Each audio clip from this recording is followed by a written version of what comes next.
And here it is. It is here. Roll up, ladies and gentlemen. One man went to mow. Here it is. It is here. Here I am. Hope you are there. So the session commences. Your company is required. That thing that we do around about this time. I don't know why my face is shining. That thing that we do around about this time is being done exactly now. So if you are available, avail yourself of the session. The usual protocols. If you are not subscribed already, then please do that. That helps us propel of the YouTube algorithm. Our same rules apply to the like button. So click on the like button and subscribe, and then lean back, kick back, and surrender yourself to the session. As ever, it's going to be a wild roller coaster ride. To attention, one man. Anthem, Mr. Albert Congo raises the flag of the new nation. Nigeria, we hail thee, our own dear native land. Though tribe and tongue may differ, in brotherhood we stand. Nigerians old and proud to serve our sovereign fatherland. Our flag shall be a symbol that truth and justice reign. In peace or battle honored, and this we count as gain. To hang on to our children a banner without stain. O God of all creation, grant this our one request. Help us to build a nation where no man is oppressed, and so with peace and plenty, Nigeria may be blessed. And there you heard it. Nigeria, we hail thee, and we hail thee indeed. So, Nigeria, we hail thee. As guys, I bring you this. We will treat policemen strike as mutiny. Nigerian police authorities warn personnel. So, mutiny, of course, is tantamount to almost like a treasonable crime. And this is the space that they are moving the strike to. So the strike now scheduled to take place on the 26th, which is in 2 days' time. Coincidentally, the date that the Mallam Buhari party will be having their convention. But it's no longer a convention, it's more a carnival because all the decisions have been made off camera. Buhari has given them instructions on who to appoint in whichever positions. So that convention essentially just a waste of time. We'll treat policemen's strike as mutiny. Nigerian Police Authority warn personnel. So we'll find out exactly what's led to that warning or what that warning means. We know what led to it. APC convention. Governor Fayemi rejects consensus agreement, says Buhari's candidates will slug it out. So that consensus seems to me essentially by definition anathemic to democracy. So that is not at all a democratic space where you prearrange who gets what slot, then not being able to interrogate people to defend their capacity to take on positions. So that is anathemic to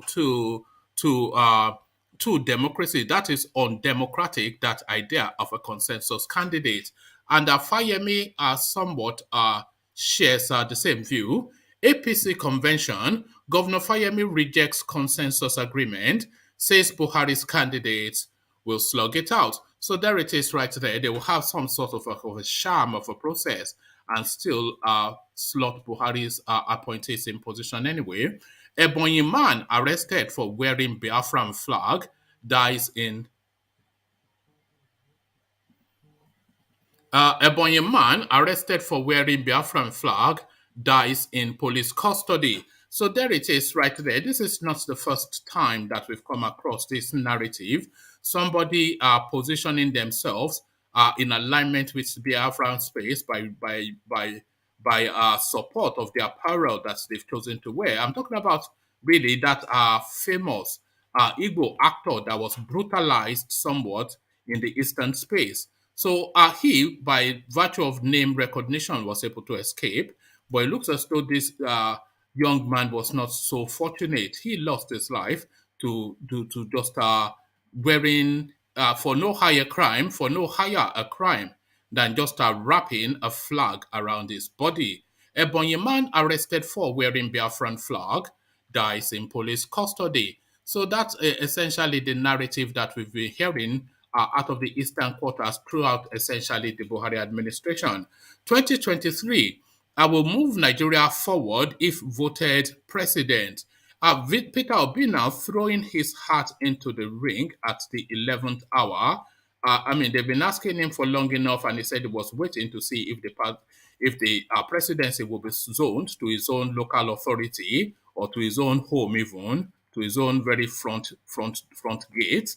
But now that this doesn't seem to be the case, it looks as though he has now thrown his hat into the ring. But is it too late and too little? Because now we are at the thick end now of politics, and people have been politicking for 5-6 months already, calibrating and forming alliances to promote their ambition. So this guy now wakes out of bed and suddenly has that epiphany. 2023, I will move Nigeria forward if voted president, a headline attributed to Peter Obi, but is that a calling card essentially to Atiku to make him vice president on his ticket again? APC convention, Buhari hosts Tinubu Akonde, other founding members to dinner, founding fathers rather, to dinner. So quite what that dinner would mean and what will go on there, because of course, I'm sure that Tinubu would not miss the opportunity to promote his own self-interest. So what advantage would Tinubu gain from that is really the question. So that now or decisions have already been made and he just wants to mock them. It's more likely the case. This is our understanding of the Aboki from Daura. So we land on this. Northern pastors organize 1 million prayer rally for Tinubu.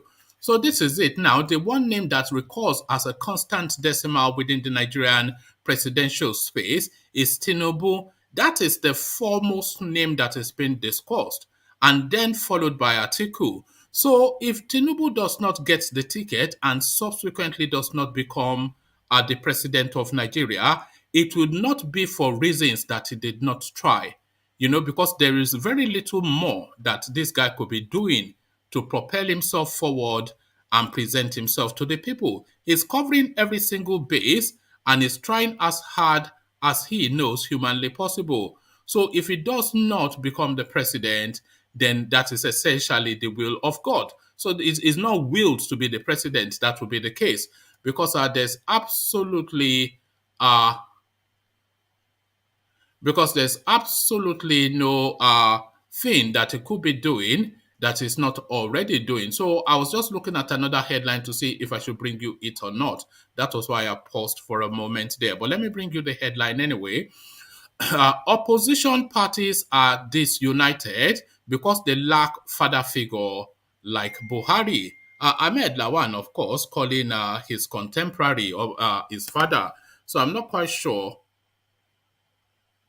What exactly is. Well, we all know what is in. I was going to say I'm not quite sure what is in play there, but then of course it's the Rankadede mentality of those Malams in the north, isn't it? So that's the Rankadede mentality in play again. So that is the menu. So lean back, as I said, kick back, as I said, and take it easy, as I said. Charge up your glasses if you like. Wine, whiskey, or chocolate, which would be my recommendation to you, because I would not encourage you to drink. Whatever your picadillos, charge it up and then lean back, and let us go on this now funky ride through the session. But before we go anywhere, let's come in properly. Let me charge you up with a particular elixir from the southern part of Nigeria. Get your calabash, the emu is ready. Water, only water.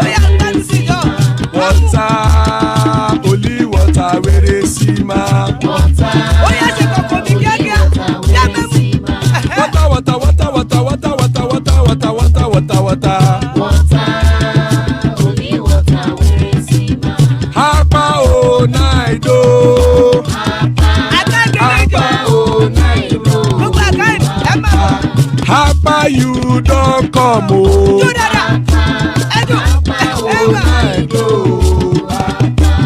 Apa o naido.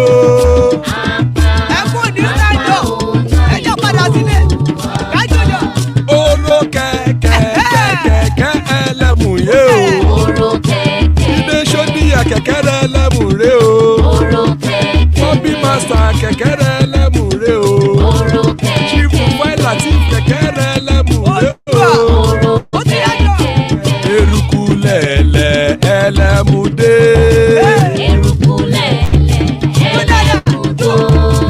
Eruku lẹ̀lẹ̀ ẹgbẹ́ ẹlẹ́mùdóde ojàre o. Eruku lẹ̀lẹ̀ Ghana ti dé ẹgbẹ́ bọ́ọ̀dù o. Ọmọ ẹlẹ́yẹ ẹyẹ o ó dilé o. Odúyẹ̀lá ẹyẹ o ó dilé o. Petrosonama ẹyẹ o ó dilé o. Petrosodukẹ ẹyẹ rẹ ó dilé o. Ẹlẹ́kọ̀ ọ̀run mú ìní o.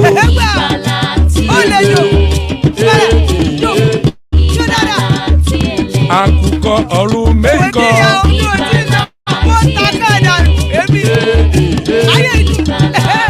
Ikú kò ní ríwà gbéṣe o.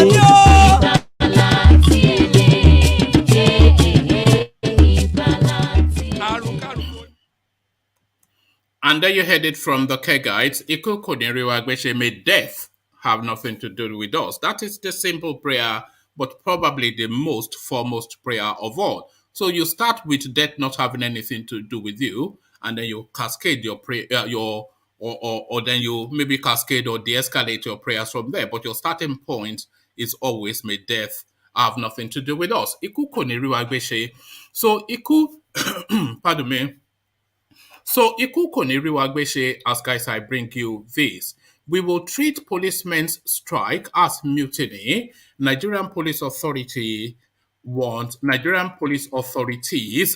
pardon me, warned personnel. The Nigerian police force has warned its officers and men that the planned strike by police personnel is mutiny and disobedience to lawful order. The Commissioner of Police CP in Kebbi State, Musa Baba, gave the warning while speaking with officers and men of the command in Benin, Kebbi on Thursday. Let me equally remind you that the police are a regimented organization, and any strike action by its members will be considered as mutiny and disobedience to lawful order with its consequences, he said. Baba also urged members of the inspectorate, rank and file, to discard the planned strike being circulated in the media by mischief makers. Police work needs contribution of all and sundry, as the security, which involves protection of people's lives and property, needs all and sundry's blessing. The Inspector General of Police Alkali Baba is working tirelessly to ensure that the welfare of men of ranks and file are improved. The rumor of strike you have been hearing going round is not coming from the Nigerian Police Force headquarters. Rather, it is from mischief makers and unpatriotic Nigerians who are hell-bent on pulling down the morale and strength of our police officers. You are all aware that strike in the police is mutiny, and police work is a work guided by discipline and law. Without protecting people's lives and properties, society will be in chaotic and Without protecting people's lives and properties, society will be in chaotic and anarchical situation, which we are part and parcel of, as we are the people inhabiting the society, he said. The commissioner assured them that their welfare and all entitlements due to them would be improved and settled, hence the establishment of Police Trust Fund. The IGP has now approved the distribution of kits and other equipment to all commands and formations in Nigeria in a drive to bolster security in the country. So it's approving now the distribution of kits. These kits should be there as a matter of routine, of course. Police buying their own uniforms, and you're asking them not to rebel against that. APC convention. Governor Fayemi rejects consensus agreement, says Buhari's candidates will slug it out. Governor Kayode Fayemi of Ekiti State has denied supporting candidates that President Mohamed Buhari endorsed ahead of the All Progressive Congress APC's convention. There has been crisis in the ruling party over the choice of the next National Working Committee of the APC. Correspondents had reported how President Buhari's choice of Senator Abdullahi Adamu as the national chairman created rift in the party. But as part of move to settle this, Buhari had met with governors at Aso Rock on Wednesday, after which an agreement was reportedly reached on consensus. A governor from the Northwest had said there was no objection when the endorsement of Adamu was raised. He said the issue of the national secretary was also resolved. A top source, whilst corroborating the governor's statement, said during the Villa meeting, the governors aligned themselves with President Buhari's position on Adamu. They aligned with President Buhari's position on Adamu as the national chairman, whilst all other positions are as per the zoning earlier approved by the president, the source said.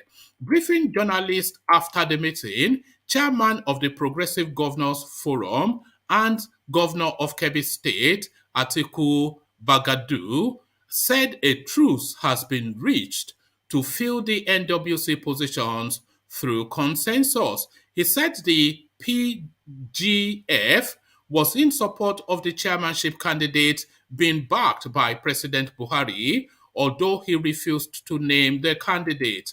But speaking at a high-level policy dialogue organized by the Center for Democracy and Development on Thursday, Fayemi denied supporting candidates' endorsement by President Buhari. So there it is right there, a house divided against itself. So it's essentially a Yoruba versus Mala fault line within that so-called APC.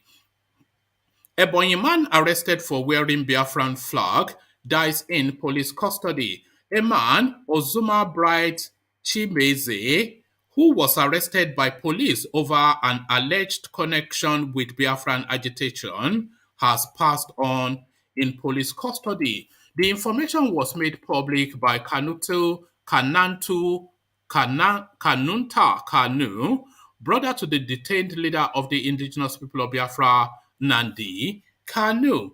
In a tweet by Kanunta, Ozuma was arrested on Monday, the 13th of March, from the Ishelu local government area of Ebonyi State, and his lawyer had attempted to visit him on the 16th but was denied access. According to Kanunta, Ozuma died in police custody yesterday, 10 days after his arrest. Kanunta alleged that the deceased was murdered, he wrote.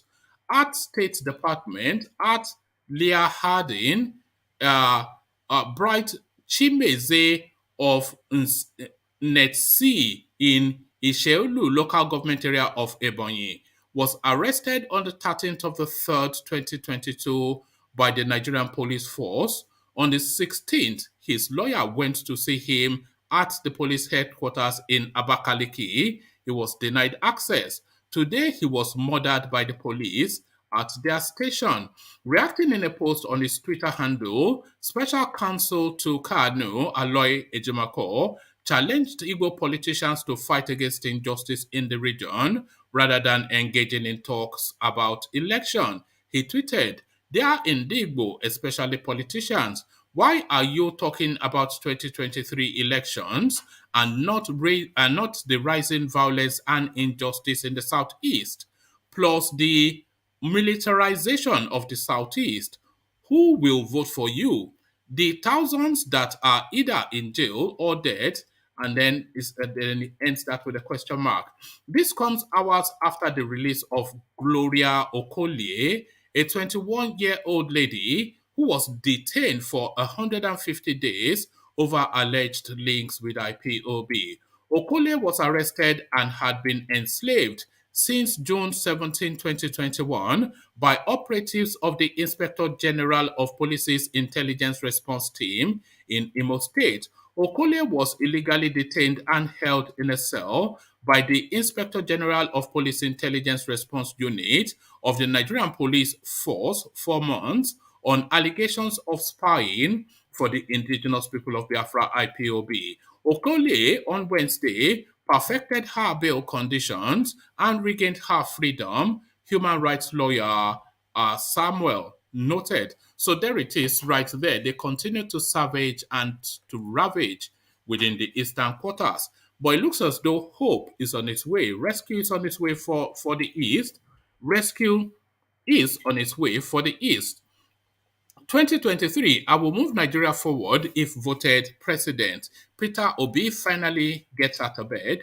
The vice presidential candidate of the People's Democratic Party at the 2019 general election, Mr. Peter Obi, has declared his interest to contest the presidency in 2023 during a meeting with Anambra State monarchs on Thursday, vowing to move Nigeria forward if he is given the opportunity to lead the country. Obi's declaration came just after the presidential standard bearer of the PDP at the 2019 elections, Alhaji Atiku Abubakar, had also declared his interest. Atiku, who contested alongside Obi as his vice presidential candidate, declared his interest on Wednesday.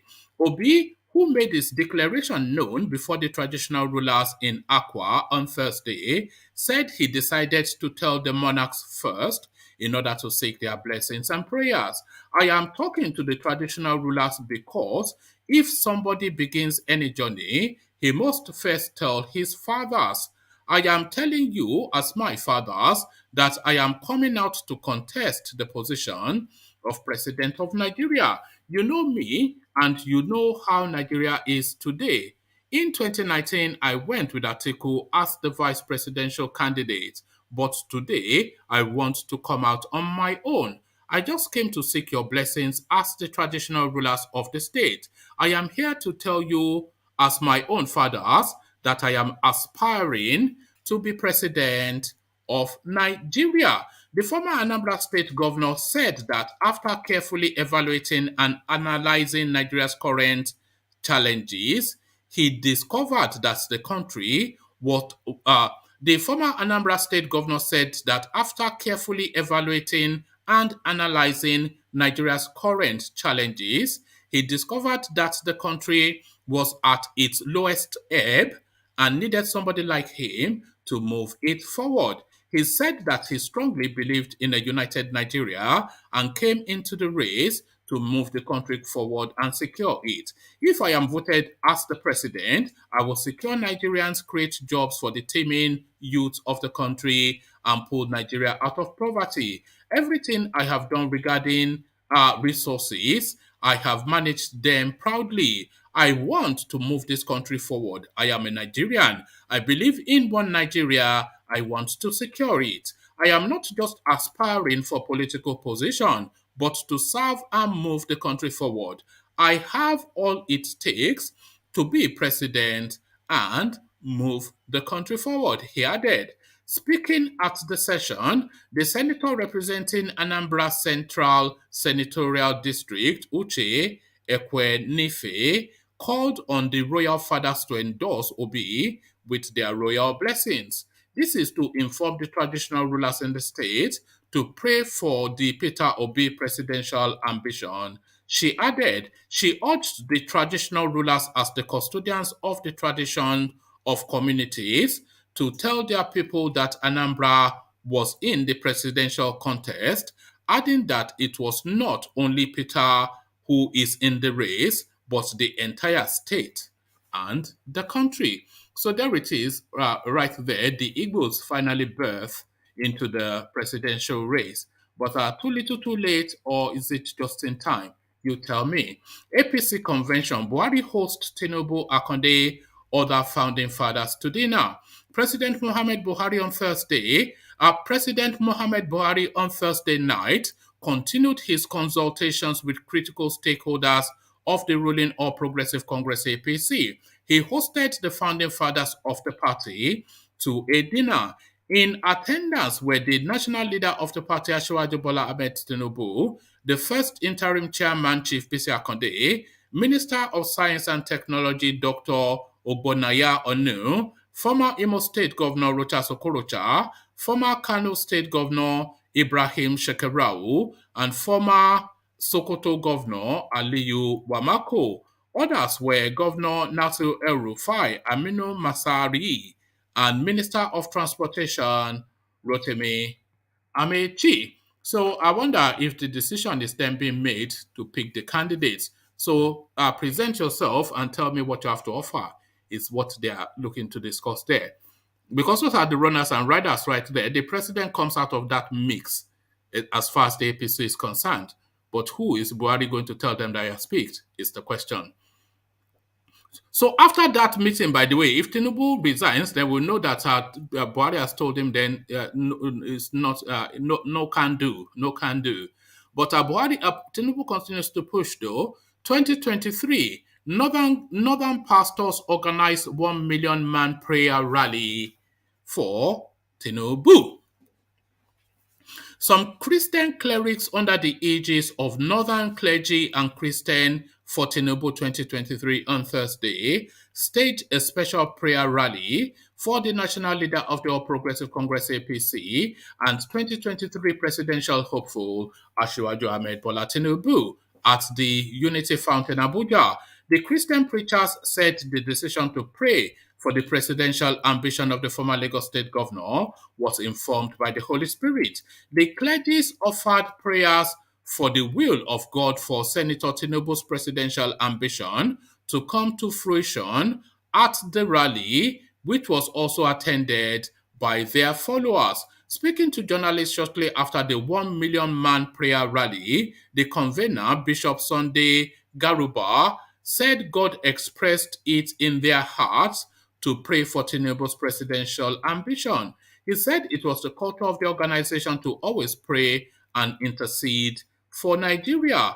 According to Bishop Garba, it is our culture as an organization to always pray and to intercede for this great nation. Just like I said in my speech, since 2015, God has been using us as an organization to pray for this great country, for good governance, that God will choose the right people to lead this nation. And looking into that, as we went to prayers, God expressed in our hearts to pray and to intercede. And we are praying. God also expressed in our hearts to pray for Senator Ahmed Tinubu because of his track records of how he had led. He is one man that has led before as the governor of Lagos State. And for his wisdom and his ability as a man, he's not a tribalistic man. And also, at the same time, he's not biased in his religious affiliation. That prompted our hearts to pray and to call on God so that God can give us the right leader to lead this nation. In a similar vein, one of the clerics and lead pastor of Foundation of Praise, Bishop Lawrence Ogeme, said Tinubu has the requirements to lead Nigeria. He said, we came together to pray for a person by the name of Tinubu Bola Ahmed, who has a trajectory record of leading this nation. Now, the reason for us to come and pray is that God will. Now, the reason for us to come and pray is that the will of God be achieved. It is one thing to have a passion to do a thing. It is one thing to have an ambition to do something. But you need to pray to God who has the power to bring that to come to pass. Because all powers belong to God. Nobody comes into authority except by the will and permission of God. It is only God that can approve for a man to come to authority. The will of God concerning Bola Ahmed Tinubu will be realized. So there you are, the Christian faith praying for Tinubu's is quite a thing. So this now the last one. Opposition parties are united. Opposition parties are disunited because they lack father figure like Mallam Buhari, Ahmed Lawan. Senate President Ahmed Lawan has said that opposition parties in the party.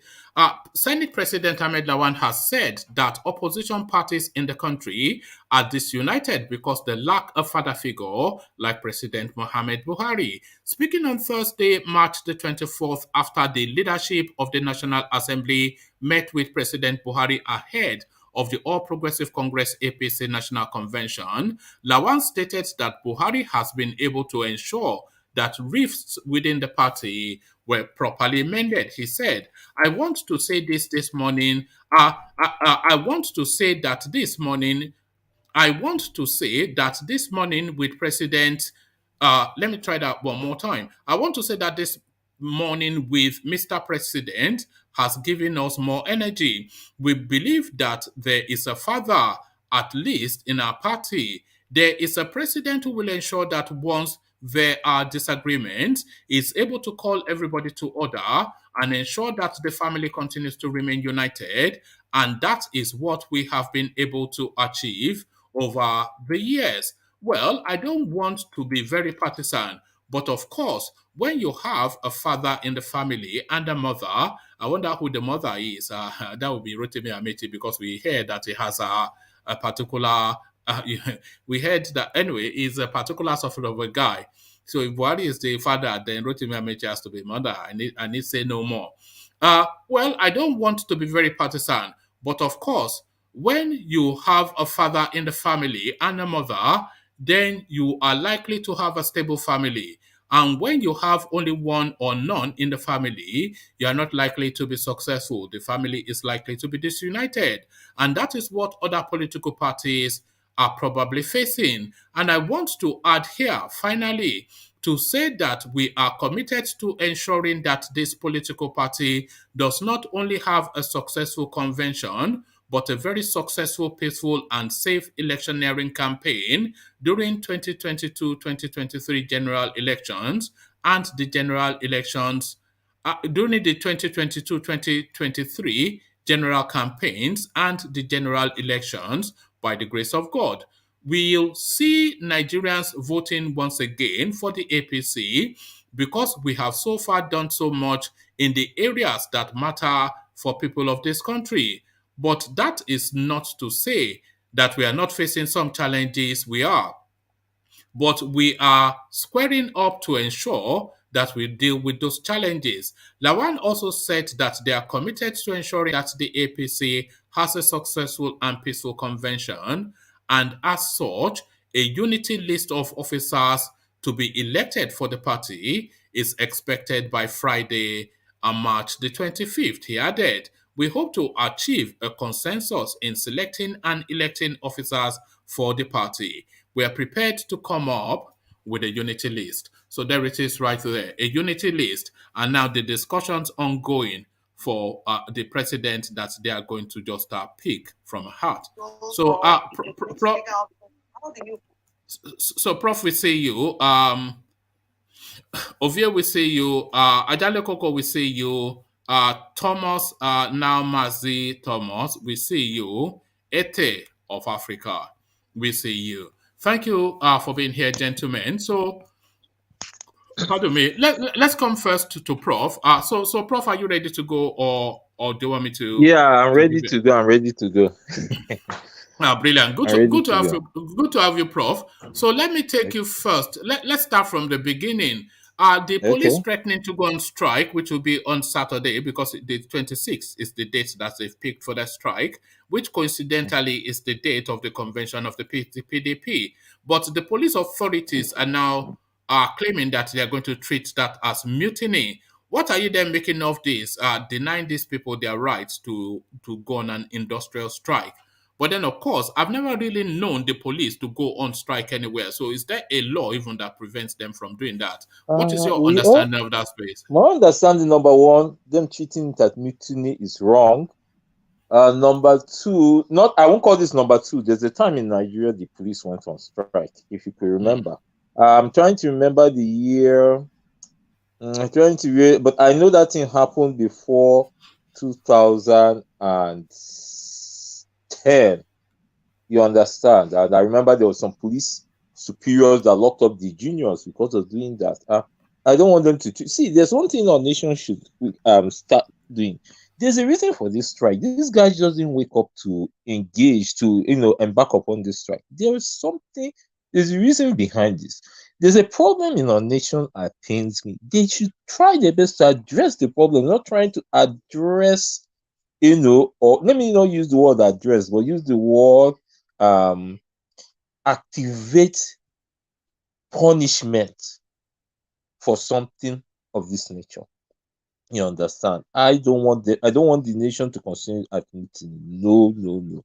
There's a reason for it. Yes, the convention is at hand, but if I were the organs there, what I think they should do now is to see how they can rally around and put forth an alternative in case if this strike goes on, to provide the necessary security for this national convention of the PDP to take place. That's what I feel they should do. It's not just trying to find out how they'll vent their anger on this. But No, Prof, do you know it's a crime for police to strike?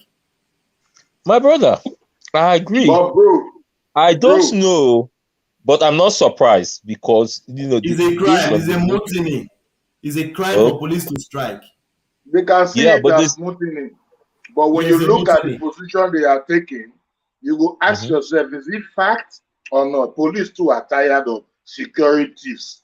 They are tired of guarding politicians that steal this country and they themselves they are like slaves upon the security they are giving these people. The police are tired.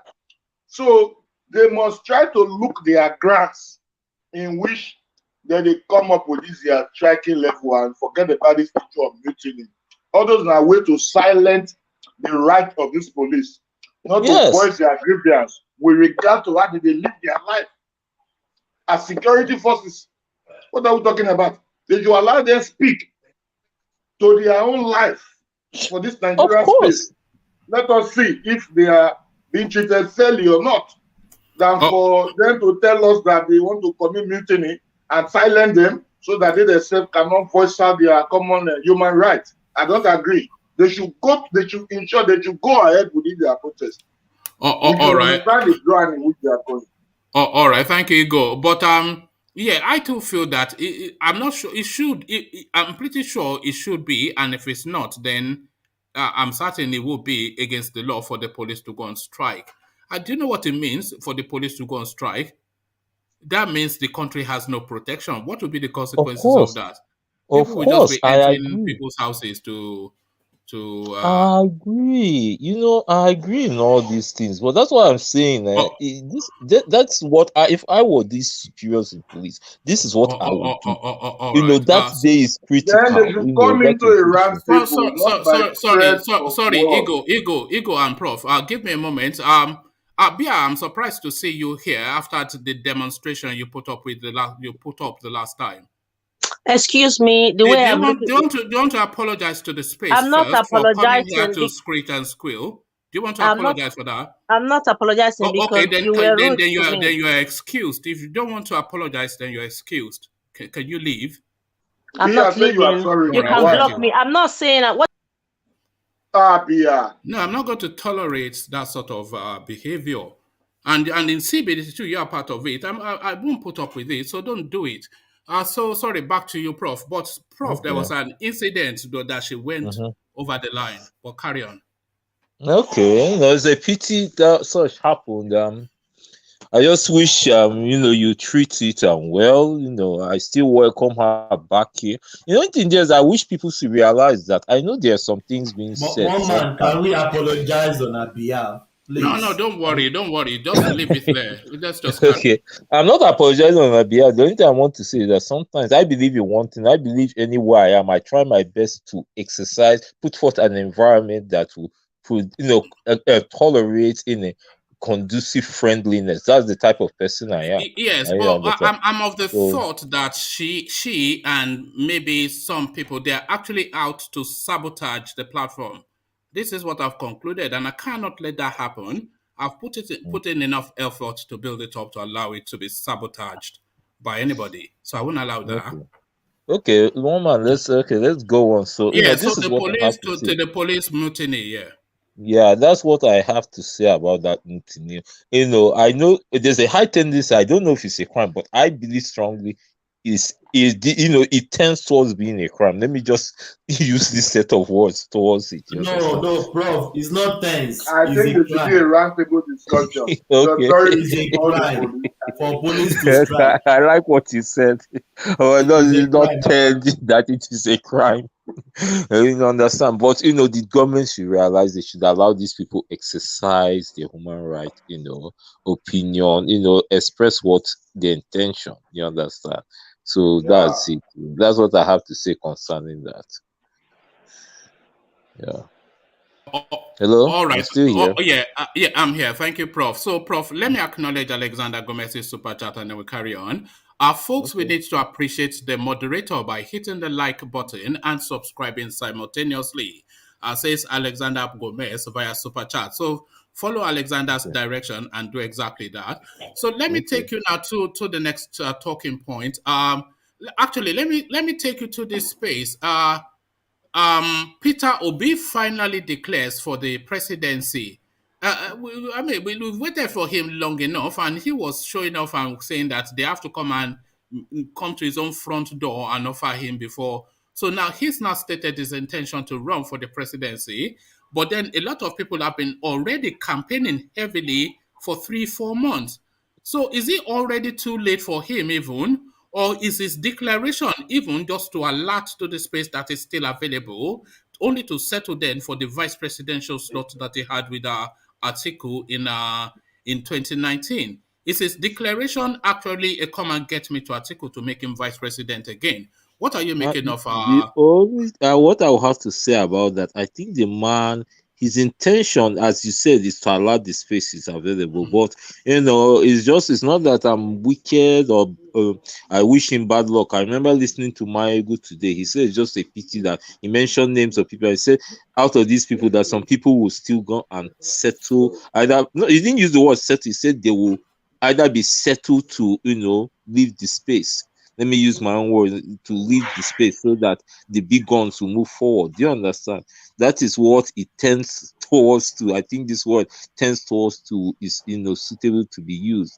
I'm not surprised he joined the race because maybe he had been waiting. Do you take his declaration seriously?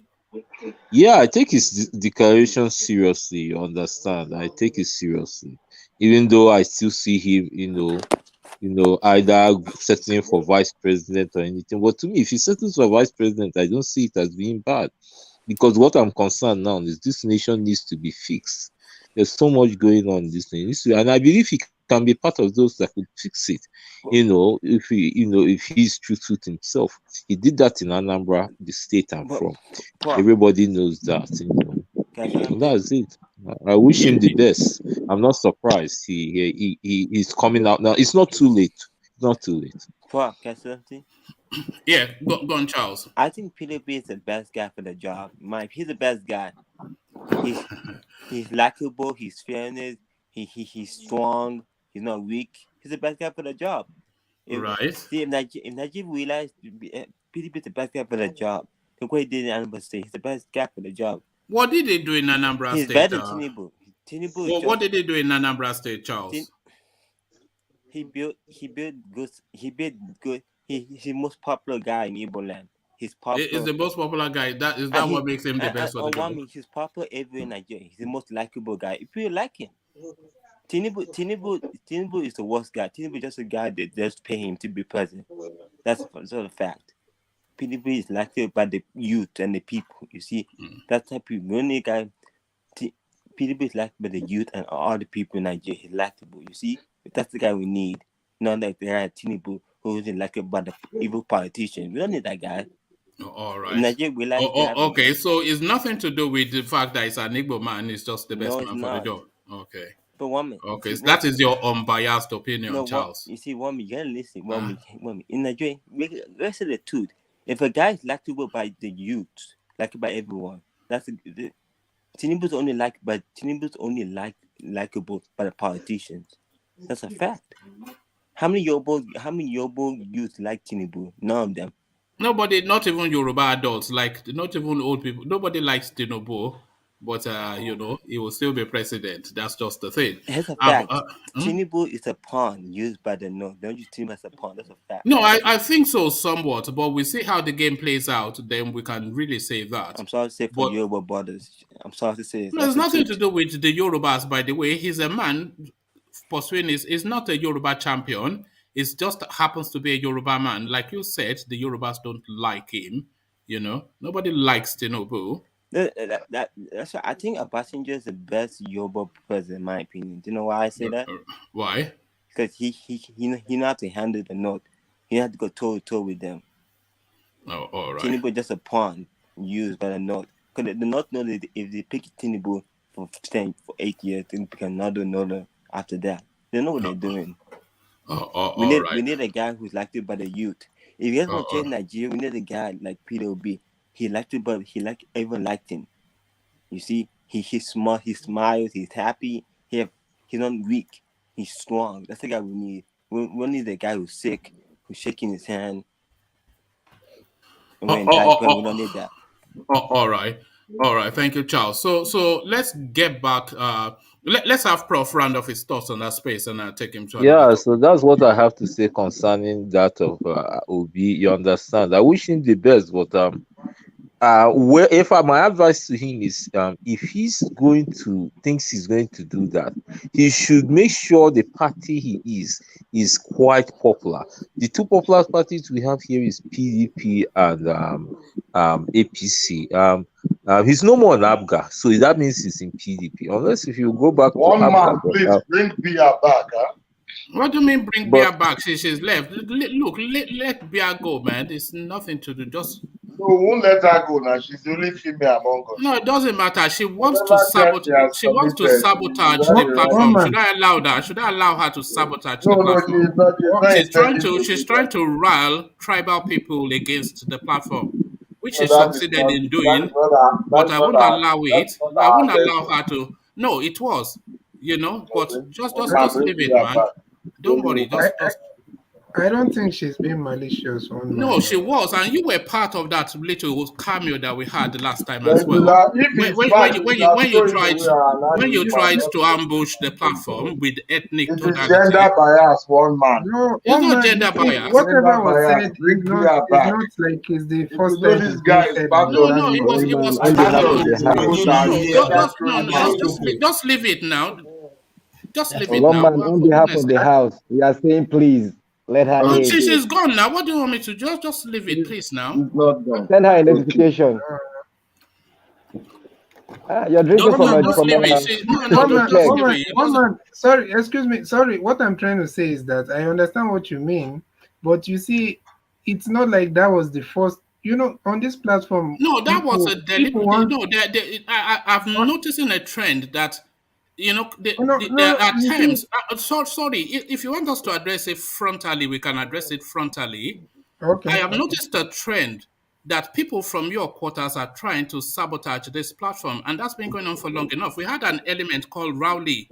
He started this off, and then we had elements. One called himself Starman, same thing.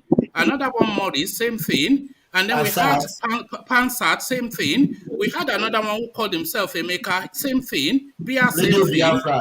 Radio Biafra, same thing. So now I'm concluded now that this is an attempt at sabotage, and I cannot allow it. No. If we are being honest, if we are being honest, and if we are going to say the truth, all these people, some of them, I can't speak for all of them, but we can speak for Bia, but we can't speak for others. For Bia. Me, I know. You see, when we come on, has been with us very long time. Yeah, very long time, and she personally, she has not ever. I've never had her go down the tribal route, or maybe saying something against one tribe. No matter what she's saying, she has never come out and So I can really speak for Bia that she's not having any malicious intent. The only thing is that sometimes maybe Bia didn't wake up well. That's nothing to do with me now. I want to just say something from a clear head. Wait now. You see, the thing is that sometimes the narrative or whatever, the kind of me, I was thinking all these things is just the things you do one man to, you know, to make the session lively or whatever.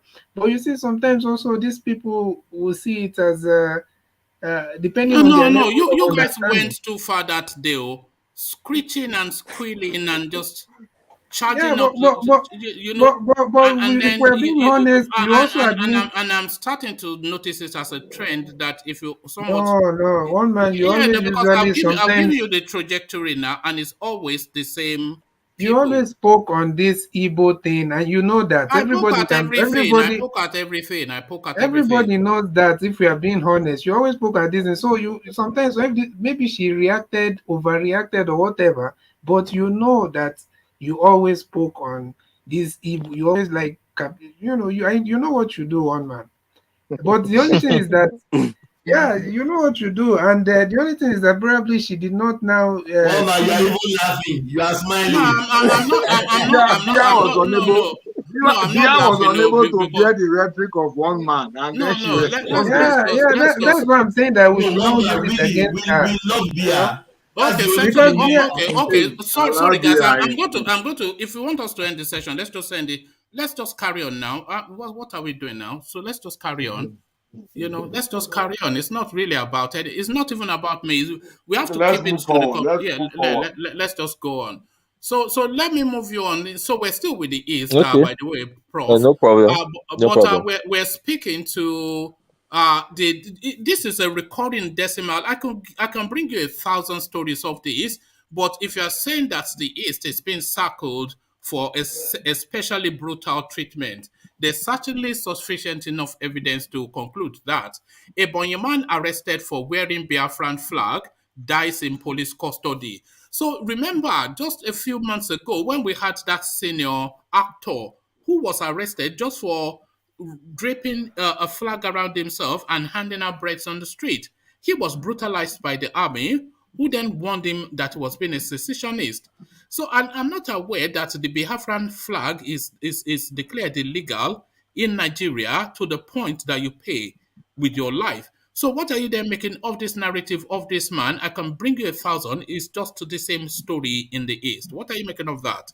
This was highlighted by Kano's brother. Yeah, my brother, one man. This is too unfortunate. You see, the Nigerian government, there's something they I keep saying it. They are addressing matters in the wrong way. Why should this guy die in the cell? Why? Arresting him is wrong. It's wrong, as far as I'm concerned. And again, why arrest him and for getting him in that cell? What? Just, I don't know if life means anything to these individuals. Why? You know, this government has committed so much crime that pains me. Why? It's wrong. You see, arresting him is wrong. But again, okay, what happened to our senior citizen, the actor Chinwetelago? He was arrested, but later released. Things could be done like that, even though it's wrong, but that is better. At least, you know, when a person is locked up one day or some minutes, at least it will cause the guy to have a rethink.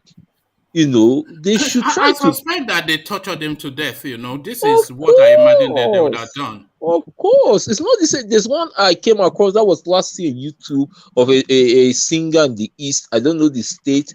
He was arrested because he sang a song and included something Biafra in it. He was arrested. The next thing, he was nearly killed. He said what saved him was they stripped him naked. Then the man to kill him was lucky. The person spoke Igbo to him and told him, okay, see what will happen. I'm going to shoot. You scream, run away. That was how his life was saved. You understand? You know, this government 1 minute. is doing wrong. No problem. Yeah, Professor, you see, now they killed this young man. Is it a lady or a man? I think it's a man. No, it's a man. It's a man. From the news, it's a man. Okay. It's not a lady. Yeah. Now they killed this young man. If his fellow young men now react violently, because this is a violent killing of a citizen of the country by the police. police extrajudicial killing.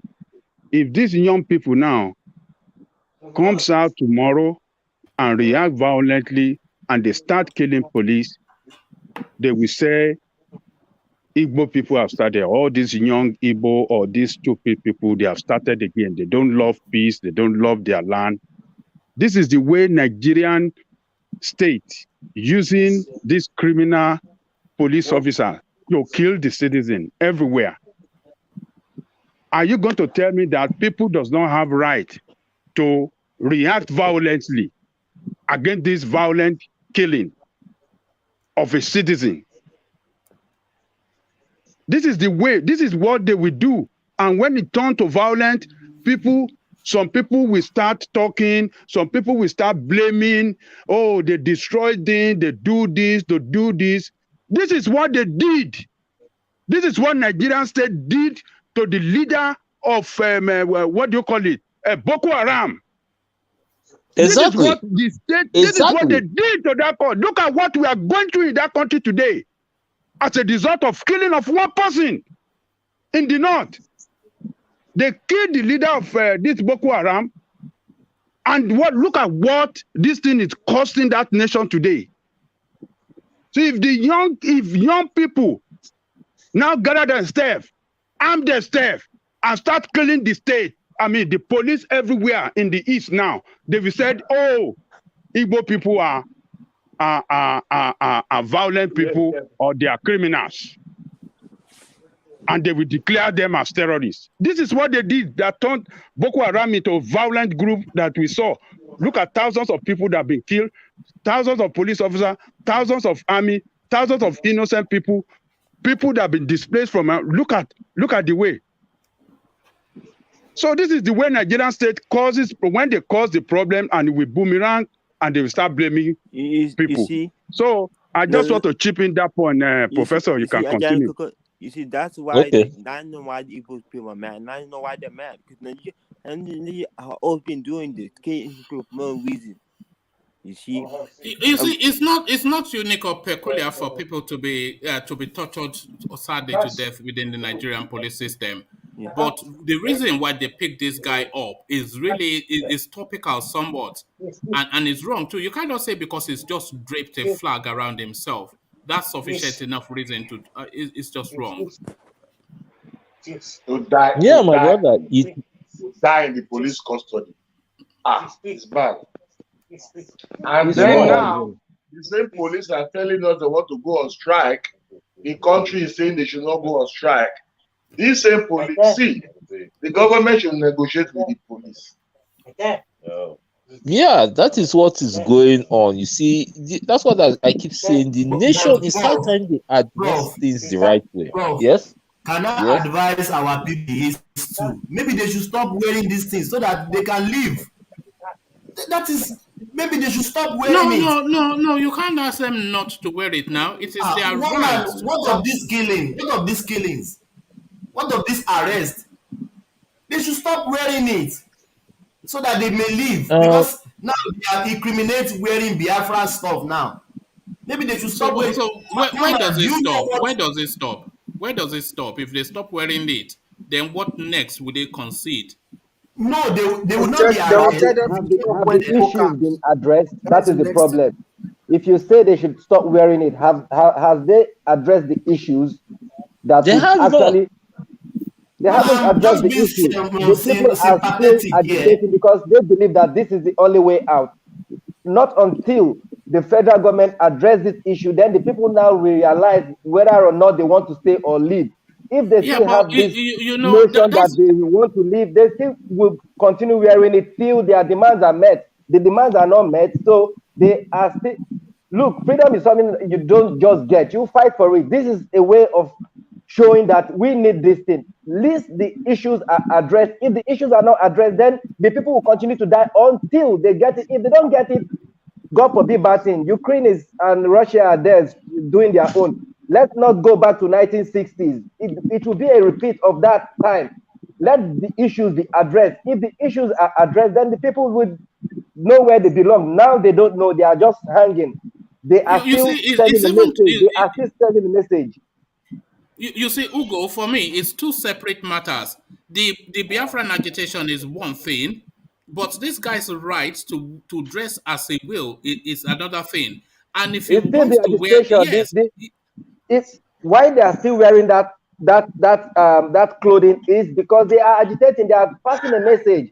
So at least they address this issue. If they don't address it, people will still keep wearing it, and they will still be killing them, and that will not stop it. In fact, that would even infuriate the people the more. Imagine the killing of this young man that we are talking about now. Why? Why should he lose his life because of what he believes in? Why didn't they try him? Because he just simply draped a flag around himself. It's not That right. was all. It's not just right. So if It wasn't even shouting Biafra. It was simply that is the problem. Just draping a flag around himself. So if anybody wear Yoruba Nation in Yoruba land now, it should be taken to police station and be killed there. Okay. Is that the way? Is that the way we continue to do this thing in Nigeria? Police will kill people every time and they get away with it and nothing will happen. And you expect that there's going to be peace. There's never going to be peace. There's never going to be peace. The police, they don't have peace. Now. If they have peace, they will not be planning strike now. It's unfortunate that this young guy have to lose his life. A person that have a way, long life ahead of him. And they just police that we are even fighting for. Is it an offense? Is it even if that thing is prohibited? It's a prohibited. This thing is not. Let's even agree that cloth is not allowed for anybody. Does that give them the right to kill somebody? To take his life. That's the problem. That's the question. Does that give them the right to kill? That is too bad. See, this thing. I'm tortured him and they didn't give him better medical whatever attention. Not that they got him down. I'm so sad hearing this thing. Maybe they tortured him and they don't allow him access to better medical. I don't know what to do. I'm so sad of what happened. And the thing that pains me, this thing will go on. These people will go scot-free. They will just go. That's the sadder part. The saddest part is that this guy lost his life. But the sadder part is that. The problem is that the government have pitched the police against the people. And these same people are the ones even fighting for the police. I was just reading the news about the police going on strike, and some people are saying it's going to be considered a mutiny. In as much as we don't want to see that happen, but we should still look at it. These same police people, Shawore came up with his slogan the other time that if he's made the president of Nigeria, that he's going to increase the police salary to 100,000. I think they were acting as if they weren't hearing him. And suddenly now they realize that this is what they deserve. And today they're coming out to say they are going on strike. I support them to go on strike even. The 100,000 is just a manage, okay? It's not even enough. That's what we are saying. It's not even enough. Are they not even the people brutalizing Shawore every time on the street in Abuja? Okay, that is what I'm saying. You see what you see? We should just abandon, leave them with their problem. If they can solve their problem, let them go and solve it. Well, you don't want the police going on strike, or if you do you know what the consequences are of the police going on strike? No. What I'm saying, one man, is that we should not even care about their problem. Leave them alone to go and fight for their right, for their salary increment. If they cannot get it, good luck for them. If they have a better way to go and fight for it, if they want to go on strike, let them go on strike. Let them go on strike if they want to go on strike. I mean, because the people the people they are protecting are the ones that are not giving them good pay. They are the ones that they are not giving them good training. They are the ones that equip them. And why can you continue to protect people in power that doesn't care about you and you continue to protect them? Ego, you have to if you talk when others are talking, then nobody hears it. But so Corey, Ajane Koko round off, and then we go back to engineer. Yeah, what I'm saying is that these police officers that are crying for better pay, they are the one protecting these politicians that make millions upon millions of naira every month, and you are making 30,000. You continue to protect criminal that will not approve your money, increment of your money. You continue to let them do whatever they want. What is our own problem about their own? What is our own problem about their own? Let us leave them alone. That is why the last time that this NSAS protest was in Lagos, and these people are adding among their demand for better pay for police. I say, what concerns you with police? Police don't care about the citizen of the people. They don't protect us. Why must we care for them? They only protect the politician. They don't care about the people. And you are writing on your demand, police, increment of police, and all this nonsense. Police don't care. Let us leave them. Let them go on strike if they want to go on strike. If there's going to be mutiny in the country, if there's going to be anarchy in the country, let there be anarchy. Are we not going through anarchy already? Are you protected? Is your house secure? Is your life secure in Nigeria?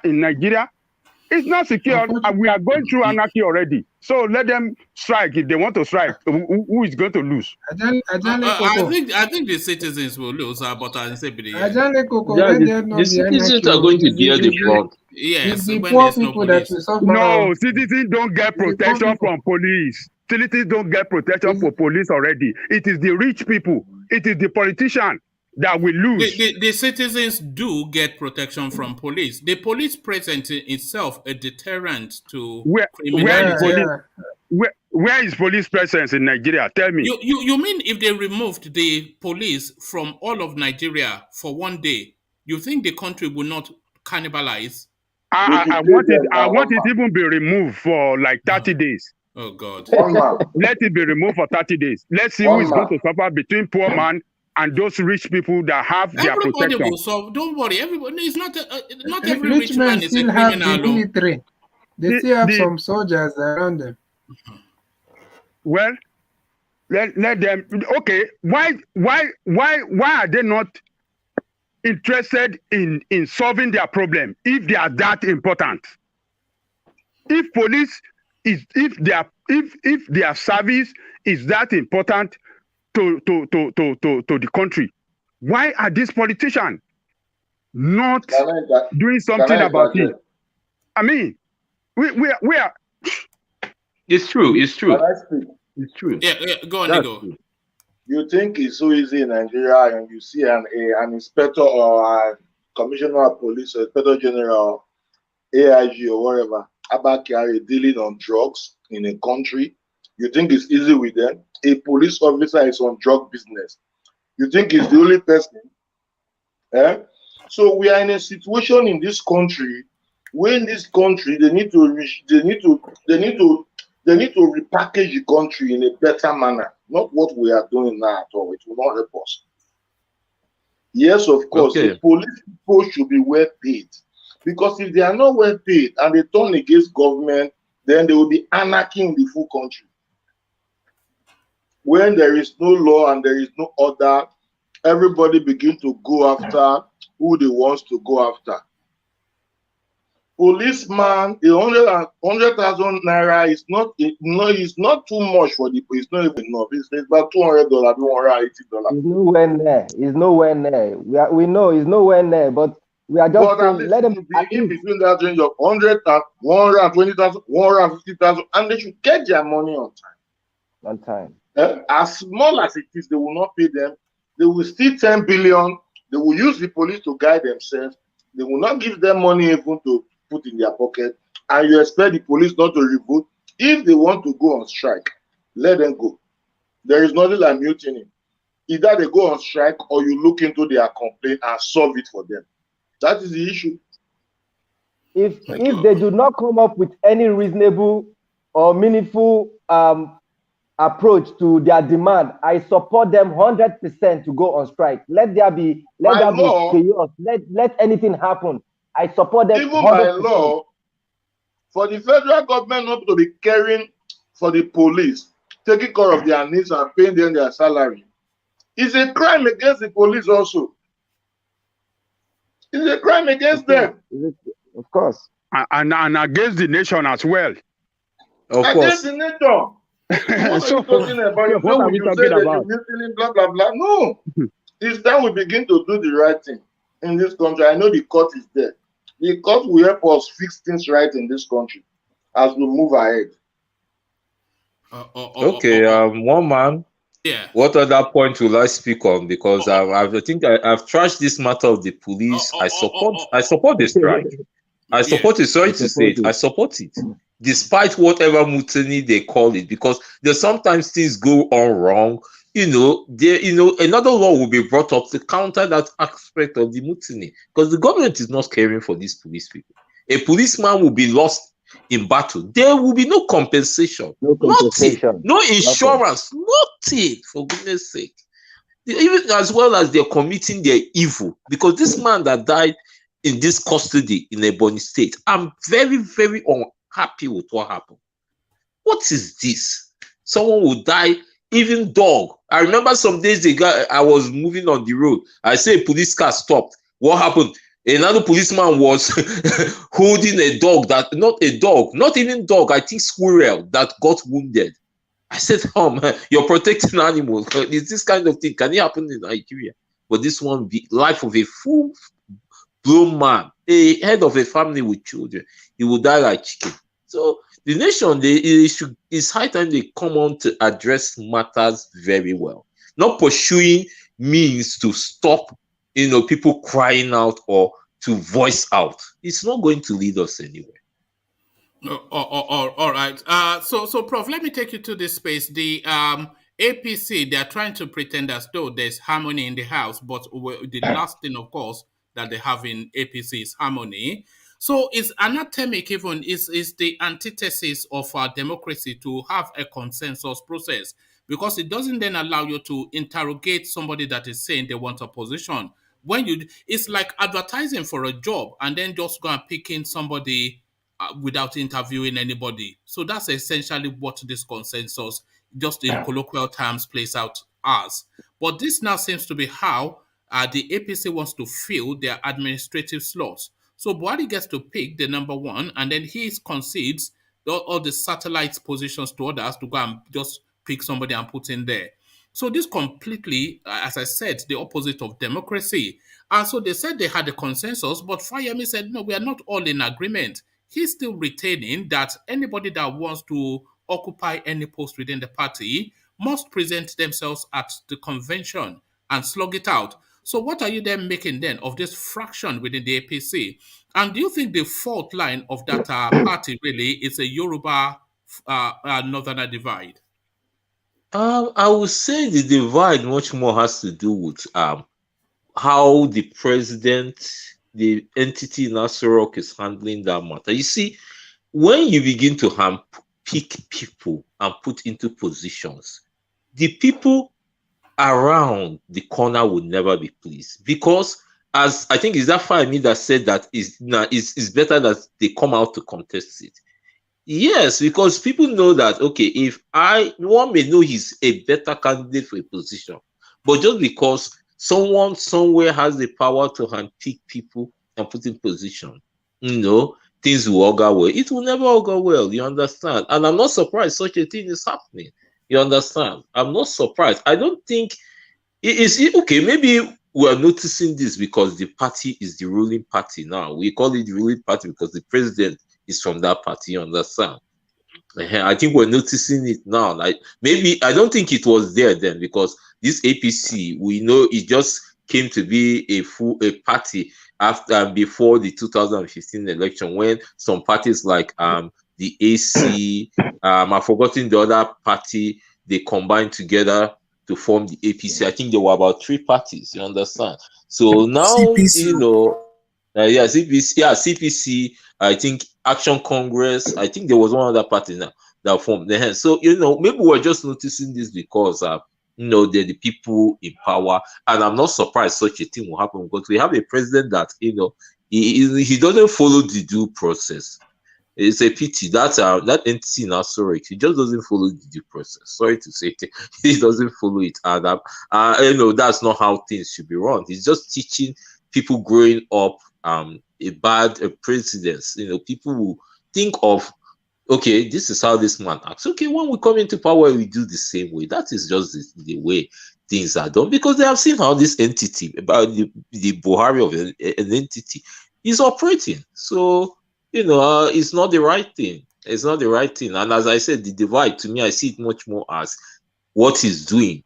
You understand? And he's fixing in his much Dalandi and so on into strategic positions. That's how I see it. That's how I see it. All right, thank you, Prof. So, let's go on to Nsibidi. And by the way, Thomas, you already this Ijekuje life. Are you looking at your brother over here? Look at this guy. Are you Ijekuje? Look at this. Just when before it gets funky, just make sure you switch off the cameras. But let's go quickly to now. No, don't worry. Omoba, this is it. How many wives? So they grandpa only 50, so he's trying to match up with grandpa. So there it is, Ovie enjoying the good life. So from Ovie to Ajanleko, to rather Nsibidi. So Nsibidi, Nepa don't come out light, Ugo. No mind this small boy, just a do anyhow. This my small boy for this. All right. So yeah, let's go on to Nsibidi. And in CBD, it would especially delight you, I imagine, that Peter Obi has finally thrown his heart. Take life for here. I know now, not be the you there. I know now. You have I think you even sell light. You have an energy mix there that Nigeria should copy. But yes, so it should especially delight you in CBD, I imagine, that your man, Peter Obi, has thrown his heart into the ring, that he wants to be president. Even though he's very much late to the party, just as the DJ is playing the last song, but he throws his heart into the ring nevertheless. But why would he bother even? We know that it is not the turn of the East. There's no serious calibration or permutation that gives us an Eastern president. So is he essentially calculating to be Atiku's vice president again? Is this what he's pleading for? No. This is what Eastern they don't want to hear. That's why they are coming from. Why don't you just settle down once in a while? I know. Just settle it down. Not everything you have to respond to, Thomas, man. Sorry, in CBD. I think God have decided to now answer the prayer of Nigerians by having mercy on us and touching Peter Obi to run, because this is the last chance. If you ask me, this is the last opportunity that the Nigerians have to rescue their country or rescue our country. I don't know. So you get Peter Obi running is just the best thing that can happen to us right now, because, and as much as you want to, people will start talking about coming late, or he should go around the whole north to gather support from Oda to Maiduguri. The thing is that everybody knows what is right and what is wrong in that country. Everybody knows who is competent and who have the capacity to make a change in the country, who has a track record, economic excellence, bringing his people out of debt and every other, and just proper leadership. So, but if they want to still play tribal politics and all these other politics that they like playing, that you must know somebody to connect you to everybody and all that. How would you weigh in CBD? How would you weigh? And I'm asking you seriously now. So remove your Eastern heart for a moment and just look at it on a pure political. No, because you know what I mean. Just look at it from the pureness of politics. How would you weigh Peter Obi against the front runners in this race so far? The ones that are thrusting forth the most. So both in terms of competence, one, and electability, two. So those are two different things. Competence, one, and electability too. So let me give you some names, and then you can weigh him against all of them, or weigh them individually, or just to know the weight of the space that Peter Obi wants to enter. So we're talking Saraki, we're talking Tinubu, we're talking Atiku, we're talking Tambuwal. So against people like that, how would you weigh Peter Obi's competence to be able to manage the Nigerian state better than these people?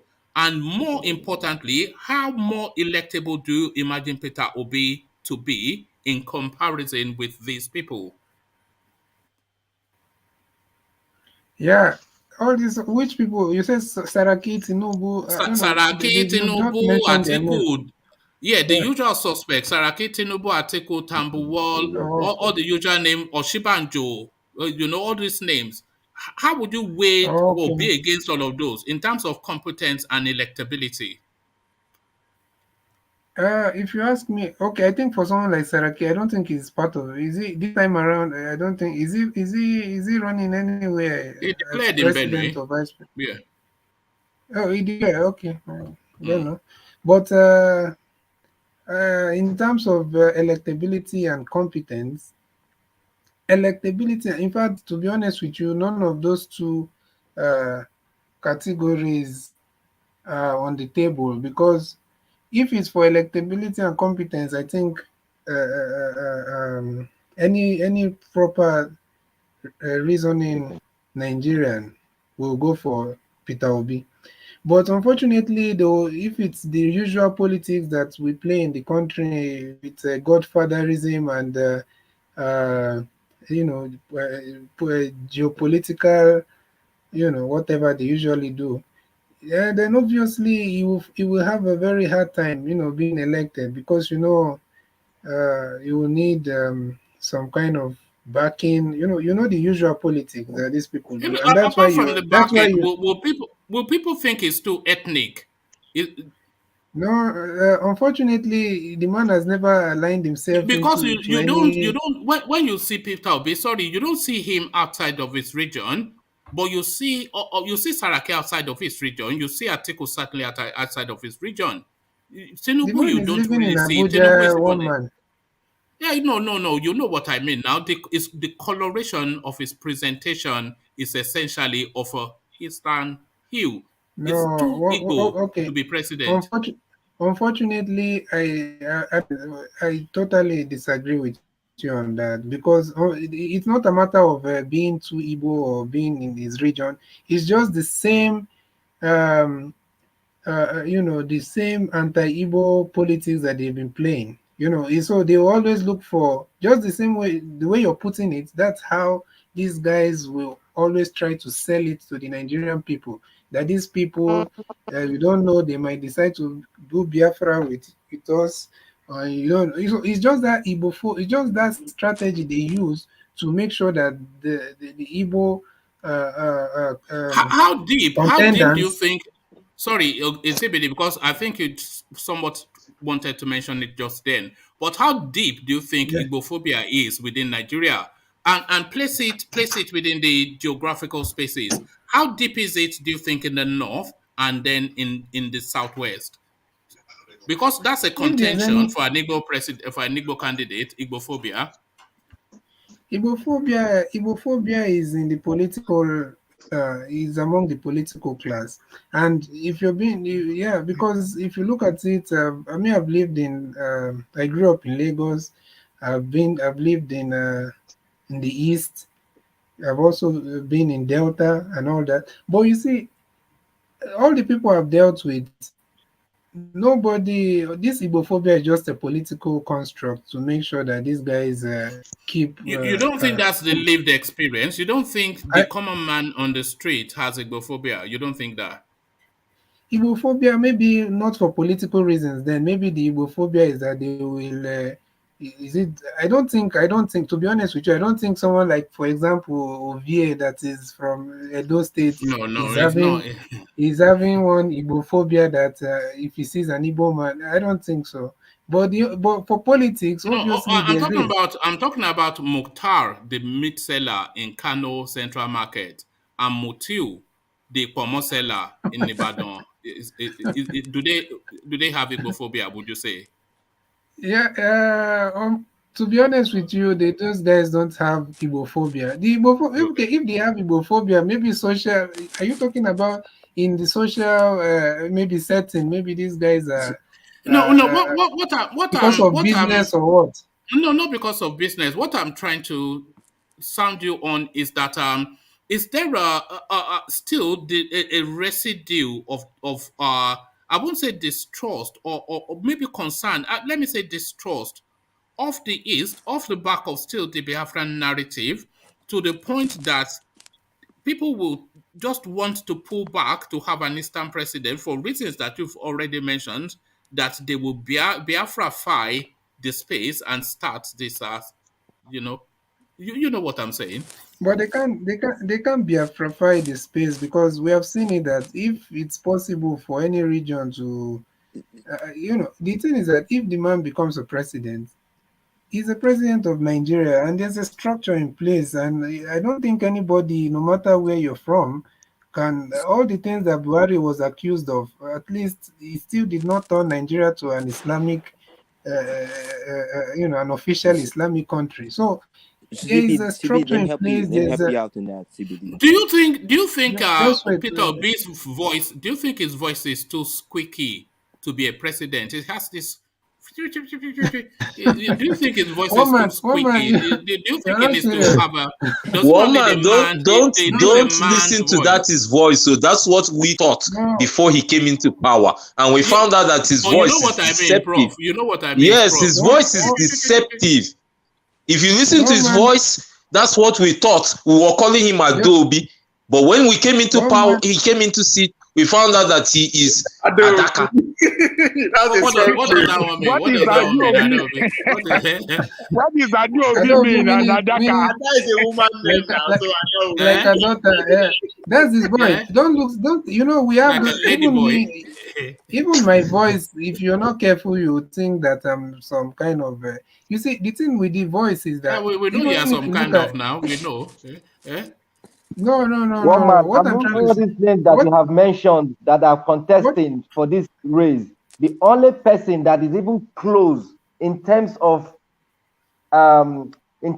knowledge and competence is only Osibanjo to compete with the level of intelligence that what Peter about Obi electability? Has. What about electability? What about appealing to the whole country? Does Peter Obi I point out to what Alex just in his super chat now, he was saying something about Okorocha being more sellable to the north, because that idiot is just, I don't know, I'm sorry for my words, that's what I consider him to be. That's how you feel, but yes. We feel that Okorocha will be more sellable because of his affiliates with the north, because actually he was brought up in the north, at least in the middle belt, I think in Jos. You understand? So, but if you look at the randomness of Peter Obi, I think if not for geopolitics and the fear, the Igbo-phobic kind of, I don't know, the Igbo man actually should not be that one to be scared of, because these people are the only ones that will go anywhere without fear. So that's do you think that fear is there? Do you think the fear is there, Ugo? And if you do, why do you think it's there? The fear is that the people are ambitious, they are go-getters, and nobody wants to compete on that level. I think that is the fear. I think that is the fear. Otherwise, why would you be scared of? I did a job for British American Tobacco while I was still back home. In conjunction with I traveled the north. I traveled the north, and I realized that the Igbos are just these people that you cannot just do away with. Everywhere they want to go, they want to be evolved. So I don't see where this fear is coming from. If we want to get it, if we want to do it right, do you think it's jealousy? Do you think it's jealousy? It's part of it. Honestly, I was born and grew in Lagos. I was born. I keep saying this on this platform. You can call me Obama. I speak it yourself, even though say and them bomb me for Lagos. That is how versatile the Igbo man can be. So this fear should be trashed in the bin, and just discarded. Peter Obi is the future. If only the people can see beyond their nose, Peter Obi is the solution. Let us forget about this being Do you think it's coming too late? Exactly. Do you think it's coming in too late? It's never late. It's never late. It's never late. When did Atiku declare? Atiku declared some few days ago. So Atiku has been campaigning for 3 months only to declare. Even Obi has been doing. People have. We are aware that the man is trying to. He's already in that space. So, but they are just officially declaring. So I don't think it's too late at all. Waban. Yeah, let's hear from Ete and then to you, Charles. Yeah, Ete. One man, have you not noticed the buzz around the social media space since Peter Obi declared? Have you not noticed any buzz? What buzz? The buzz is everywhere. Look at He's this the guy. only candidate to ever declare, and you see smiles on people's face. Check it. Even people from the north. People are spreading wrong They are smiling in Sokoto. They are smiling in Sokoto. Look at this guy. What are you doing? This is really Ete. You are talking Ete. Ete is what you are talking. Okay, let me give you another fact. Do you know that in the north, the Igbo has a population of like 17 million? Do you know that? In the entirety of the north? Yes. And do you know I won't dispute that. The Igbos have 7 million? I don't know about. Well, yeah, I won't dispute that. They spread around. So They're all over the place. Say? The numbers are there. The numbers are there. How many numbers the Buhari used to bring? Is it not 12 million? It's 12 million Buhari brings to the table. Where did you get that? Where did you get your figure that we have 17 million? You can Google it. It's on Google. Forget about Google. We don't have population in Nigeria. We don't have population census in Nigeria. What are you talking about? I was even wondering what the population of the Igbos are, that they were 17 million in the north. But they retain. We are over 70 million in Nigeria. They are the only tribe you can find in every nook and corner in Nigeria. They are. We should speak facts here. See, the truth nobody's is, disagreeing with that. See, Peter Obi is the only person that has the credibility and the public acceptance, the competence, and the love the capacity, the competence.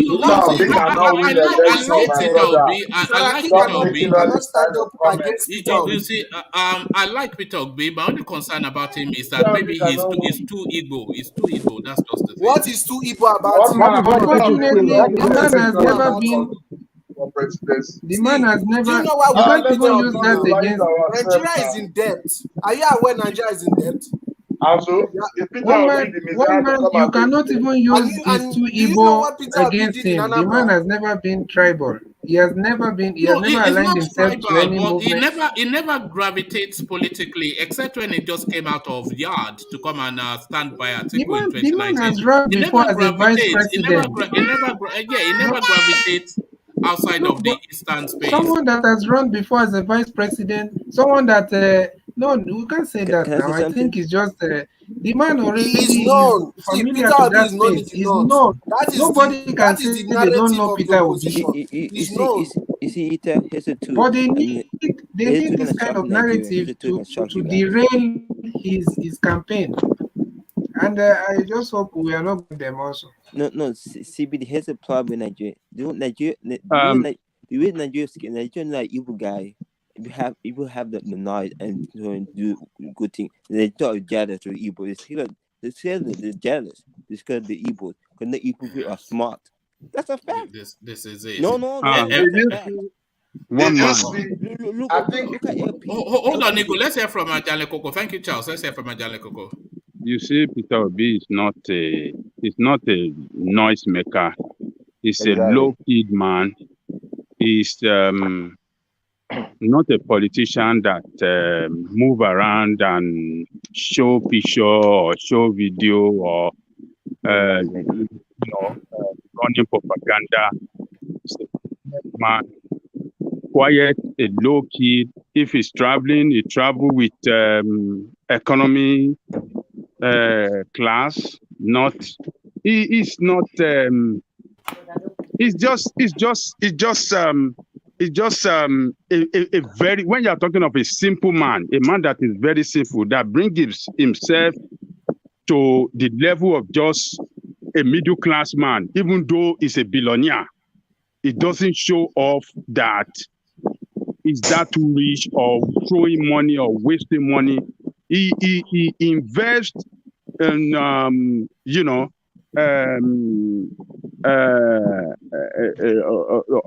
he invests on human capacity, several places that he did not even mention. Human capital in development. He has done that in so many places across the country, but he's not the type that make noise or show off of what he's doing. But when we are talking, but he has to do that as a politician. He has to show off now. How will people know? You see, we are different personality. That is his own personality. Take one question from me. All right, take a question from Ego. What's the question? Can Peter Obi win an election in this Nigeria? Honestly, no, don't say no. Hold on, before you answer. Listen to the question. Can Peter Obi, not do you want him, not will he be a great president, not is it the time of the Igbos, except none of that, just purely on that question. Can Peter Obi win an election in Nigeria? Yes. Can he? He can win an election. I'm asking Donald Trump. Could Donald Trump have won any election in America before he won? No, Donald Trump. Answer me, please. Let me answer your question. What is saying can, as if there's never a first time for anything. Majority of voters in Nigeria are illiterate. Okay. They are illiterate. So, and those people, they follow the bandwagon effect of the politician. They follow politician propaganda, and they follow where money goes, where they give them money. So they don't vote on merit. They don't vote for competence. They don't vote for the best. That is why he cannot win election. But if we are populace, if we are populace that are politically enlightened, that vote on merit, that vote for merit, vote for what do you call it? Vote for competence. We vote for the best candidate. Peter Obi will win. Okay. Across the country. All right. Hold on. Unfortunately, Nigerian voters don't vote. Okay. Go ahead.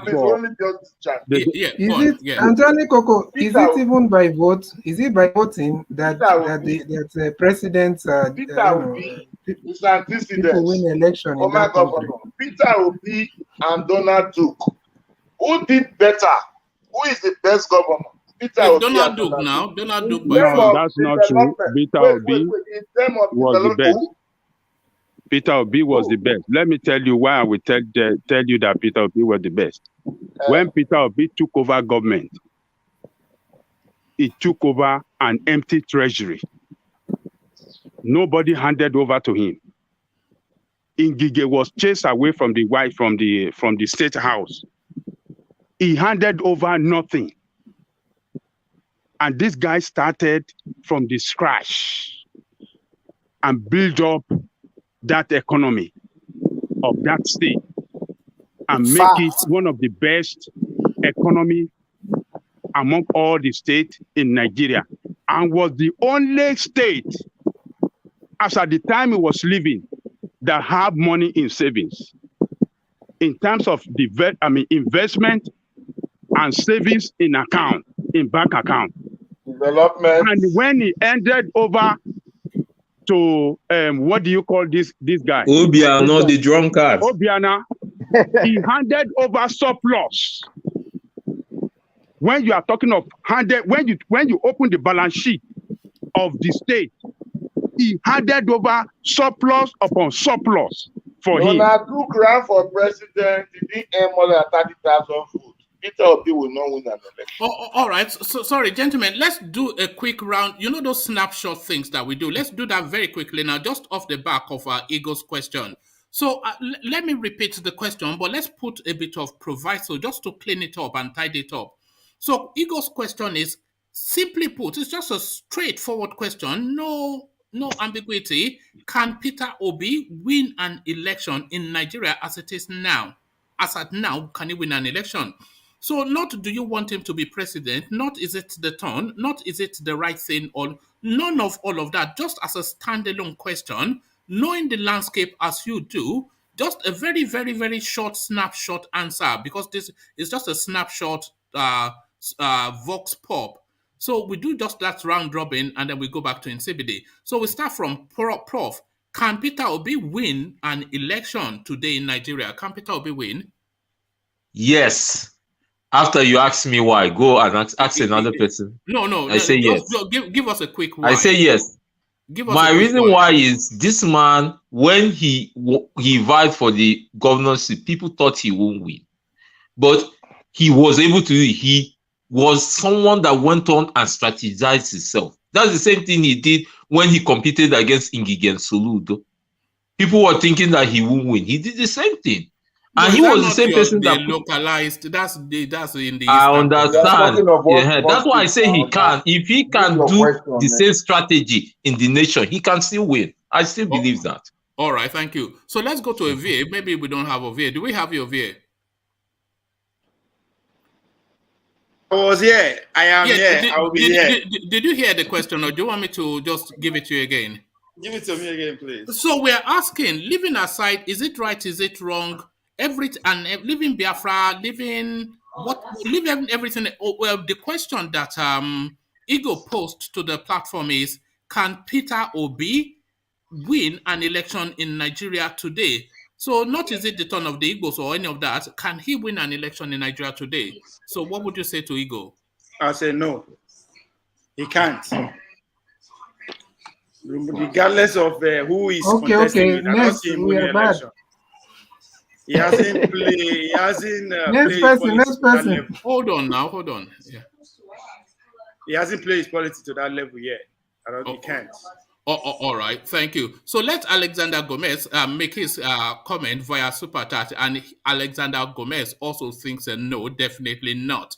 So not just a no, a definitely not. Not no, not. That's what he said. N-O-T. I think that is. So Adiale Koko, the question, just a brief answer. I think you might have already given us your position, but just for the purposes of can Peter Obi win an election in today in Nigeria? Not is it the Igbo turn and all of that, or just can he win an election in Nigeria? Just a snapshot answer to that. Yeah, in a country that is doomed, a competent person like Obi with that capacity of good leadership cannot win, because we are in a nation that is doomed. We agree. All right, thank you. And to you, Ego, okay, you asked the question. What is your answer, Ego? A snapshot answer to your own question. Definitely not. He can't win an election. Why do you guys think that he cannot win this? Why? Okay, why I said is this? Why I just finished that? I want to continue with the round question now. Let me just give you the reason why. See, wait. The reason you are fronting Peter Obi was that he did well as governor. Listen, Donald Duke did better than him in terms of development. Look at Calabar; it's one of the cleanest states in Nigeria. Listen, the man got 30,000 votes in this country. So don't come and say because he's a governor, he did this, he did that, qualifies him to come and rule Nigeria. We must understand the dynamics of this country that we are. You will not just say because Peter Obi need 5 million. Competency cannot does not stand a chance. Are you guys saying that competency does not stand a chance? Ego, they have up to 1 million dynamics. Oh God.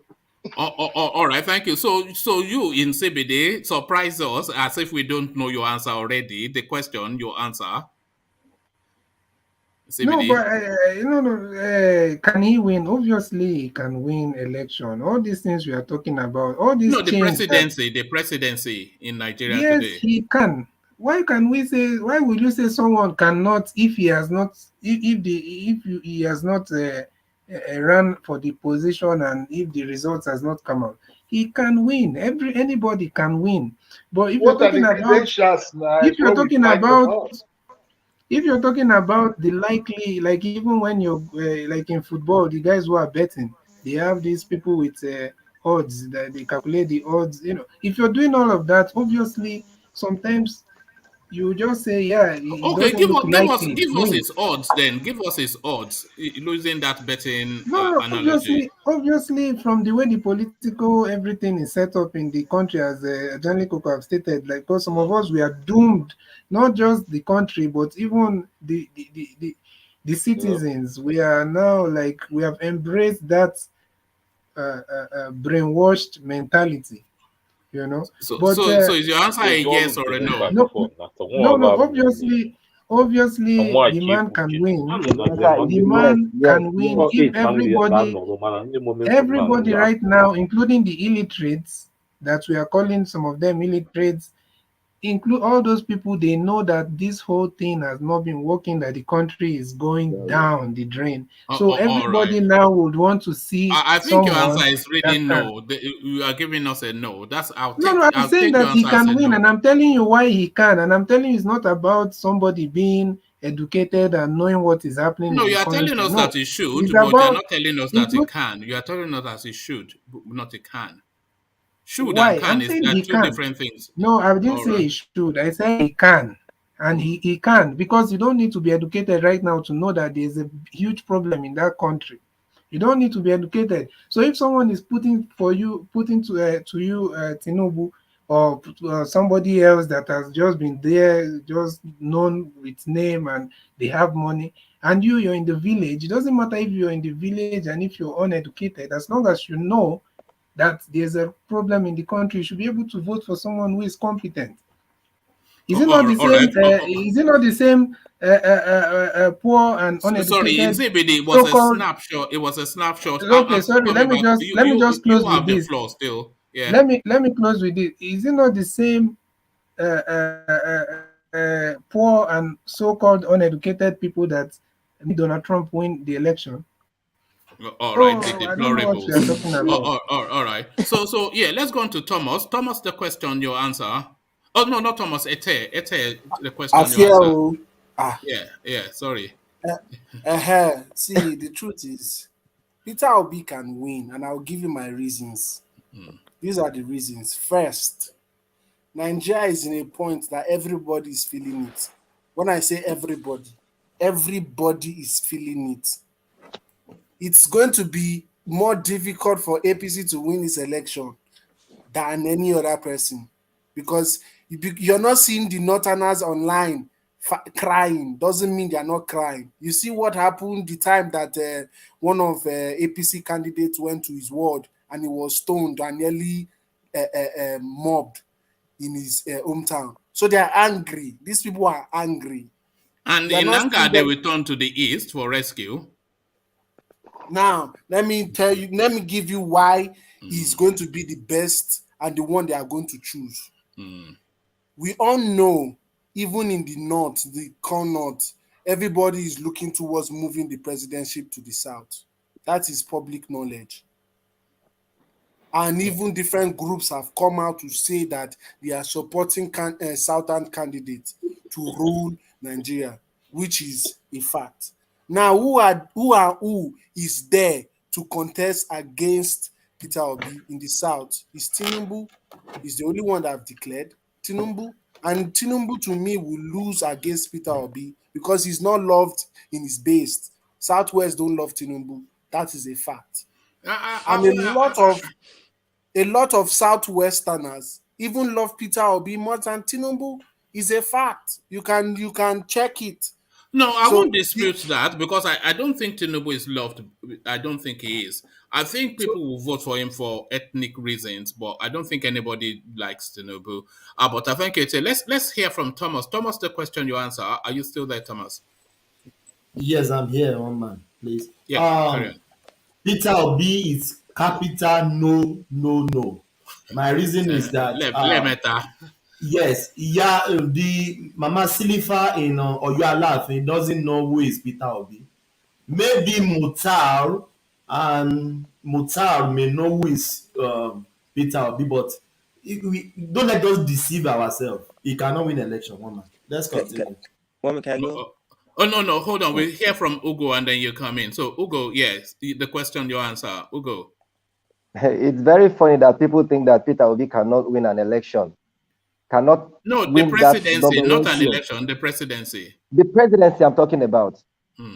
Now, if Peter Obi should emerge as the flag bearer of his party, let's say PDP, for instance, is it not a collective effort that they would do a campaign? Now, we are saying that most of our voters are not educated. If we are saying that we should remain where we are, then I would agree with you that Peter Obi cannot win an election. But if give us a sense of possibility of that, him having the ticket to be number one. That's what I'm saying. If he should emerge as the flag bearer, then it is also a tax for the party to now start telling him based on what he has done. Are you seeing that happening in this party, Oga? It could happen. Why do we? Okay, now you're working, right? Or perhaps no. Let's take it from this context. Maybe you're not married. Are you going to get married? Is there a possibility that you get married and have children, or you're barren? Come on, let us think outside of the box. If you're saying that one, no, you don't know where you don't understand it. No, I don't know that analogy that you just made. But carry on. So, if he emerges the flag bearer of his party, then we should start telling the people what he has done and why they should vote for him. That could actually help him to win. It's not just him; it's a collective thing. So I think he can win. He can. All right, brilliant. So, and you, Charlie Boy? Yeah, I think he can. The reason I think he hit it too. Youth of this generation will support PWB. That's a fact. The only people from 1960 will not, but people this generation will support. When you say the youth of this generation, are you saying the youth in the entirety of the country, not the Eastern youth? Yeah, the entire. So the youth in Sokoto, the youth in the youth in Kebbi, to support him. The people from 1960s they will support not support him. Like people from your generation, I'm sorry, woman, will not support him. But our youth, our youth are smart. They're not dumb. All right. But is wrong about that. But don't underestimate the youth. The youth are smart. Man. All right, you may well be right. You proved me wrong in the earlier session. So, do you think the youth? Do you think the youth of the East and probably South, or majority of them, do you think they will support Tinubu? So no, it's not about if you want to look at it that way. People are waking up. Then it's on both sides. Nobody probably. The Southwest, we know that even if they don't like Tinubu, like you said, they will still vote for him because of tribe and one other thing. But if you are going to look at it from that angle, then definitely even Tinubu himself does not stand it as much chance. If you're talking about being elected, in CBD, you know what is going to work against Peter Obi now is the Biafran narrative. You know the way politicians, you know the way they do things. Biafran narrative, they will use it against him in the north, and Tinubu will win easily. That is the problem. They will use it for. Do you think you mean sorry, no, you respond, but let me never front Peter Obi. Let me expand on what what I'm trying to say said. So sorry. Okay, go on. Let me not cut your flow. Go on. No, what I'm trying to say is that you mean that the people of the north. I know sometimes we like to say that, or we have this perception that the most of them only suddenly you tell us they are civilized people, politicians and all that. We are talking in political class now. That these people, they will just tell them that. Peter Obi will turn Nigeria, will create Biafra, and they will just believe and agree that that will. I don't know. Sorry, Ajan Lekoko. Let me make an insertion here, because where Ajan Lekoko was coming from, what I picked from there, or the thought that struck me was that, when they want to play Peter Obi, they will play him with the Biafran narrative. Not only would they say that even if he did not support Biafra, the one thing that they will say is that he did not come out. to the voting mass, they will play the narrative that he did not come out to condemn it, which they can, and he being a senior figure from that part of the country. So they will use the fact that he did not come out, not that he supported it all, but the fact that he did not come out to condemn it, it damns him politically. Yes, I can pull up. You can find a lot of his interviews online where the man have stated clearly. You think the voters, like we told you, you think the voters, the literate voters, have time to go and search for whether he said this or he doesn't say this?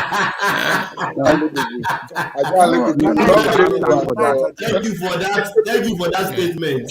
You don't know that you don't know that Nigerian voters, they are like Joro zombie way now one way. Now one way where they tell them like this. Do you know that they will print posters and him with him and Nnamdi Kanu and they will paste it all over the country? This is what they will do. You don't know politicians. They are very dangerous when it comes to they will power. Photoshop it. When it comes to power, politicians will do everything. There was a rally earlier today in Abia State for Yahaya Bello. Women rally. We post his picture and now the camera. Here's the fact. You got those are the people you want to mobilize to vote for. Don't turn this program to a comedy house. Peter Obi is the most competent among them all, but unfortunately, Nigeria is not a country that votes for Adele Koko, do you put him above Saraki? Oh yes, I put him above Saraki. I put him above every other one, every other person. Including Showore. No, Showore is not included now. We are not talking about Showore. He's a candidate too now. He's also a candidate. No, don't worry. Don't He's a candidate too. Are you whining at Adele Koko? One man, let me say something. Don't worry about Showore. Okay. But when we are talking about the real, all those big politicians and the big parties. He is more qualified, more competent than all of them. That guy can solve Nigerian economic problem in 2 years. Oh God! Don't say that. Remember what Fashola told us. That guy can solve Nigerian economic problem in 2 years. No, I don't want to even say 1 year. In 2 years, if we have a country that really want to, have a focus, that guy will put down. I go with you 100%. He has the pedigree. Hold on now. People like ego is the problem we have in that country. A simple plan that can solve the problem right from immediately he enter office. There's no doubt about that. But unfortunately, Nigeria is not a country that will celebrate. It's a useless country that will never.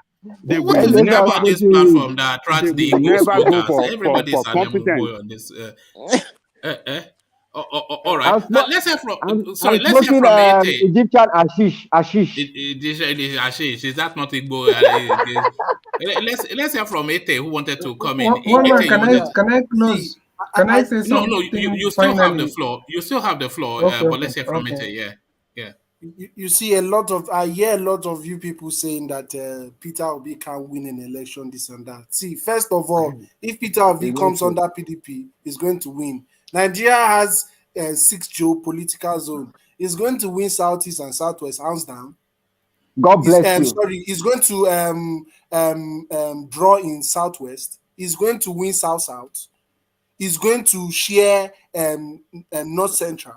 The only place that he's going to lose land. Why would he win South-South? Because I'm not aware that the South-South he even said he's going to win Southwest. What are you talking about? I didn't know. I said he's going to win Southwest. He's going to win Southwest. And then when Tinubu is in place, Peter Obi will never win Anambra. World peace. No, you don't say that. How will Peter Obi not win Anambra? He didn't win at the first place. Let me say, he didn't win at the first place. And you say you're analyzing politics. Hold on, let me tell you. Let me analyze for you. Let me analyze for you. Hold on. One at a time. Yeah. Apuga is Anambra is the hometown of Apuga, the founding town, like I said, their headquarters, the mother base. Who did Peter Obi collect the governorship from? Anybody that come out in Apuga, under Apuga, wins Anambra, regardless the name. Peter Obi have never won any election on his name. Stop talking. If you know politics, what are you talking about? Peter Obi was a PDP. He won't win zero. What are you talking about competence now? Let's talk about competence and stop. Peter Obi will never defeat Peter Obi has none. Competence, he has none. He took Anambra Why do you say he has invested none? on zero view. What are the grounds that you're talking about? Which are you talking about? One at a time. What are you talking about? Peter Obi has no competence. Talking about China. He has no competence. All right. Let's hear from World Peace because the generally held consensus is that Peter Obi, that is one selling point is his competence, but World Peace is not going contrary to that widely held belief. So let's hear why he's saying that. So why are you of the thought that it is not competent? So let's hear that. Peter Obi is educated, yes, like so as other Nigerian politicians. But Peter Obi does not have anything that it takes to change Nigeria right now. He doesn't. He ruled Anambra. What did he do in Anambra? What did he change in Anambra? What is it? The other guy just like he said. What is this one talking about? Ajani Koko has told you that. He told you that. This one is just this one. Please, let's go back to it. This one is what are you talking about? What are you talking about this one? What are you talking about this one? What did he do in Anambra? What did he turn Anambra to Dubai? So do you know Anambra politics, or you're just speaking generally? No, I'm just telling people that you say in one Anambra, Anambra. What did you do in Anambra? Anambra is a hometown of Apoga. Anybody that comes out under Apoga wins, and regardless whatever you don't know what you're saying. Peter Obi was the PDP governor of Anambra. Have you not ever an Apuga governor? You're not making any point. What piece? You're not making any point. Honestly, you're not making any point. You're not making any points, my brother. Peter Obi was the PDP governor of Anambra, not Apuga. He's the camp to PDP. He's the camp to PDP. He won the ticket of Apuga. No, we know that. Hold on. What are you talking about? Can you hold on, please, World Peace? I thought you had a strong base to say what you said, but it looks as though you were just saying it generally. But let's get back to Nsibidi and then get it back on stream. In CBD, so now Peter will be in contention, and you see that opinions divided, even from this platform. You heard that. But still staying with the East, would you say amongst all of the runners and riders coming out of the East, so the names that are coming out now, Oji Kalu, David Umahi, Rocha Sokorocha, now Peter Obi, well, and maybe other, I think some Pious Ayam or something, you know. So all of these names, Pious Ayam. So all of these names that are coming out in the East, which amongst them do you think the Easterners are going to rally behind? Who leads that field coming out of the East in CBD? Obviously, there's no Easterner that will not back Peter Obi right now. I don't know why you guys think the man does not have any. Everybody East will back him, even in the South. Maybe people from Ovie, all those sides. There are some people that will not back him in the South, if you are being honest. But I don't even know who they will back instead, because I don't think they will also back Tinubu. But in the East, definitely Peter Obi is number one person that will be considered. And if you're looking into the, APC and all that, I don't know if I'm to talk about that, but you think that I don't know if all indication is pointing to the fact that they will choose Tinubu, but something is telling me that they will also want to push this guy. Maybe Buhari will prefer to push someone like Amechi. I don't know. Something is just telling me that. But yes, Okay, To your so weigh the two question, against. Peter Okay, so Obi, if you want to weigh the two against each other, I Peter think Obi that. is the front runner for the Southeast. Like there's no other. In fact, nobody's coming second. All right, I think I somewhat agree because a lot of the names they sound somewhat ludicrous. I mean, Rochas Okorota, you just laugh immediately, don't you? And not just Okalu, we know it's only after money. No, Ojo Kandi is not even in the top. People are not even thinking about. We in the East, we don't play all this. We are, cowardly politics. We'll tell people we don't want them Is Peter direct. Obi the biggest political name in the East? Is it because I cannot think of a bigger political name in terms No, of just clean cut? Yeah. if you're talking about bigger, in terms of maybe influence outside the East and all that, you might not even say Peter Obi. Maybe you even go for the same Okorocha you're talking about. But the most relevant name right now in the East is Peter Obi.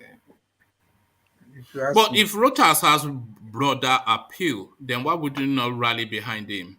Because we don't play that kind of politics. Like you're saying that Tinubu, you don't like him, but you vote for him. You see, that's the thing that is taking our. That is why Nigeria is where it is. And instead of us to be looking forward, all these other countries that had revolutionary leadership and everything, these people did not stick to the system. We are just moving on with this defeatist mentality that we are in this.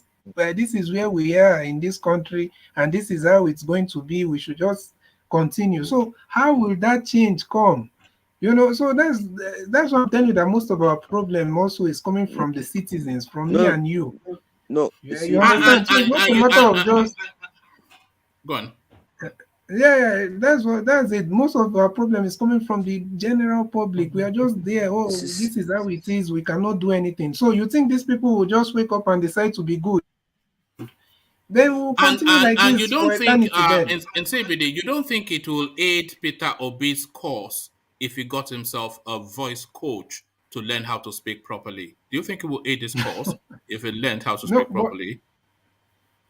you mean I think maybe I don't know the history behind his vocal whatever, The but I know he was born that voice, way. the squeaky voice. Yeah. He's not squeaky voice. I think Does you say Buhari know how like to speak? maybe. No, it's Buhari not knows how even to about speak. that. To be honest with you, it's not about that. And also, one thing you need to understand is that most of the most relevant that does not translate to your capacity in terms of leadership. Even if you're going to Bible days, Moses was a stammerer. You see, even till this day, most of Donald Trump, they okay. Let me not go into American politics. But what I'm going to say is this: that does not translate to that person's capacity in leadership position. So his squeaky voice or squeaky voice, as long as you're seeing the things he's doing, is his brain You is don't say it using, as an not. impediment, talking like David Beckham, like. But people are We, hearing him now. Thank God, Muhammad, how do you at least talk? we thank Are you God that any different from Peter at least. Obi? no, don't worry. I'm not a president. I'm not running for anything. I'm just running my mouth. That's all. That's the only thing At I'm least we running thank just God. about. You are just running your No, mouth. no, I'm just running my mouth. no. That's the only thing I'm doing. No, You see, at least we thank God that the man, if he speaks, we can still hear. No matter how it sounds, it's not like somebody that nobody can hear the words he's saying, or maybe he Like has some. Parkinson syndrome, Tinubu. At least he's not telling us that youth will eat agbado and cassava in the. And he's not shaking. So at How do you least know he's it's not not telling us those shaking? things. Do we have his medical record even? How do we know that he's You fit and can see this proper? man. He's a very strong man, fit. How is he strong? You mean because he's fat? The fat No, doesn't this mean guy is strong. fit. Yeah, It's you not can fat see. now. Where is it fat again? I Is he don't not see fat? any. It doesn't look fat. Are you sure you're talking about Peter Obi, one man? One man. There's no two Peter You Obi see, now. CBD, here's the truth. I think you guys are the only guy to save Nigeria. I keep saying, the media say that. I've seen the West and the East. The West have failed Nigeria woefully. You told them save Nigeria. It's a fact, and they just should realize they have somebody in the country is willing to help the country move forward. That's a fact. Well, I'm saying the bigger picture. The West have failed us woefully. They have failed us woefully. You think the West of Nigeria or It the says West of the West world? has failed us woefully, is what he's And that's saying. a He's fact. essentially saying, women, the Yorubas. Yes. Oh, you know Charles now. Yeah, you know Charles. I'm speaking to the truth of the fact. I don't like you of people. course now. That's the truth. Charles, you are a racist, so you are a racist. No, Thomas. No, but you see, let me just finish by saying this. All these things we are saying, this is the the other time Ovier was there talking about how we need to push. I don't know if it was Ovier long time ago, how we need to push for somebody wants or whatever. So unfortunately, we are still in this space whereby we cannot just look past tribe and that is why the politicians have succeeded in just replacing themselves with themselves every time. So if we are going to move forward in the country, you look at competence, forget about where that person comes from, and the man has shown, the man has proven. I don't know if you guys even listen to his interviews or his when they invite him, or the man talks, listen to everything he's saying, and you choose people from there. I listened to him and I don't hear in him what people describe. But I'm willing to concede that maybe I've not listened to him enough, but I don't see anything special or fantastical about him. Did you watch the debate? The president, 2019. I saw the interview with Kadira Ahmed. I saw it, and it did not come across at all. That's why I'm telling you that we are not ready. We are not ready in that country. Unfortunately, I'm not saying it I'm not prophesying evil or saying whatever, but we are not ready. And by the time we are ready, everybody, in fact, will go and look for Peter Obi where he is, or people, or anybody like him. It might not be him, but people will be praying for somebody like him to rule that, because we are crying that we are suffering, but we have not suffered as much as we need to suffer in that country. I don't know if it's because many of us are abroad. Maybe because many of us are abroad, but for some of us that frequently go home, we understand these things. Maybe some of us have not even gone home for 10 years or more, and that's why we are just talking about. The only way that you could better if the Yoruba people wake up, but the point Nigeria will be better. That's a fact. Sorry. I'm saying if the Yorubas wake up, Nigeria will be better. I think we need the Yoruba. I get what he's saying, but you guys don't. You might want to look at it like a tribal thing. It's not a tribal thing. What he's saying is a real thing. The Yorubas. You're always trying to use us. You're always trying to use us. You tried to use us during the Nnamdi Kanu something when it was at his pump.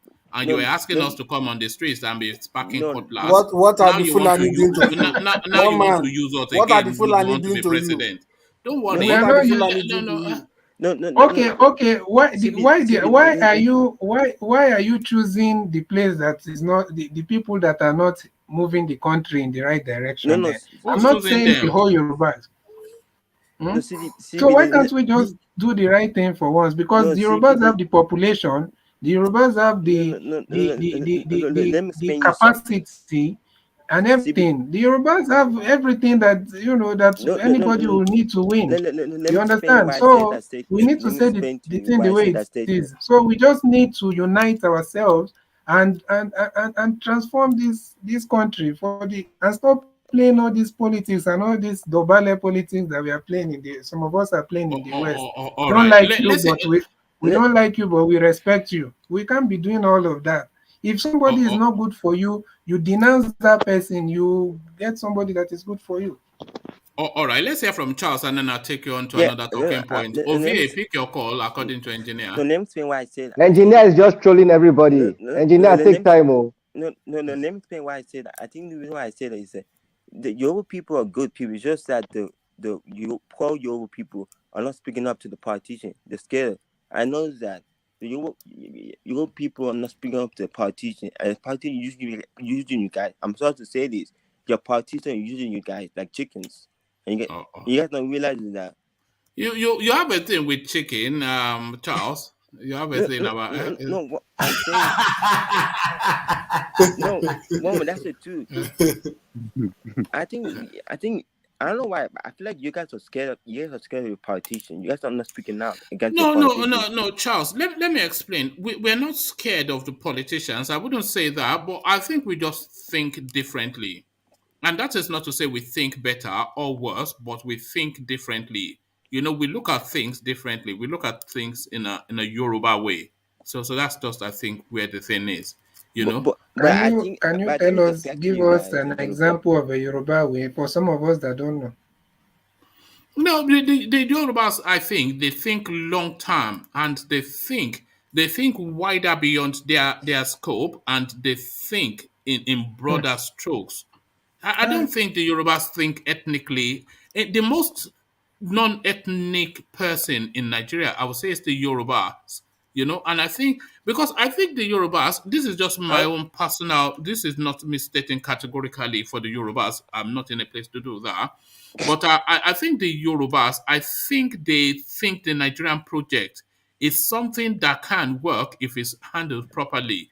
So they invest a lot of hoping that they see a Nigeria that can work and how it can be for the world and for humanity and for the black race, etc. But I think their politics. I think I will support you. I think I will agree with you until maybe some 10 years ago. One man, are you not a Yoruba man? I am a Yoruba man, yes. Will you say any bad thing about Yoruba people? Well, maybe not, but I wouldn't. So what are we saying? I wouldn't lie. If I say a fault, I would say it, because I think the Yorubas, they could learn bravery a little bit from the Easterners. Then why are you not faulting the Yorubas for giving us Buhari? Who gave you Buhari? The Yorubas gave us Buhari. The electorate gave you Buhari. We already know where the North will vote. The Yorubas gave us Buhari. We already know where the North. Buhari will never have won. The electorate gave, APGA was part of the coalition that brought Buhari in. APGA.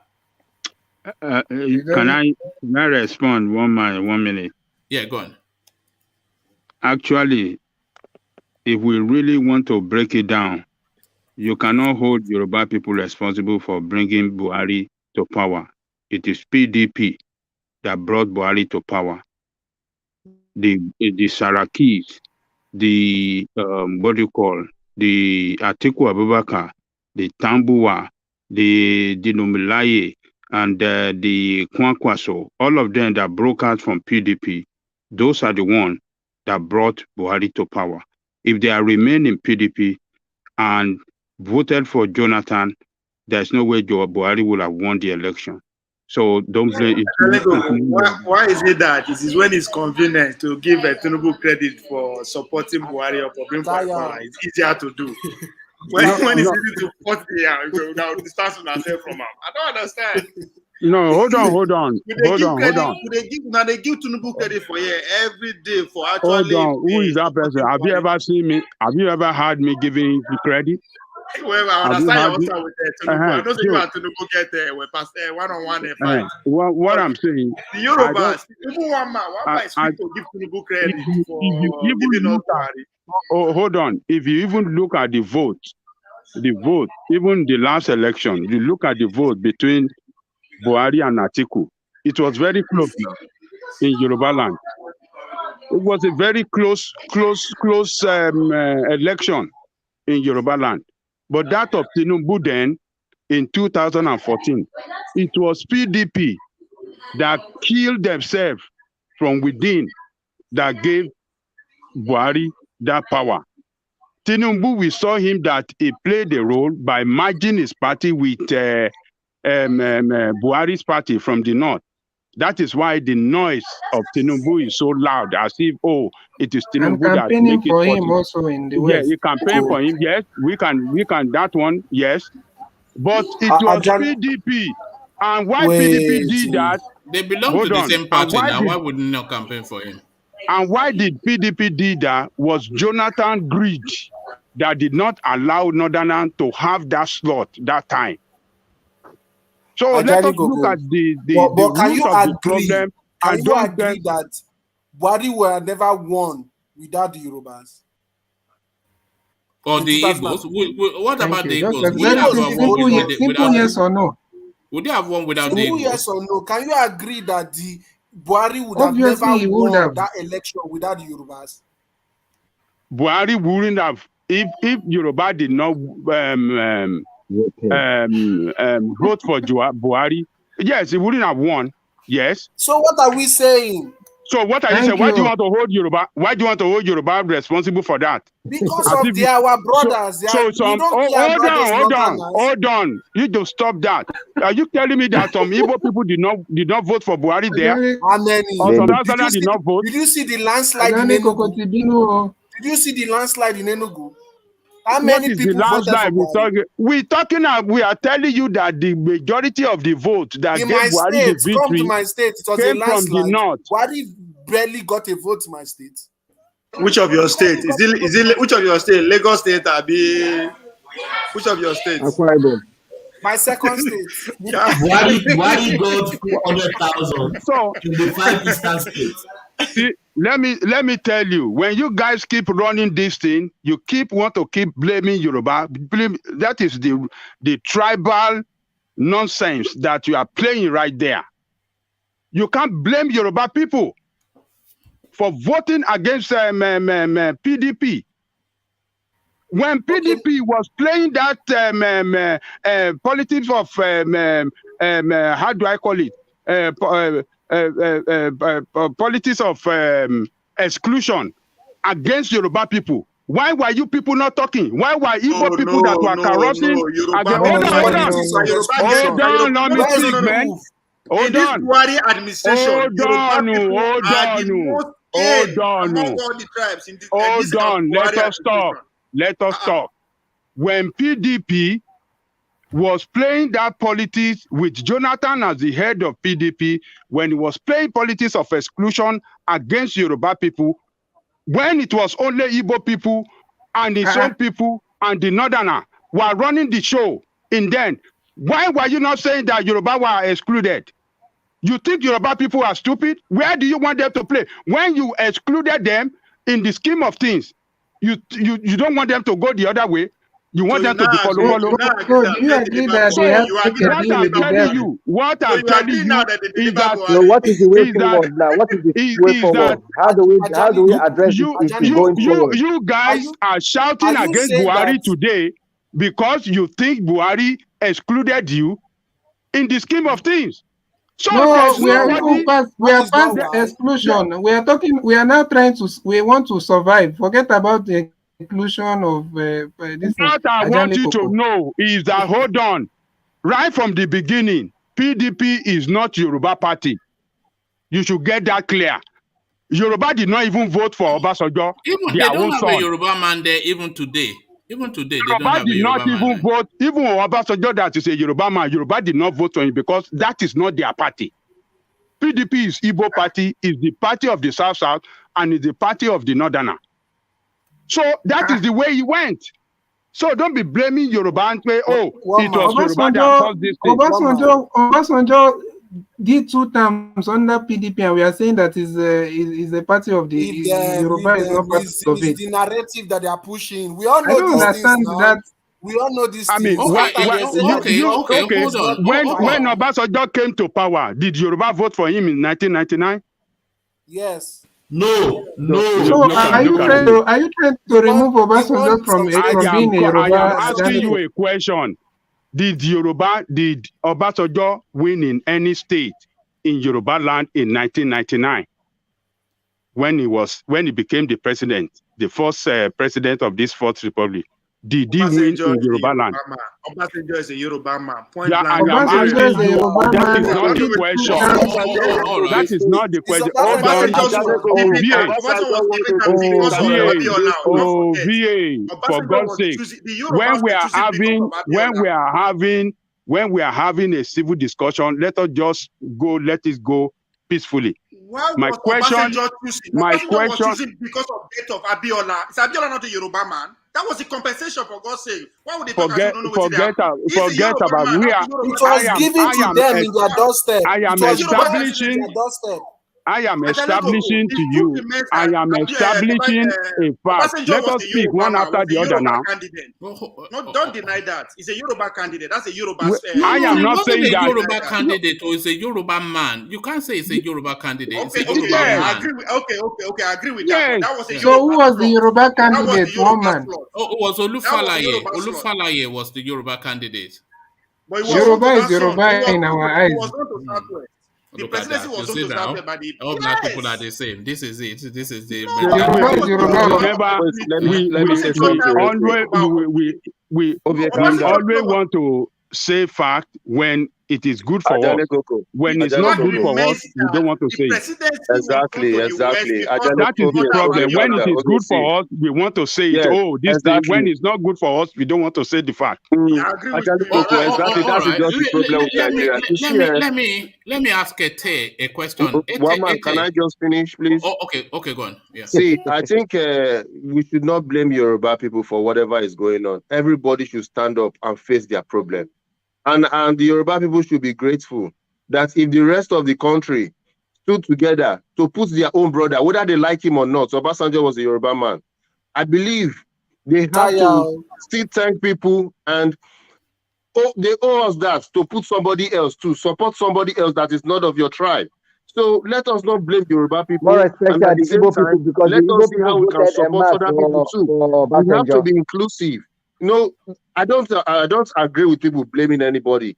Nobody's fault, because some people from even if it's one person from Igbo land or one person from South or one person from the north that voted Buhari, we will still say they voted Buhari. You will not just say there were less than 100 people. So it is our fault. We are in it. Let us stop lamenting. Let us find a way out. And we can do that together. It's not even a blame matter. It's not blaming. We're just trying to establish facts, as Ajale Koko said. That position was given to the West because of the death of Abiola. We all know that. So either they was given to them on their doorstep. Either they like Obasanjo or not, that is a Western presidency. That's their slot. It doesn't matter if they like him or not. That is a Yoruba man who was the president at that time. And by the way, because I've got the election results from 1999 on my screen, and there's no indication that either the East. So the East did not even back Obasanjo, although it was a Yoruba fight anyway. No. They back him. No, one man, you have started again. No, everybody knows that the East backed Obasanjo. Wait, one man, why must you always find something to blame the East? Which result are you? What we later started calling him in this East was Obasanjo. Are you looking at Abiola result? Oh no. So sorry. Carry on. I think you may be right. Carry on. It's Abiola result you are looking at then. No, I'm not looking at Abiola result, but I'm reading it the wrong way around. It's Falaye Obasanjo results. Okay. So yes, they call it Obasanjo was imposed on Yoruba people. He was not the candidate of Yoruba people. But we are not saying that he's not a Yoruba man. We want you to get that clear. He is a Yoruba man, but it's not the candidate that the Yoruba leader really pick out and say, this is the person we want. This is a man that the military imposed on us. So, but what I'm saying is that in 1999, in 1999, Ajale Koko, just to back you up, the Yorubas, they categorically rejected Obasanjo. 693,000 to 227,000 Falaye, or your state, 607,000 to 187,000 Osun State, 332,000 to 143,000 Ogun State, 668,000 to 133,000 Ondo State, and in Lagos State they just chased him out. So Ekiti State, the same thing. It got comfortably nearly 3 times. So the Yorubas rejected Obasanjo in 1999. One man, what about 2023? I'm sorry, 2003. Oh, okay, I'll look that up. Go on. No, 2003. Yes, it got the vote of Yoruba people then, because by that time you were supporting him. He was your brother at that time. Hold on. Don't play this racist nonsense, man. Just hold on. What is this racist nonsense you are playing, man? Just stop that nonsense, man. We are one race, so we are one race, Johnny Coco. Yeah. Let me tell you this is to tell you that Yoruba are very reasonable people and very reasonable politicians. In 2003, Yoruba people saw that this man that we did not support, he is doing great things for the country, for the whole country, not only Yoruba. And this is what Yoruba people want. They want a leader that can bring people together, a leader that can elevate the national growth. Why are you still claiming he's not Yoruba candidate? Why? Why are you supporting him in 2003? Sorry, you asked the question. In 2003, he was contending against Buhari, so that's different. You know, that was North versus South. But when it was really a referendum on him, the Yorubas rejected him. So in 2003, we have seen how this man governed for 4 years, the way he turned around the economy, the way he has managed the political space, the way he has brought people together and, he governed well by his appointment. He is not partial. He gave what is due to everybody, not like the way that Buhari did his own and all the strategic position to his Fulani men. He gave Igbo what belonged to Igbo, what belonged to Calabar man, what belonged to every part of the country. He governed like a united, he brought everybody together. So we are all impressed with that. What you are saying? What? Unfortunately, he gave what belonged to the Ibibios and the Igbos to Cameroon. Look at this. Look at what you are talking about. That is why Ajale Koko does not like Obasanjo. Why are you running all this thing again? Is it the one when the court they deliver judgment? They deliver judgment during the Abacha regime. So you don't want him to abide by the world court judgment? Not be made other presidents will refuse that and appeal and go they'll go far and wide to make sure it doesn't happen. This thing that Gowon was the one that seized this thing away. He ceded that land away to Cameroon. And they were dragging it since then. Abacha came in and Abacha turned it. He said he no go agree. And then we have a democratic country that is connected to the free world, that believe in rule of law. You said it should not go by what the International Court of International Court of Justice deliver. It should not abide by it. No. See, calm down. The problem with Obasanjo about that is that why did he refuse to appeal? The people told him to appeal. All that process had been exhausted by the time it got to Obasanjo. We discussed this when Ovie brought it up a few months ago. One man, do you remember? Hold on, Lord Michael. It was make una come do me what una like. Say no, they appeal. It was Abacha that appealed. It was part of Yoruba land that was being Obasanjo, they delivered the final judgment. Abacha regime. Speaking to you in the comment section. Anyway, Abacha regime appeal. All these things are past tense. Make we not go to the kill our but let us get the record straight.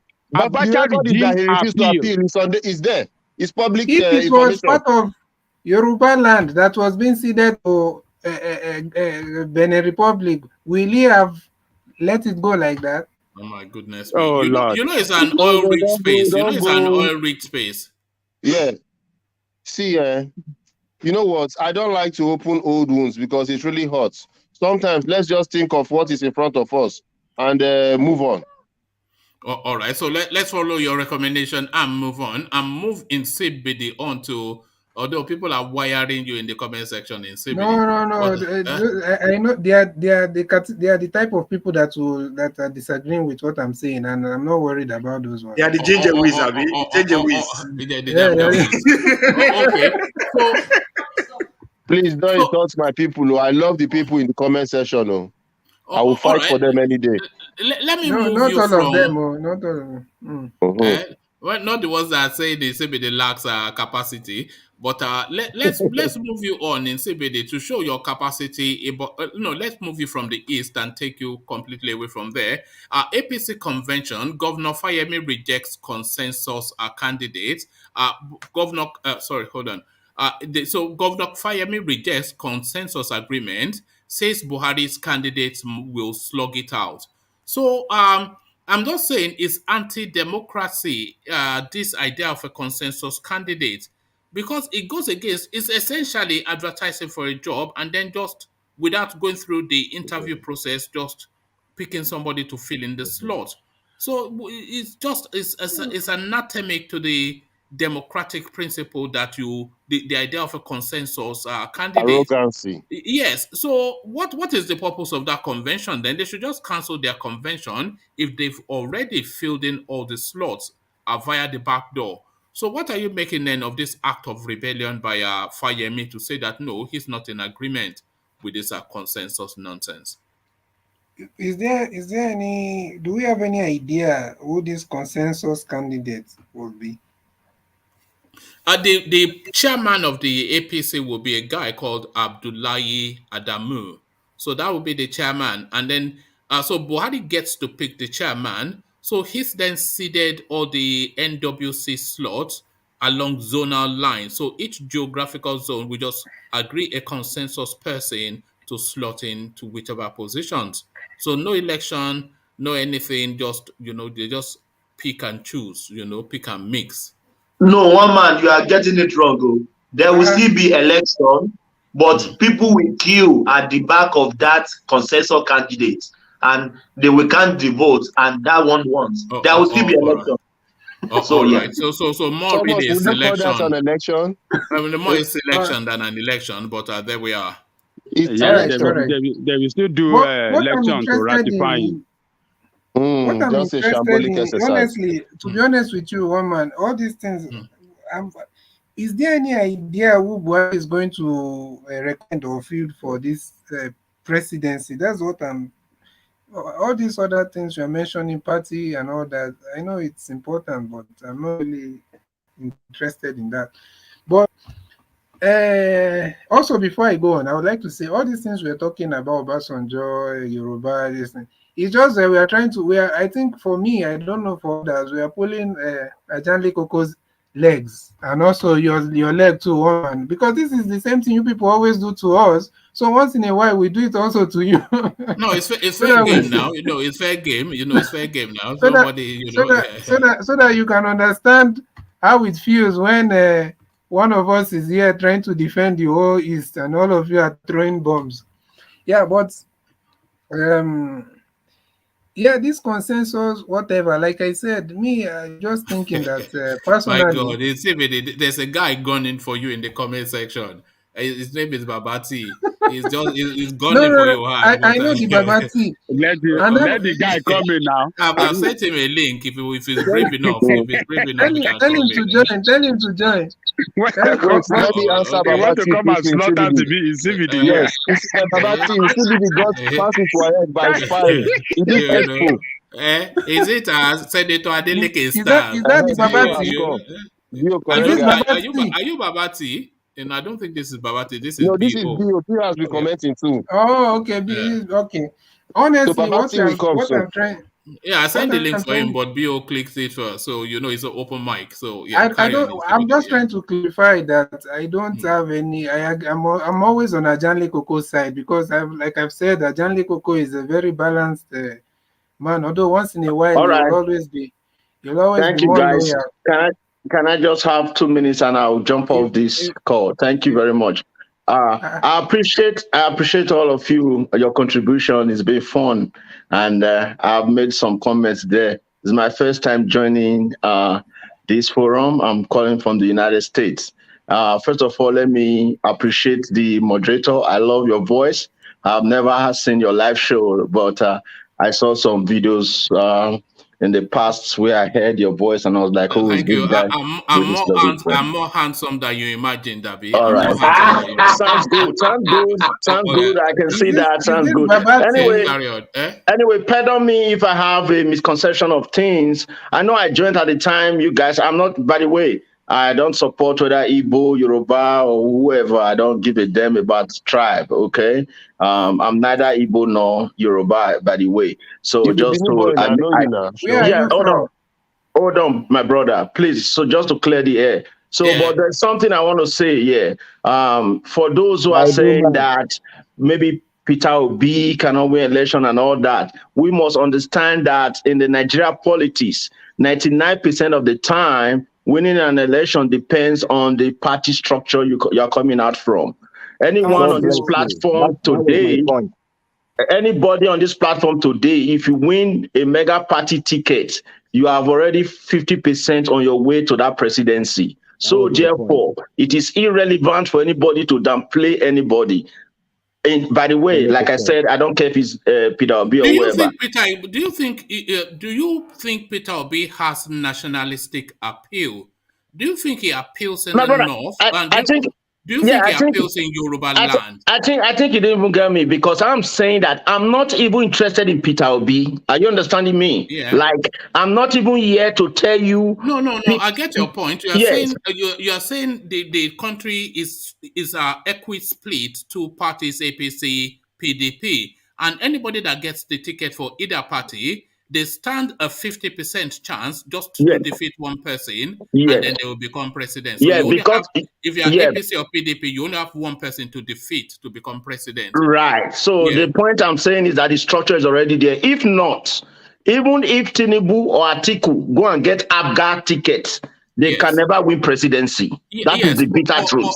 So I accept that. But where I wanted to sound you is, if Peter Obi does get the PDP ticket, I'm suggesting that is somewhat self-mutilation on the part of the party. It's almost as though they are not ambitious towards the presidency, because he is categorically, for reasons of ethnicity and not broad appeal, unelectable. He's an unelectable candidate. So if they give him the ticket, then that means they've surrendered the presidency.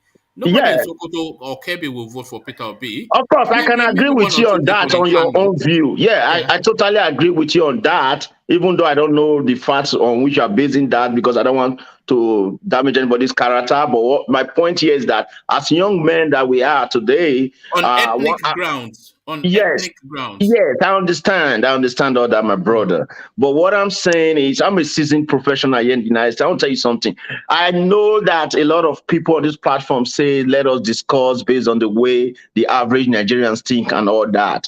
But my point is, I stand by it by saying, regardless whether Obi or whoever, I'm saying that if a mega party today brings someone, I mean, I don't know Peter Obi, but I know he was a former governor, for instance, and a two-time vice presidential candidate. So I don't even need to know him personally or know his antecedent, but I believe that even on those platforms that he have run, coming up from a mega party, we always take him far. But that's by the side. So the key point here is that whoever the mega party brings, that is why the fight to get the presidential ticket on these mega parties is always very high. If not, Tinubu has all the money on earth, as well as Atiku has all the money on earth to sponsor themselves to get the remaining. How many parties do Nigeria have now, apart from those two? 60-something. Thank you. So do you know that if, apart from APC and PDP today, if Atiku or Tinubu decide to go to any other party apart from those two, they are not even going to go to campaign ground to get the nomination. Do you know that? So, but why are they not going there? Because it is obviously clear that we know that the party structure, I'm telling you, if APC today brings, don't think about PDP now, somebody like, Impact Peter Obi is too big. If APC bring you talking on the phone today, Nigerians are so gullible that we think 30 days, the party can sell you out to the average Nigerian person on the street that will go there and vote for you. It has happened. It happened in a lot of states. People who were never knew that became governors overnight because someone just presented them on a good platform. So that's what I want to say here. And I want to encourage us to please support candidates like Sowore and his likes. You were doing so well. You were doing so well. And then God. One more, let's round up. Let's You don't disappoint me, my brother. I don't know Sowore, but let's support young guys, please. We are young men now. We can't keep doing this. No, but let's not support nonsense now. You're good. No, Keep I mean talking, Sowore man. and his likes, young guys. I don't know Sowore, but young guys, please. Let's support It looks young as guys. if Sowore will win election in the US. Stand on your ground, man. Man, I am saying, please stand on what you believe in. Let us support young guys. These guys you guys are supporting today, Tinubu and the likes, at our age, at 40, they were already known in that Nigeria. So we are too old, self. Come on, man. You are contradicting yourself now. One man, You are contradicting yourself. Let me say this Babati's text now. He's disrespecting the, Yeah, what is wrong with him? You are contradicting yourself now. Why is he just that means you know Sowore cannot win an election in Nigeria, isn't it? Please, did you hear what I said? I said anybody that those mega parties present. Are you telling me if APC presents Sowore tomorrow, for instance, Sowore cannot win election in that country? Is that what you are trying to tell me? I'm just asking this question. Yes, he will win election. He will win election. If APC presents Sowore, what do you mean? If he will win election. APC presents Sowore and PDP presenting Tinubu, Sowore will win the election. He may win election. Yes, I agree with you. That's what I'm saying. Sowore cannot win a local government chairman with the party that is coming out from. Local government chairman cannot win. Are you hearing me? Yes. So, how am I contradicting myself? All I've said here today can be summarized in 2 sentences, which is winning an election in Nigeria is more dependent on the party that you are coming out from. That if you come out from a good platform, 50% of your struggle towards that position is already solved. It doesn't mean it's a guarantee. So that's what I'm trying to tell you today, that people... Bio, let me tell you something. Thank you, Bio. I think... Go on, Nesebide. You know what I'm saying? I think everyone can agree on what you have said, and nobody can disagree with that, because, like you rightly said, if you win a ticket from one of the juggernaut parties, then you have you just have one man to defeat.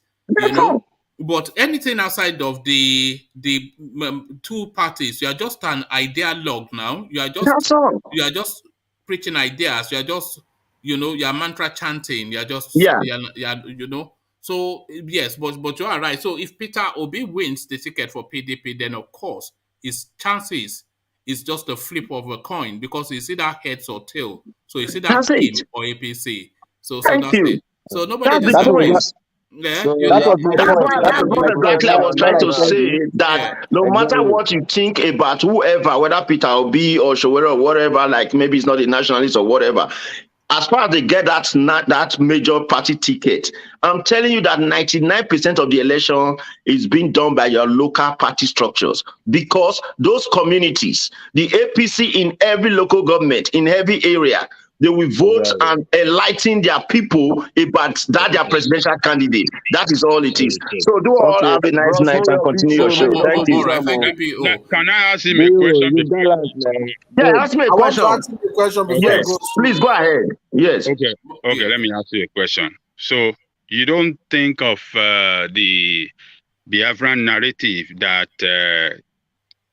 that could be a stumbling impediment, block, impediment for him towards achieving victory in the election? You don't think so? Of course, it's a disadvantage, just like as every candidate has their own disadvantage and propaganda. You know what I mean? Like, for instance, on this platform, we have argued on different negative. There's no candidate that will ever come out that don't have negative sides. Like for instance, even if you bring the unknown candidate, you bring Iboma, they are going to say, oh, maybe this Iboma is going to divide this country or something. But it's still in that party structure that they will also be able to enlighten people that say, oh no, look at what this person said. It's not like this, it's not like that. The same way, wait, the same way, hold on. Wait, the same way you disagree, my brother, please, my brother Aja, my brother Aja, the same way. Let me Aja, please, 1 minute. Aja, you made a comment earlier. You made a comment earlier which you do not agree with. For instance, you know that you don't agree that, for instance, Tinubu brought Buhari or whatever, right? Good. That might be true, but do you know that it's also a disadvantage in his part? Because if anybody wants to bring propaganda, they're going to bring it. So everybody has their own propaganda. That's all I'm trying to say, my brother. So regardless of the propaganda, take it from me, my bro. Anybody that comes out from the mega parties, APC and PDP, I'm not even sure whether it's even big to mention. If they bring me from this America today, now, even though nobody knows me, and they bring me from APC, and they market me well, I'm telling you, Nigerians, they would go through that line. That is all I'm trying to tell you. That was obvious narrative once upon a time. Exactly. But, they just need to put you on TV and everybody will vote for you. Yeah. Nigeria only know umbrella and broom. Umbrella or broom. Umbrella or broom. That's all. Hold on, Bill. Take a question from Ete, who wanted to put you a question, and then we'll move the conversation on. Bill, right, I can see that you're so worried fan. Why? No, that's why you made a big mistake. No, you just said we should support. No, my brother, you are videoing me right here, okay? You can take my picture or something. I don't know Showore. I've never supported Showore one day. My point, please listen attentively. I said that I used Showore as an example of a young man. I said Showore and his likes, like younger people. So then remove Showore and say let's support a younger candidate. Which young man? I will use you. What about Mogalu? What about Mogalu?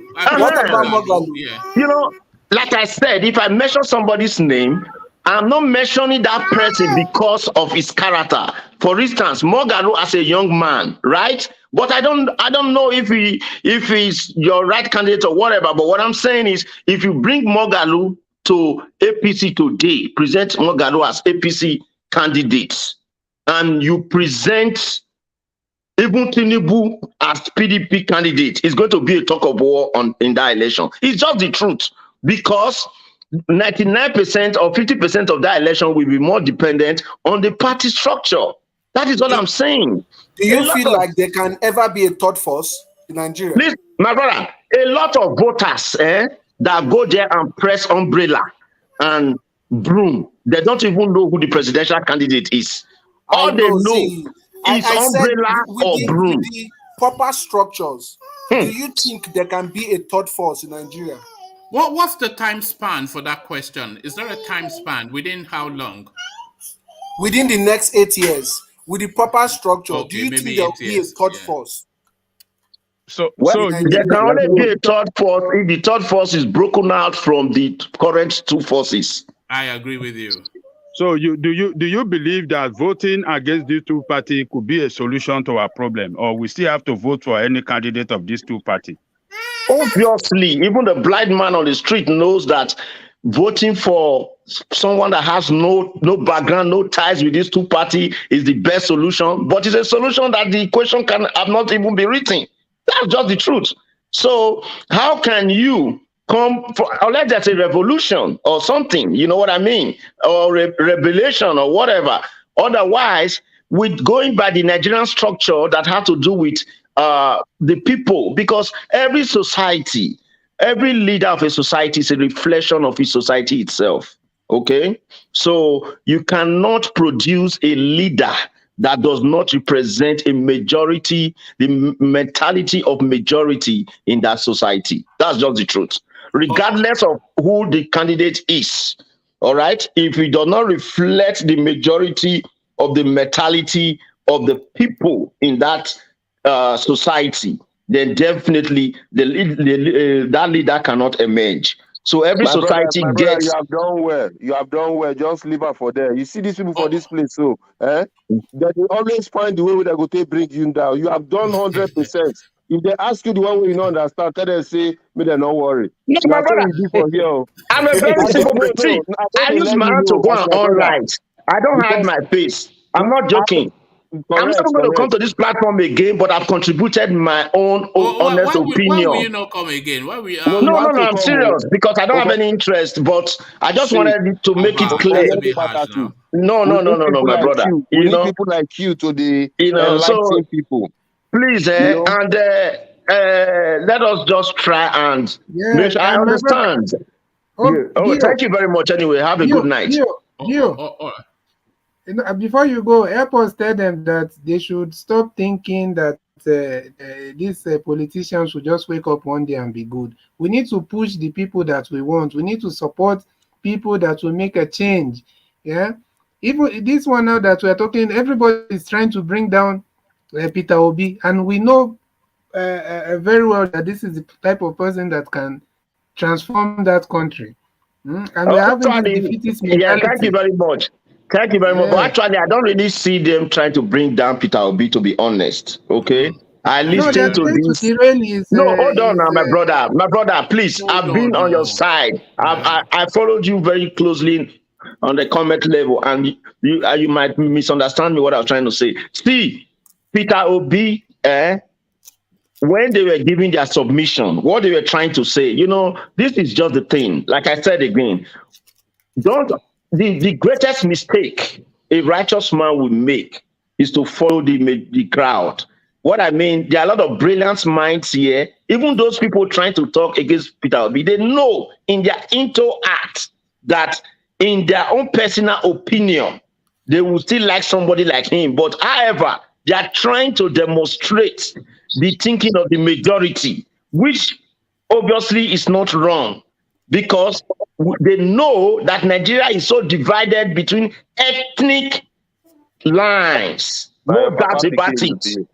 You understand me? So what they are looking at is they are looking at someone that will be able to embrace, court support across all boards, right? And that was where someone came in and said there are about 17 million Igbos in the north and all that. However, that figure came out from, we can't tell. But the point it came out of the comic books, Okay, but the point here, but the point here is we have gone ahead to say that in my own understanding and opinion, there's no election. I've never voted in Nigeria, by the way. There's no election. So what I'm saying here is that by no means, if Peter Obi is even too big in terms of a person, that how can you say somebody who have come out twice as a vice presidential candidate? And he only came out once. I think once. Yeah, once or with Atiku. Peter Obi, and then the other one was another Obi, but a different first name.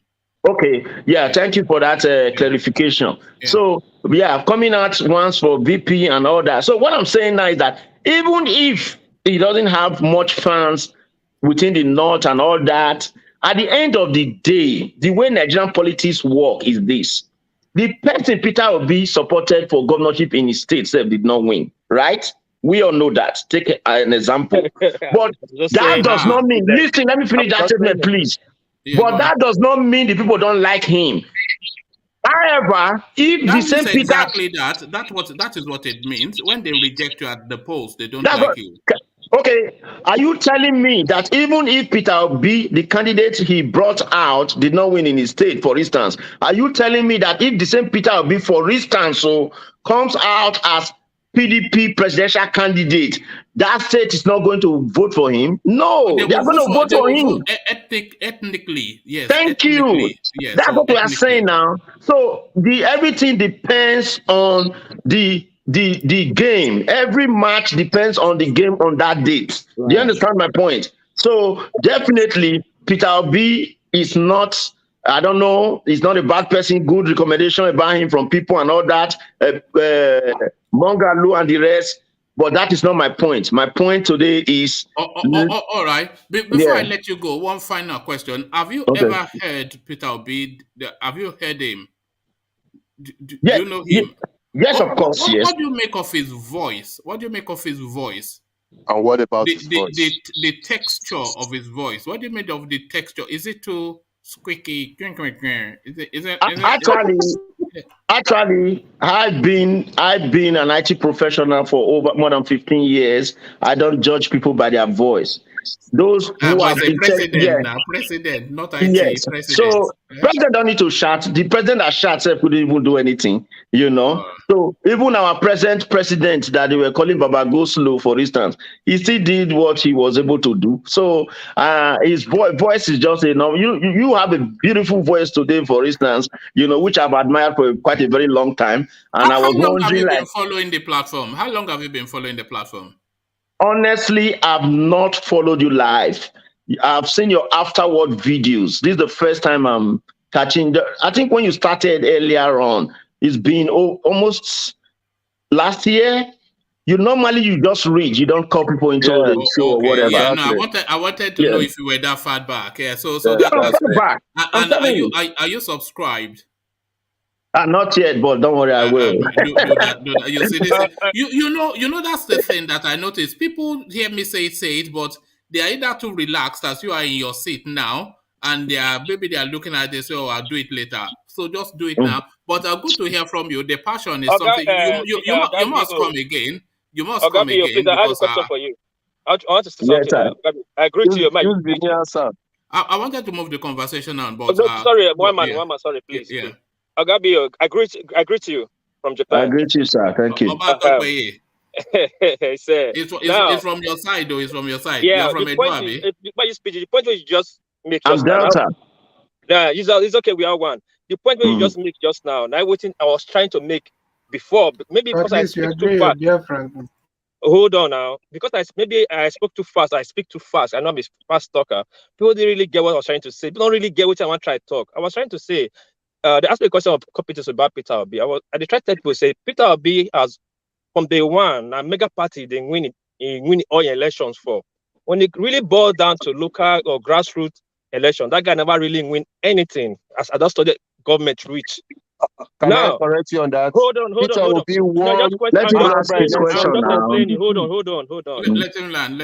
Oh, you don't make definite statements.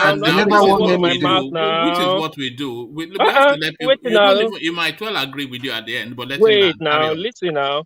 About Peter Obi, just about competence. Like you finally can explain that, man. Anybody where these two parties come out, will surely win. And that was the point I was trying to make here. Like, who could try to go back, look back from the history. Peter Obi, yes, if he win for Eastern based on tribal this thing, but he cannot win Nigerian. The only time we really know about Peter Obi now when I took a come out, I will guarantee you that like 50% of Nigerians don't even know about Peter Obi in that time. They have to start researching. This guy he'll be Anambra State governor. You understand? Okay. Yeah. That's the point where I was trying to make that time. Now what does that have to do with Thank you for that. What does that have to do with just to let everybody know that I'm following up this issue closely. The comment Peter Obi made a few days ago during Atiku's declaration, when he was asked a question that why did he come here or something like that, is he not declaring? He said that even though he's declaring, would not stop him from supporting Atiku. Anybody who watched that on Arise News would testify to that. So what does that mean?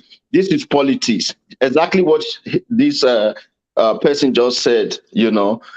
In politics, we know that no matter how you try to embrace people from every walk of life, from the north, from the south, no man is an island.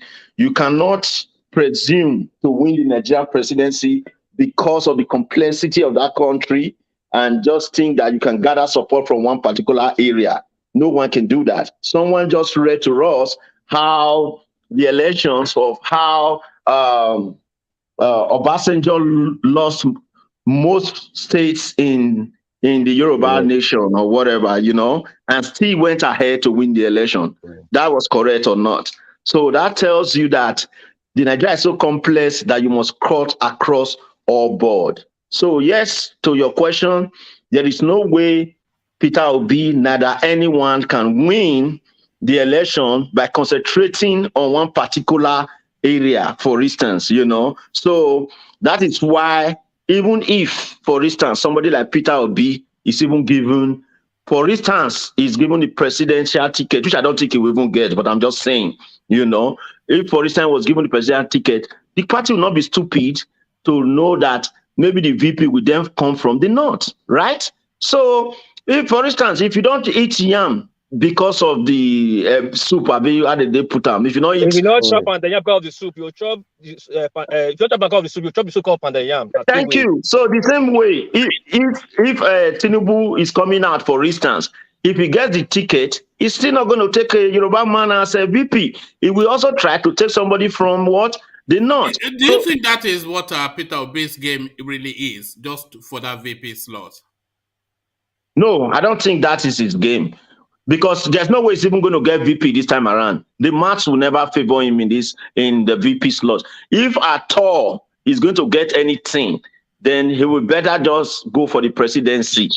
Do you understand? Because the way the maths is right now is definitely going to be someone from the tail end on this side and someone from the tail end on the other side. And if at all, Atiku, for instance, for any reason, I'm not saying it, he will get the PDP ticket, definitely, in his best interest, it will even be better for him to pick a Yoruba man as a VP. That's all. All right, thank you. So thank you. Let's progress the conversation on and head it in the direction of Ugo, who hopefully has not passed out from our Amsterdam blend. So Ugo, are you still there? You see? I am. Hello, dear brother. I am. I always like to listen to people. I don't like to interrupt. I can always chip in where I feel like, okay, I should talk. I'm here. All right. Even though it's almost 5 o'clock. All right, good of you to say. I think we have flogged the Peter Obi narrative to death, but we still not concluded on anything. But let me take you then still to the east, but the narrative of this EBONYI man who was arrested wearing the BIAFRAN flag and dies then in police custody. So this is not the first, second, or even third time, a regular occurrence now within the eastern. Sorry. So, sorry, let me just mute World Peace. So, a regular occurrence within the eastern space, but it's unacceptable. One, it's unacceptable actually in totality. It's unacceptable that a man can be accosted for draping a piece of cloth across himself. It's wrong that a man should be accosted for highlighting his political affiliation. Because you're allowed to want Biafra, you're allowed, the Constitution permits that. Maybe the agitations and the aggression, maybe that's a different thing, but to want it as a political stance, you're allowed that. And it's certainly not sufficient enough for you to be arrested, and almost definitely not for you to be tortured to death, almost certainly, by the police authorities. But will there be consequences for this thing that's happened to this chap from Ebonyi State? What are you then making of this alarming thing that we continuously hear from the East? Ugo. Like I said before, the issue has not been addressed. And not until the issue is addressed, people will keep on wearing whatever they feel like wearing. My father was an armed instructor in the Biafran army, so it's still inside of me, it's in my blood, it's in my gene. I might not be in totality of a support of a breakaway. If only the issues are addressed, like I keep emphasizing, the issues should be addressed. And it is totally wrong for somebody to be, it was a murder case. This is a murder case. They murdered him intentionally, and it's unacceptable. And it has its own consequences, because somebody, I think it was Ajaniko that was addressing that issue. If by tomorrow you hear them killing police people and people will start saying, oh, they have started, I mean, the issues should be addressed. And unless these issues are addressed, it will not stop. And they should brace up for kill. They will kill more people. In fact, they will kill to a point that they don't even know who to kill. It will not stop there. The issues should be addressed. That's my take. All right, thank you, Ugo. So, Ugo, let me marry these two headlines together. APC convention, Tinubu rejects consensus. Tinubu rejects consensus agreement, says Buhari's candidates must slug it out. So he rejects that idea, anatomic to democracy, as I said. But then also, APC convention still, Buhari hosts Tinubu Akonde and other founding fathers of the party. So it's horse trading that we're seeing now.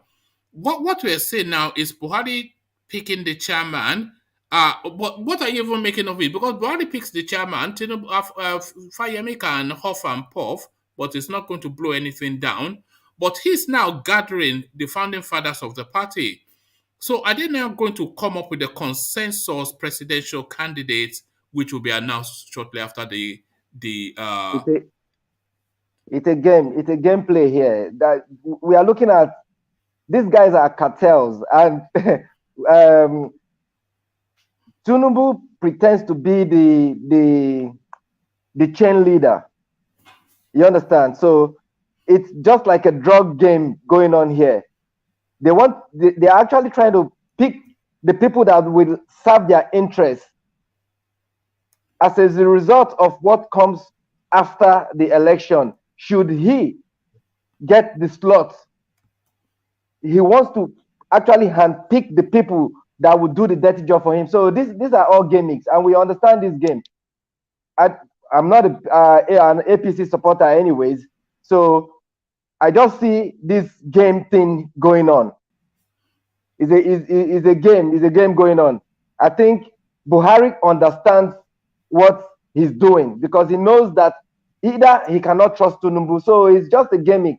They are just playing games. I don't even want to talk about the APC thing because the whole thing is just a mess. All right, talk about something you said earlier that struck me as somewhat curious. You said earlier that you have the Biafra even in your DNA with your father being a senior member, but then you are saying you don't especially want the breakup. So how does the two exist side by side? You a DNA.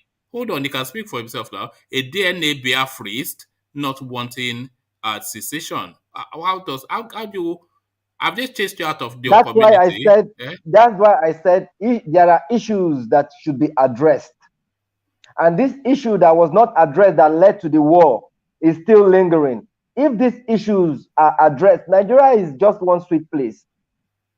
Together, collectively, we can be stronger. If we are more united, let us set aside these ethnic, divides. If we can come plain and embrace ourselves and have a cause why we want to be together, I think Nigeria is just that place to be. But if these issues are not addressed, that's why I said it's in the blood, like it's in the blood. You understand? I will never deny that fact. It's in the blood. Just like Amsterdam blend. This is it. This is what the VA started on this platform. Yes. All right. Thank you. So let me. What do I do? No. Your clansmen. First, it was Solid that followed you in, and then Ego will come here and be smoking something he pretends to be secret. We all know it's Ego, and this one is telling us it's hashish or something. Is Igbo now. Which one is hashish or whatever? Igbo is Igbo. So this is it. Your clansmen. I am innocent. I am innocent. I am innocent too, my brother. I am innocent. You are innocent. You are not innocent. You are OVA. All right. So let me take you to a final spot. We will treat policemen's strike as mutiny. Nigerian police authorities. So I was just checking the penalty for mutiny, just to be clear what it actually means, and it could ultimately the ultimate price. So the police's right to strike. Do you agree that they should strike and just in sequence also of the thought that the police should not be allowed to strike? So what are you making of the industrial action being threatened by the police and the threats being made towards them by their police authority. Is that for me? That's all go, yeah. Okay. This issue of mutiny, I mean, if these people are not being treated, they are not being treated fairly. Let's start with that. Okay.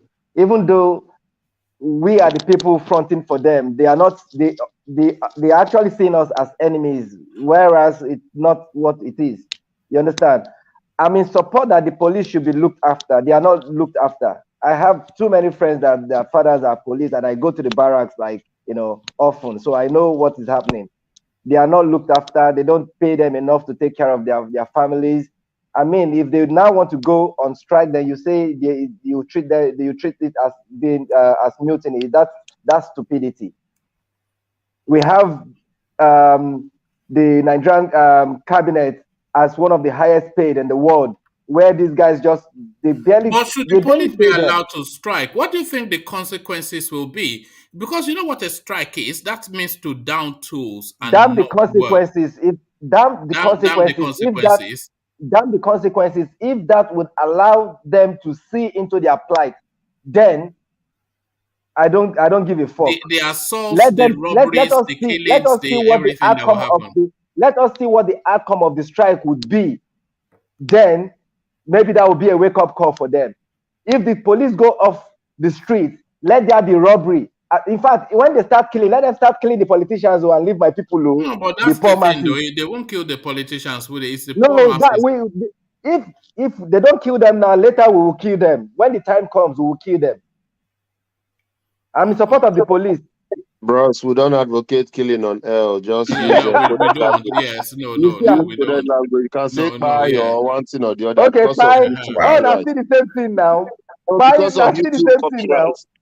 Yes. Let me even check if they've already. I stand corrected. We will censor them next time. We will censor them next time. But no, people are saying the police should be able to strike just because of their anger towards the system. But if the police do strike, it is the people that will feel the weight of it. Because the for people crying out loud, for crying out loud, how much is 47,000 naira? Yesterday I just bought a gas for my wife for 11,000. So if you take away 11,000, that might not even carry you for the month. So what is left? What will the kids feed on? How will you pay the school fees? I pay school fees for 3 children, 3 kids. I have 3 beautiful girls. I know how much I pay for them, and they are not going to private. They are not going to public school. They are going to private school. So how do we equate that? I mean, they cry. No, the police are underpaid. It's almost a. You see, how can you blame them for robbing people? They are not being paid. How can you blame them for robbing the citizens when you are paying 47,000? You've already out of that. Their medical needs, clothing for children, outings, rent, food, everything from 47,000. Which some of them, all these politicians, that's what they spend on lunch every day. And you are not threatening them that if they go on strike, you treat it as mutiny. Can you imagine? That means to say you're putting them on death row, or hanging them, or even firing them, or giving them a life sentence. Now, the Lord Michael just told you to moderate. Look at this guy. All right. All right. Pay me now. They pay me one man. They pay me, my brother. Yeah. All right. All right. Thank you, Go. Stay with us. Let's go to Baba T, who joins us, because we're only going to him because you want us to come to you. Let me just go to this guy quickly because he's been bouncing up and down in the comment section, threatening fire and brimstone. So now he appears. Let's put on our helmets as we welcome him onto the platform. So Baba T, you talk a good game in the comment section. So to Peter Obi, your thoughts. Oh, good morning, good evening to everybody across the world. Thank you for having me. Calling from Boston. Proud Nigerian. I think we'll talk well like Nigerian person. No, we're not hear big English. Oh. Yeah, they come for us here. As in, Mona like the guy in land now. No, we not go allow. We not the tackle of it. from backstage. But the guy has been embarrassing. He has. How can we take you serious if you've been insulting people in the comment section? He's not insulting people Make now. we see He's your voicing face. his Make we see your opinion. face. No, let him. These banters, normal banter. Turn on your camera. No, it doesn't have to. But carry on. Yes. Yeah. Share your thoughts about Peter Obi, Babati. One man, and you wonder why I question people's WAEC with this display. You can see it now. We have a lot of questions about the CBD. We have a lot of questions about CBD. Okay, on a more serious note, George joke aside, I've listened to Peter Obi for a while. He's a very brilliant and a very articulate man. He speaks very well. I like his policies on economics. I think that if you were to get the ideal man for the post, it would be him. But we also have to understand the Nigerian condition. People like him don't get there. That is a given. What I want and what will happen, let me just say something real quick too. Just quick points on some few issues you guys mentioned earlier. When somebody mentioned something about building the right political structure in Nigeria, there's only one answer to that. We all know what that is in Nigeria: money. That is the political structure in Nigeria. You have money, you have a structure. Secondly, people mentioned something about Showore earlier. The problem with Showore is that he does not understand the difference between being an activist and being a politician. He needs to learn from Obama. There has to be a transition from being an activist. So sorry, what do you think he is primarily, an activist or a politician? What do you think his core being is? He is an activist that is like somebody that used to use Windows 95 and doesn't know how to use Apple and still thinks he's still using the old software. Sorry, if I may come in here, Obama was a community organizer, not necessarily. He was an activist. It was especially. Yeah, that's my reading of it. But carry on, Babati. Just semantics. You just the word. No. Yeah, but I'm saying no. We're not talking about. I'm referring to Showore now. I'm saying this issue is that he has not learned how to come across as being open to everybody, while at the same time still maintaining your activism, where you can be that within that space. But back to Peter Obi, I like him as a person. I think he would make a great president. And to be honest with you, I think it's time that we have an Igbo president in Nigeria. But why is that? Oh, because of the political arrangement. What arrangement? In all fairness. What arrangement? In all fairness. Okay, you let me just say it this way. I know you're pushing me a little bit to say it. No, this is what we do. Carry on. Okay. So as a Yoruba man, we've had it for 8 years, regardless of us not voting for Obasanjo or not. That's not the issue. I remember OBJ came to my university in 2005 for a lecture, and I asked him a question, and his response, he was so angry. It's like he was telling these people, said in America, he said, my people did not even vote for me. It was people that voted for me. He was pained by that. But regardless of that happening, we've had lie, Hold on. Yeah, carry on. Yeah. No, don't let me ask for your WAEC result again. No. Don't worry. We have a lot of questions for CBD. One day we'll beat him down. But I'm just saying, in fairness, because I believe in Nigeria as a country. I believe we're stronger together. No, you are saying you are trying to justify an Igbo presidency, yes, and you are struggling to do it. You are finding it a struggle. No, it's not a struggle. I said we've had it in the Southwest. Yes. For 8 years. It went up for fairly 8 years. Yeah. And back down to the South. I think with the political climate and what's going on in the country, for peace, justice, and fairness, what are you talking I think they about? should have it. It is not past the parcel. It's not. We are not playing past the parcel. Right. It's not a game. No. I'm saying it's not a game. Past the parcel.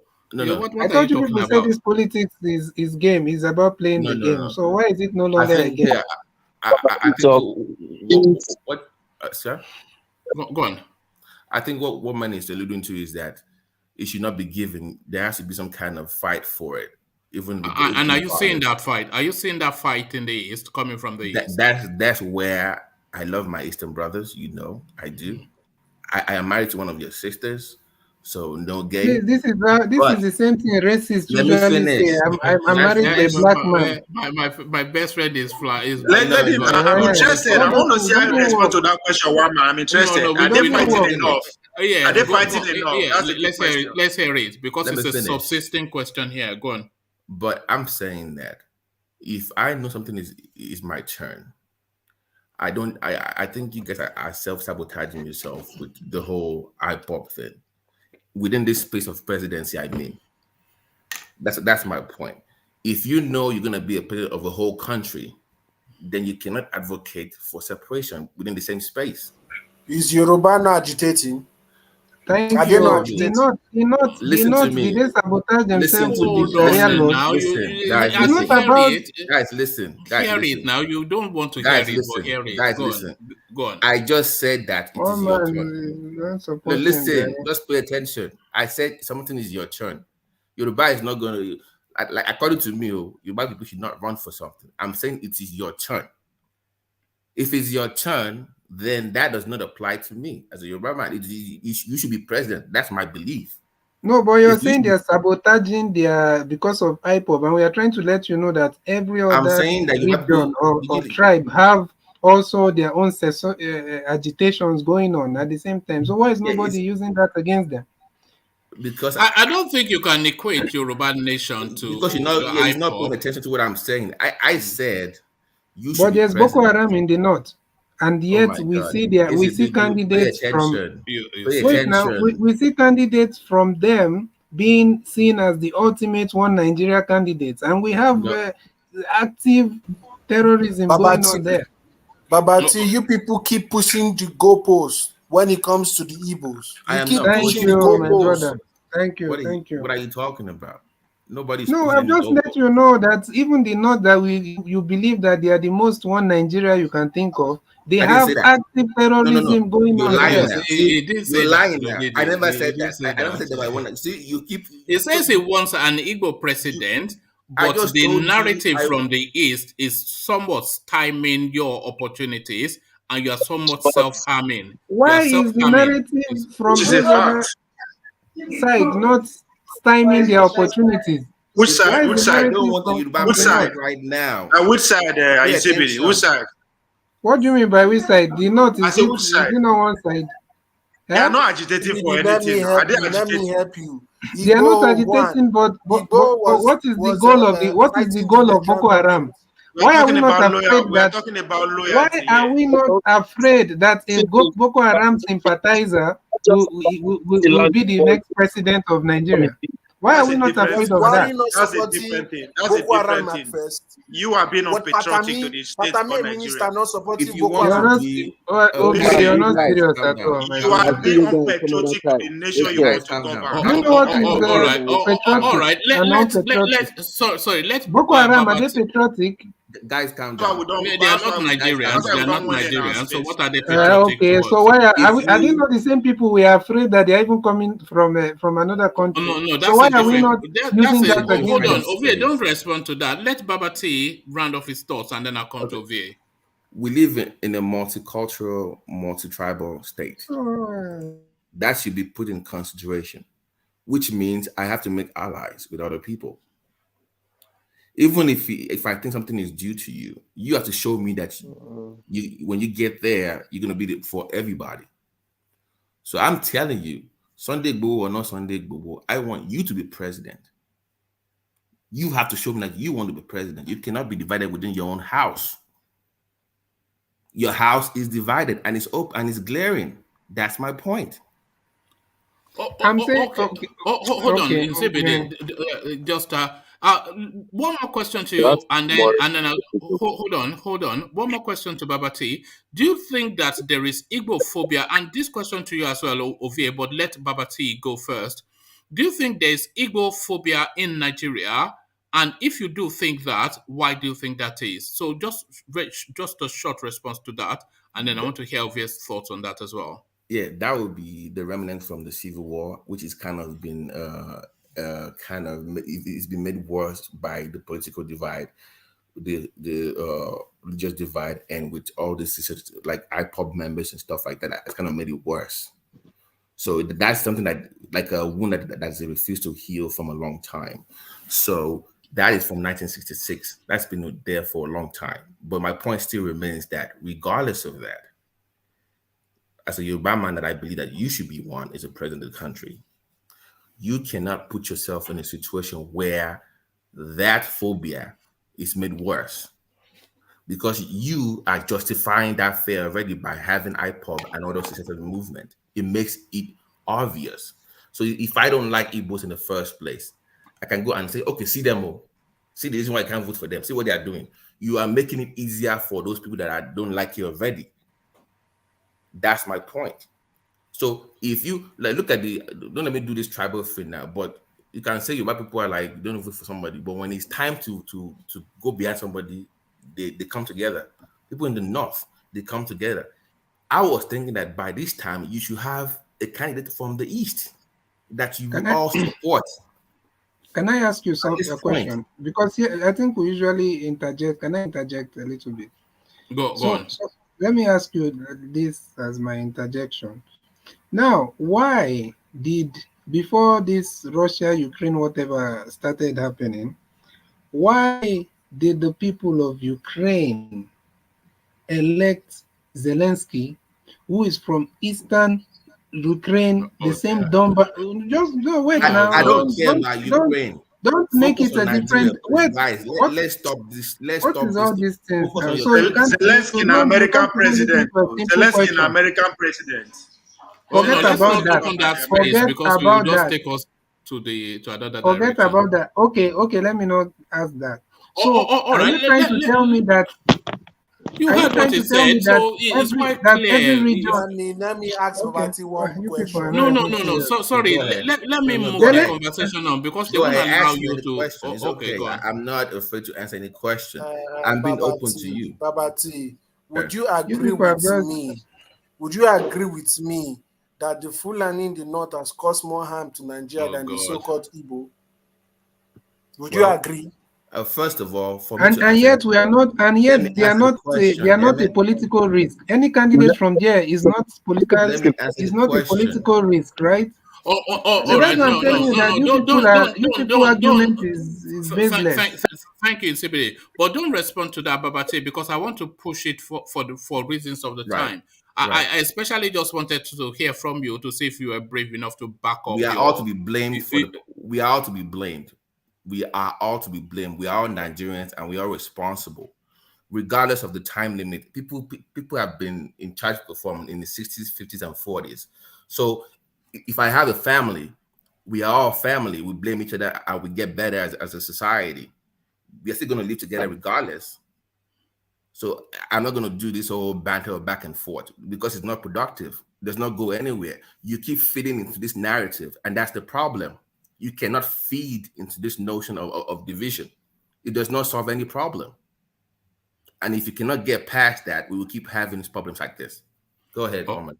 All right, brilliant. Thank you, Babati. Well said. Like I said, I was just wanting to see if you are able to match up with your posturings in the comment section, which you have done excellently. So let's go from you to Ovie and take Ovie still. We'll retain Ovie within the space that we're talking to because it seems to be the foremost talking point for the day. So we're speaking about Peter Obi still. He declares, but I was saying, is it the 11th hour that is declaring?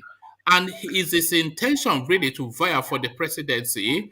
Or is he really just angling for that vice presidential slot that he was opportuned in 2019? Because, of course, he was at the Atiku Abubakar declaration, and shortly after he declares himself. So he already subordinates himself somewhat to somebody that he is contending with. What are you making of this? And address in your sweep the Igbophobia as well. But what are you making then of this declaration by Peter Obi, who told us, by the way, that he wanted the tickets to be zoned to the southeast before he made his intentions known? Well, I think first of all, as a politician who pretty much has been out of active duty for close to 10 years now, I think it's a good move. They will set him back on the people's front again. But either is it too late or it's not too. No, I won't say it's too early. I hope he has money to actually keep going, because it's not about when or how early you declare. You have money to sustain that momentum till the last hour. So on that note, I'm not saying it's 20, because people are still going to come out. People like them too, but that's why I expect him. I mean, it gets stronger by the day. That's a lot of money. That's a lot of so him coming out at this point. I'm not saying it's strategic. You waited till the 11th hour is again about the PDP arrangement to see clearly where it might fit in. It's a good move because you might get a signal that it might not be the likely candidate that the article is going to be. I'm just using article now because they've been together before. But again, in any situation that PDP, win the election, win the election, that will give him more opportunity for a better position within the administration, even not necessarily being the vice president. There are other juicy positions that he can occupy. So this will give him that momentum. And again, there's every likely that PDP is going to, explode. People are going to decamp to APC or the Concoso. How am I going to say the trap that is setting? So definitely, as time goes on, maybe he will begin to have his voice. People will begin to take him serious, but not necessarily that if the party sit together to the end, that he's going to get the ticket. I don't see that happening, because based on what do you think it's being pressured? Do you think it's being pressured into declaring? Because people have been pushing at him to say, "Are you going to declare it?" Do you think he had to declare just to show that? Because otherwise, it will show a lack of ambition on his part. Do you think it's more pressure than ambition on his part? That too, which is good. If you have people who are actually saying go, that means you have something that they see in you and there's something you are doing right. It's a good thing. Yes, the pressure is there, but at the same time, looking inward by himself, you sit down and say, "Come, it's going. If I don't make any noise, nobody will even know about me anymore within the next 5 years, because Soludo is there now. That's a shining star that is going to come from that region." Abarebe that is trying to be the governor, which I know is going to be very hard for him, but eventually become the governor. That's another star. So if you keep remaining docile underground, everything will pass you by. It's you just have to keep being on the limelight, regardless Ovie, as it stands at the moment, in the field coming out of the East, do you think he stands alone as the shining star? If there's ever a possibility, do you think he is the only possibility in the East as it stands as of today? No, I think we don't talk about the former secretary to the former Senate president, if I should put it that way. That's a Pius. We don't talk about him here enough. Doesn't mean no. But it doesn't have name recognition now. Does it have name? One man. That's why I say it's because we don't talk much about him here. Now Peter Obi shout now for social media. When the race starts, bought him ticket already in social media. The youth, the real youth, noise, not family and friends. So I don't think it's Okorocha too, even though they're just a muscle from his own party, is overshadowing him. He's a star too in that region that I will even rate higher than Peter Obi. I don't know. I seriously, give me personally, I don't see just give me a very snapshot hierarchy of three. There's one thing you guys need to know, that Peter Obi has been discussing with Southeastern governors. So maybe this is just coming at their meeting. Who knows if they are the ones who have told him to go declare? And who knows what he must have seen in Atiku's declaration, who says, this man don't old now, he don't the weak. What's an idea here they do? There must be so many considerations for him to come at this strategic time. I think it was pushed. We know about that. We are talking about his chances now from that region. That's what we are talking about now. So give me a hierarchy of three in CBD from the East. Ovie. Generally, no, just or from PDP. No, from just generally. Give me a hierarchy of three in terms of who even if it's a remote and a distant possibility, but however remote and distant it is for Nigeria to have an Eastern president, give me a hierarchy of 3 in terms of who stands the most chance, and then you know what I mean. Yeah, go on. Seriously, I think if John will mature well, Okorocha stand a better chance. It stands the best chance in the East. Yes, if we focus, yes. If the John will mature, yes, Okorocha stand a better chance. Followed by?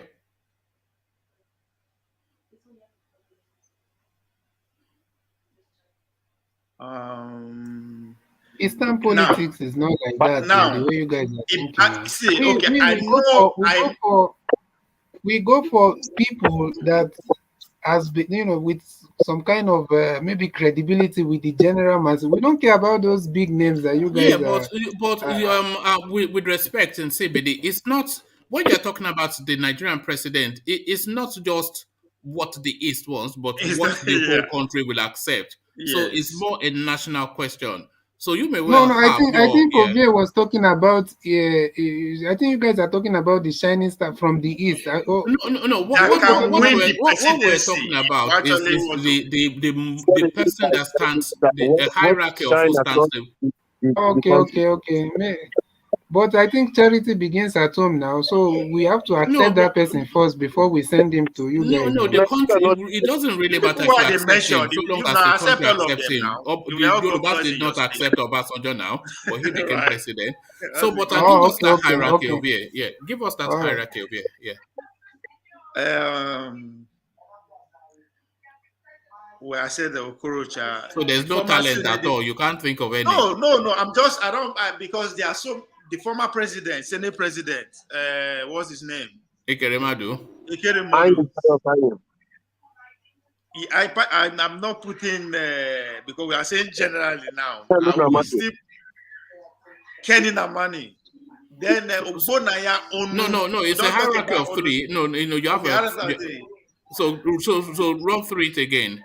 I think I'll pick Rochas, Ekweremadu, and Obonaya Onu. So Peter Obi doesn't get a look in. And for me, I don't know why people they praise the guy. Seriously, personally, I don't know why. Why are you so quick to dismiss him out of hand? I've never before, as in from the one where they threw him from. I've never actually. What has he done? I'm still asking. I don't know. But people eulogize about how successful he is. We are focused on that region. Let me explain to you some few things. You see, that guy rescued that position from PDP when PDP was very hot in Anambra State. You see the Soludo you are seeing today. Soludo lost under PDP too against this criminal that just left. That was Obiano. That was still other P2B. Then you see Onitsha was nothing to write home about. Nobody could pass through the Opiweka. The roads were dead. The P2B did a lot. Exactly. It's just that some people do not want to come and start doing all these ceremonious commissioning. There is dry ports in Onitsha. Do you know there's a dry port just by the old River Niger there? There's a lot he did. He opened a lot of towns. P2B went to the point of making education a bedrock of that state. To the point that head boys, head girls, P2B gave them phone calls that he will call them. They will even report their principal and their teacher. So this guy did a lot. It's just that it's not the type that will come and shout, and people will know. He's a calm guy. You see how much what we are saying, Lord Michael, I do understand, but when it comes to that national level, do everything before you know he did something. When you come to that national level, now why are people such as Okorocha? Go to any village street across Nigeria, they know who Rochas Okorocha, not just the neighbor, what he has done or what he's doing. That's why I say when John will mature, it's not by which they talk, because how do you convince other part of the country that this is what they did? Because I don't even know.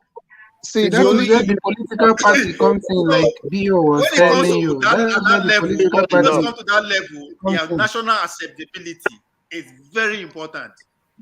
You understand? All right, okay. Hold on 1 second. Just hold on, Lord Michael, as well. Just really literal names. I want from Lord Michael and in Sibidoni, just literal names without any embellishment. Your top 3 hierarchy from the East. So the person that will say has the most chance towards the presidency, and then cascade it down. Just a list of 3. Okay, I would say Ken, Peter, and Pius. Which Ken? Sorry, give us their names in full. Ken Nnamani, Peter Obi, and Ayin Pius Ayin, for me. Okay, so Rochas doesn't come in for you. No, we don't like him because he embezzled. You see, people know him outside, but inside, they see the things he has done to them. He caused them injury. First of all, they see him like a betrayer, that he came under the platform of ABGA, then all of a sudden sold them to APC. It's still a problem for him back home. But Lord Michael, it wasn't what the Igbos like, is what I'm asking, is what Nigerians will accept from the East. That is who I know. I don't know about other people. I have stopped thinking for people because I might think this is what people will think, and they have a different perception from what I think. All right. In CBD, your list of 3.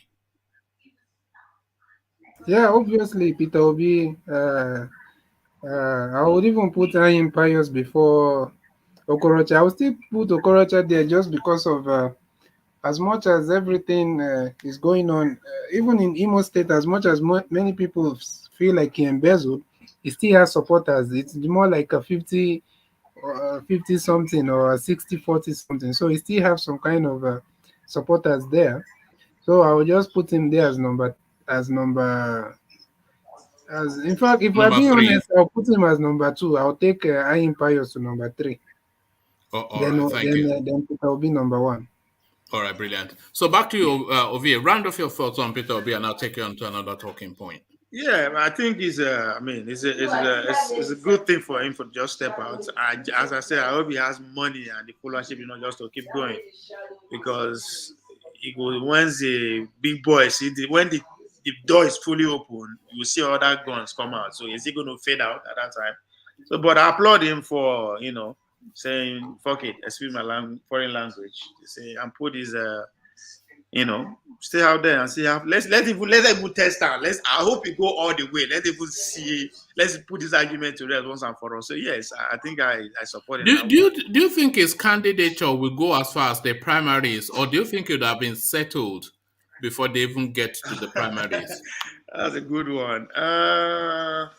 PDP. Because I see him as just I cannot see him beyond Articles Vice candidate. Because he's a peacemaker kind of person. I think let's see by the end of this month. I think they've already inaugurated their zoning committee to go out and start their consultation to submit a report on the 30th of this month. So we'll see. But they might end up being a consensus, just like what the APC are trying to do. So if that happens, they will skim it out.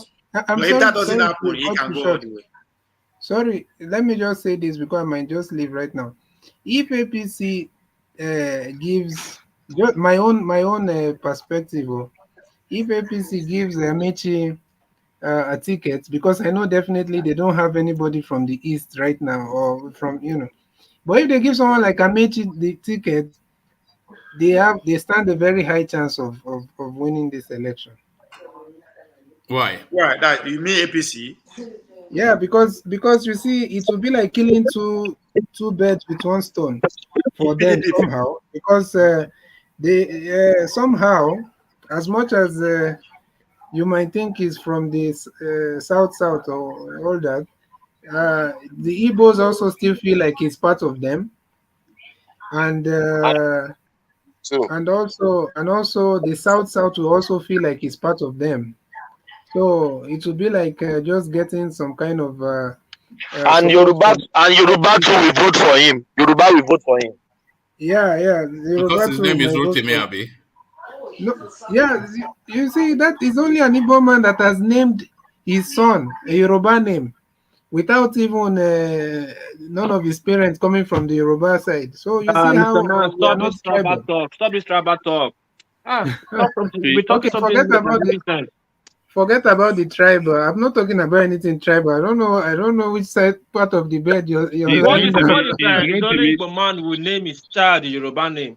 What's that? Stop the tribal talk. Stop politics. Let us hear. Okay. I'm sorry, sir. Sorry, sir. But I'm telling you that it doesn't take a rocket science to tell you that if they choose, let's hear from Rotimi Amechi an Igbo.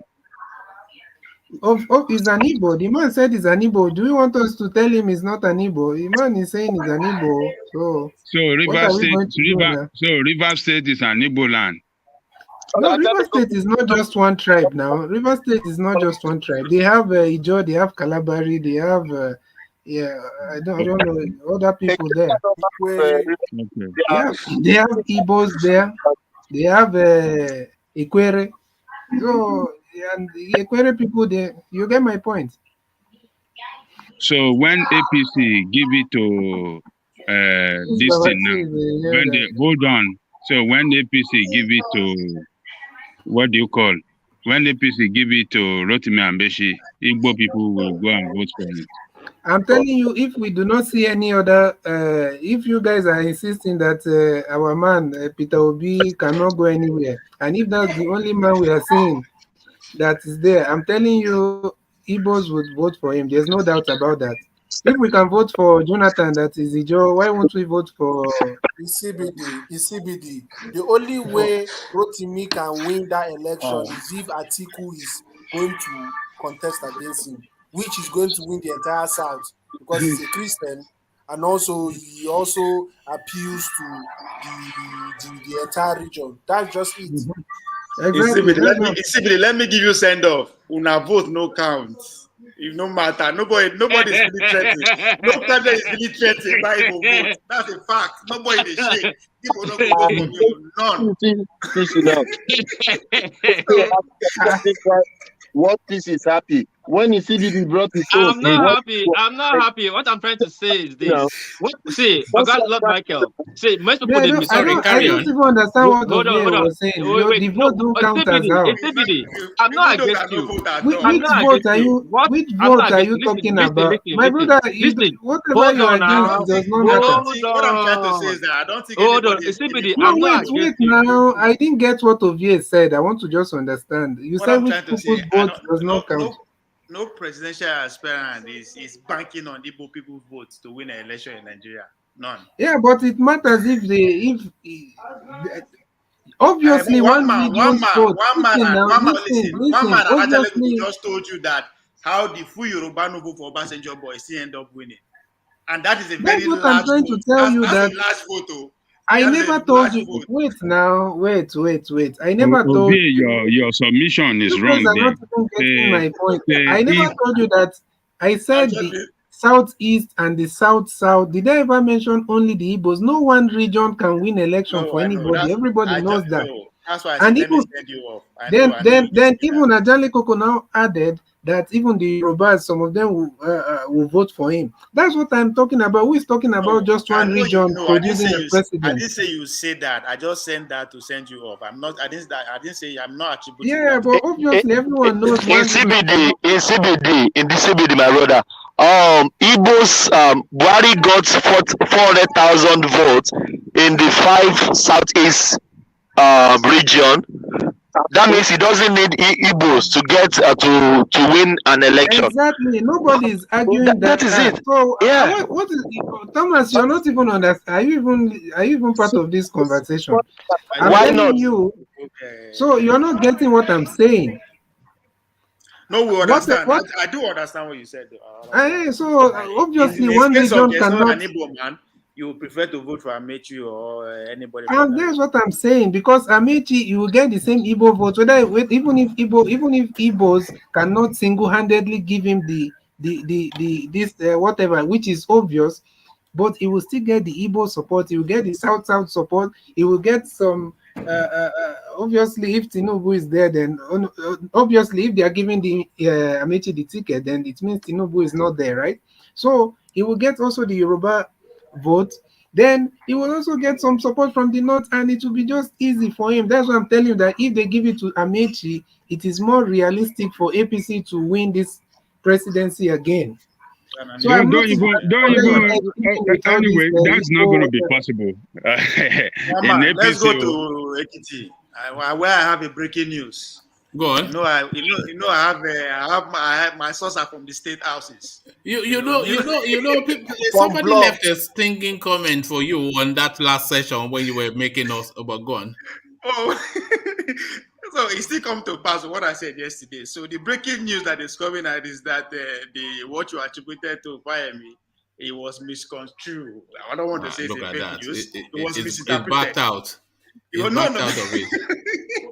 Because when you first read the headline, I thought what happened before the governor met with the president, because obviously where the resistance was coming from against Abdullahi was from the west and the south zone, and for obvious reason, everybody knows that Abdullahi is a staunch pro-northerner. He doesn't want to hear say make president comes out. So it's a jihadist, yes. So it's vocally against. So that's why they actually went against him before they met with the president. And I don't know. So when I now go to my source from the State House in Ado Ekiti there, so there was actually a communication right now by his press secretary, Mr. What's his name? Mr. something, Mr.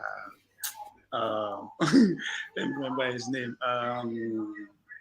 Yinka Oyebade, that's his name. I put out the press statement that what Fayemi was actually alluding to was there was a conference that he attended in Abuja, Center for Democracy, whatever, where he was commenting on what is happening within the West African states, like the Mali, the Congo. Oh God, that's a lie, isn't it? That sounds like a lie to me. So that's what he was referring to, not what is happening in his party. So, so yeah, that's the news that is coming out to counter what he said, what the news are peddling. So that is to counter it.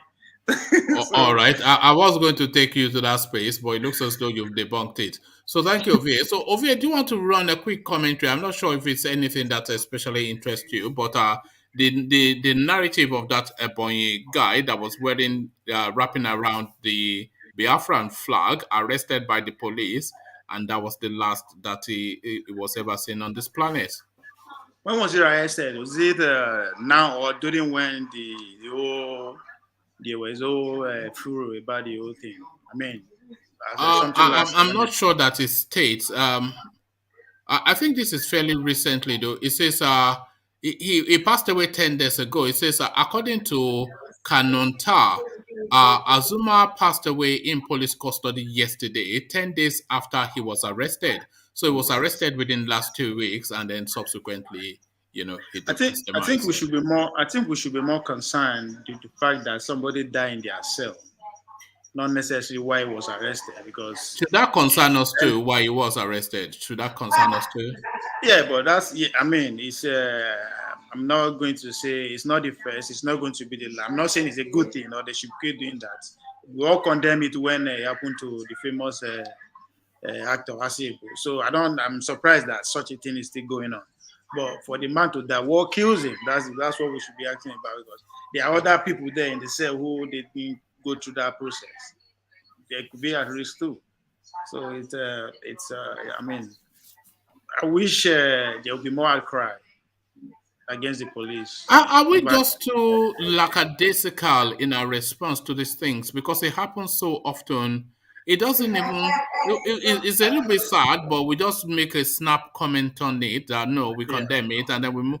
Should it agitate us more that a young man just wraps a flag around himself just to celebrate his ethnicity and to signal his political leanings, and that's sufficient enough to arrest him, one, which is already unacceptable, but then the things that happen consequently. Should there be more? The Nigerian that I knew before, this kind of a thing, even that community that happened, there will be unrest. But I think we are gradually growing to this society that if the elite no champion that cause or influencer or comedian or anybody, we will not follow suit. That's what's happening. We don't really care. Even though it's as outrageous as it sounds, as it seems, we don't care. But imagine say one celebrity push that narrative now, or one prominent person, you will see everybody will fall. So unless it's very close home, we all just don't really care. And this is new to me as Nigeria, where I know it's new. Jungle, we used to tax in our jungle justice, another kind of thing. But it's becoming so old as it happens frequently that you just look at after I don't know that person, after all now that place where they don't like us, after all now this person is poor, after all now it's too far. So we have so many excuses not to even react until it happened to us personally. So I think it's a concern generally for us as Nigerians. And we are also very numb to violence as a society. We are numb to violence. Who is that? Who is numb to violence? Nigerians. They have it numb to violence. Exactly. Are you hearing how many hundreds of people that are being? If you ask that, okay, every people, they will ask you who died. You say, okay, just 2 people. Just 2 people. Just okay, just 2. They are numb to it. Almost every day you hear of atrocities being committed in the north. Are we inured to it? Oh, okay, carry on. Let me not be pedantic, but carry on. Yeah. Oh, yeah, we are beginning to assess with celebrities. If any small thing that doesn't even require people to shine as far as the champion, we will follow. But this is just yes. When they say we are numb to violence, it's becoming rampant these days. Maybe because of the insecurity, the kidnapping, the killing that is so much frequency. I wouldn't say we are numb to it. I would say we are inured to it, which is to say we are accustomed to it. Okay. But we're not numb to it. We do feel it because we're feeling it now. Right. You're right. So we're not numb. Because I think we're universal in our condemnation of it, but we're inert to it because we're just it's a resignation. It's some sort of let me ask you real quick. Compare the way you feel about those kind of situations now as compared to 20 years ago. I'm saying we are less compared to the before. It's becoming less now. That's the reason I use the word numb, because so we are less concerned, or it happens less. Are you saying we're less concerned, or it happens? I'm saying the level of sensitivity cannot be compared to 20 years ago. Like all now politics said before. The way you react before 20, 30 years ago to the same issue is not the same anymore in today's society. It's different. All right. Oh, okay. Round up your thoughts on that space, Sophia. It's a real tragedy, but then there it is. That's Nigeria. That's the Buhari Nigeria, because this is not our Nigeria. They've introduced so much violence and brutality to that space that we're inert to it or accustomed to it, or condition. We are conditioned to acceptance. Because like Babati was just saying, some 20 years ago, so even some 10 years ago, it'll be an alarming thing. But it's just another Tuesday. It's just another day. Somebody gets tortured to death in police custody in Nigeria. So what? That happened yesterday, and that will happen tomorrow. We just need to do better, man. All of us. That's why I say, as a Nigerian, you are part and parcel of the problem and the solution. Because at this point, it's getting out of hand, even in our own committee. And as I said, there's just a way people they champion, even the blame. Do you see why they call Nigeria a zoo? Is this not the zoological? Is it? I will disagree, but it is. But I understand where you are coming from. Last week, according to the newspaper from Edo, soldiers killed 36 people from one community, Obayanto in Edo State, but you don't hear it. Imagine that. That's what I'm telling you. Every time you hear, there's newspaper in Edo. When did that happen? As according to newspaper, story coming from Edo. Oh, you said they respond to that. They answer them. And you understand? I said according to the newspaper, story coming from Edo. What do you mean? Don't get paper? I don't know. According to the national newspaper, 36 people killed in one community. Okay, I was thinking you said no. I said according to the newspaper, what's coming from Edo? That's my English. They understand one man. They yab you. I know. That's why I put myself straight again.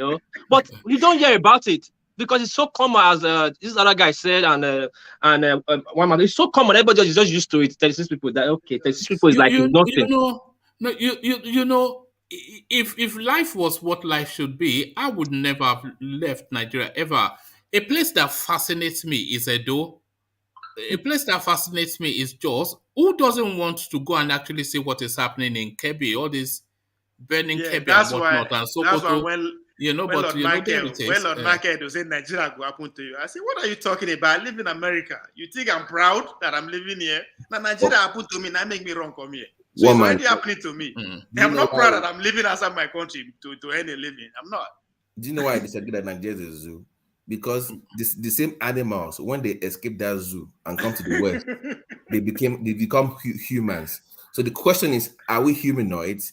Where are we partly animals or partly humans? Where we only become humans when we leave the zoo, or Wait, Babati, the animal that coined that phrase is in a special zoo now, in a special place in that zoo. Look at that, it's being caged. The one man, you know what baffles me most?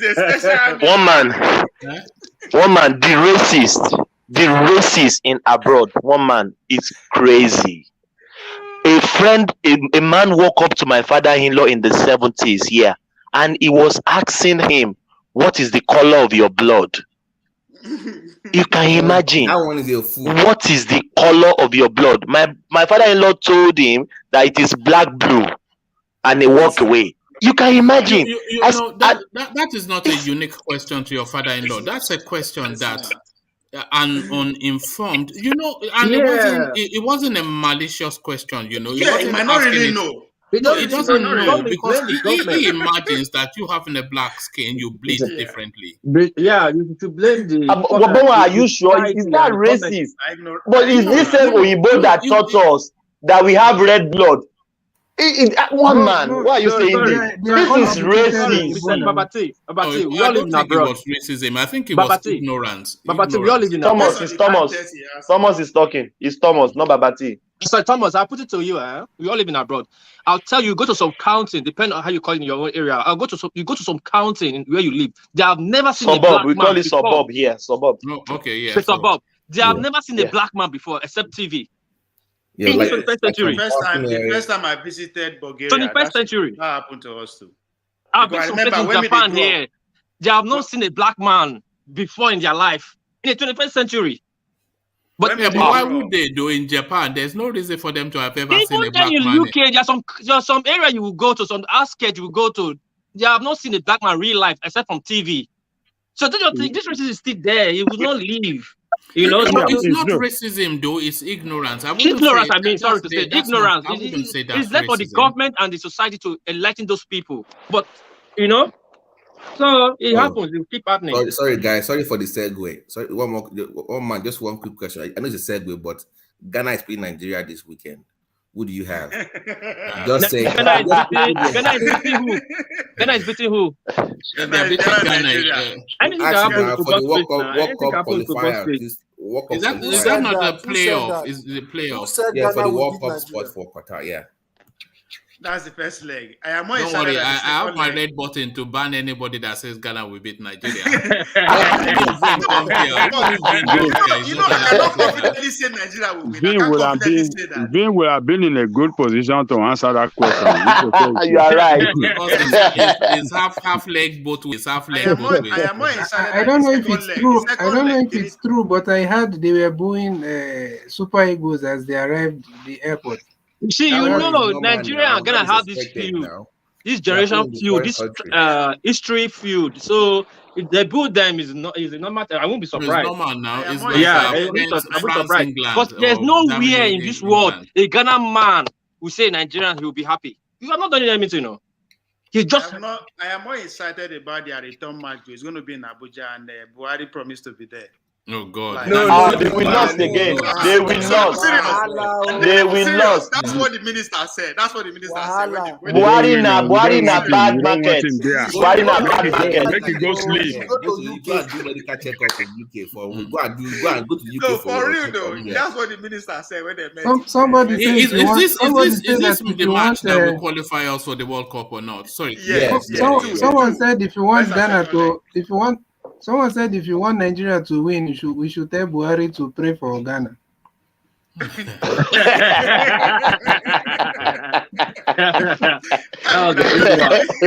That was a good one.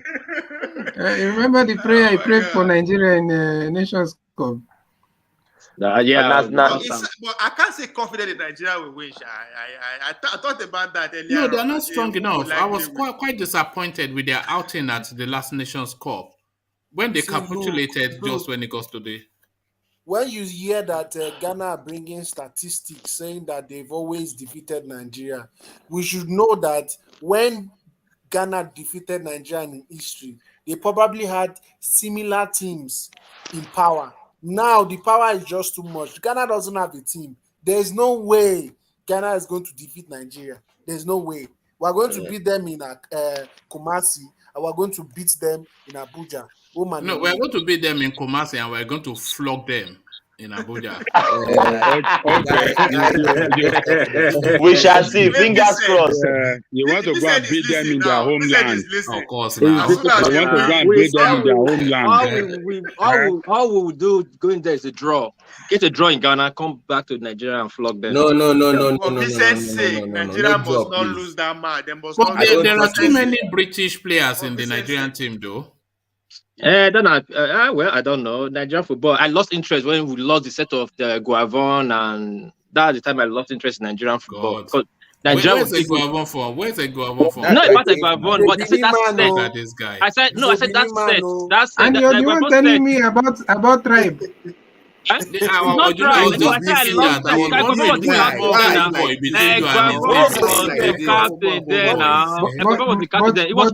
like Osimhen. Osimhen is our guy. Wait, hold on. About that time, it was all inclusive that time. Now check the score that time. It was all inclusive that time. Complete squad. Yoruba, Igbo, the best of the best. You know, okay, then just off the back of your comment, let's do that. Just a very, very short now snapshot. That thing that we do. So your favorite all-time Nigerian footballer. So from the beginning of time till now, your favorite. I'll go with mine first. My favorite all-time Nigerian footballer was Etim Essien. But over here, we round it. Just a very snapshot. So you over here, and then we do it round. I think it's JJ Okocha because I love people that entertain. It's an entertainer, so I love him for that. All right, and you, Ete? Obviously, I'm an Arsenal boy, so I'll go with Kanu. All right, and Thomas? Rashidi Yekini. Look at that. Lord Michael. Lord Michael. Okay. Etimesen. Oh, good. Yes. Etimesen was a good player. Yeah. Good. And in CBD, surprise us with a non-Igbo name.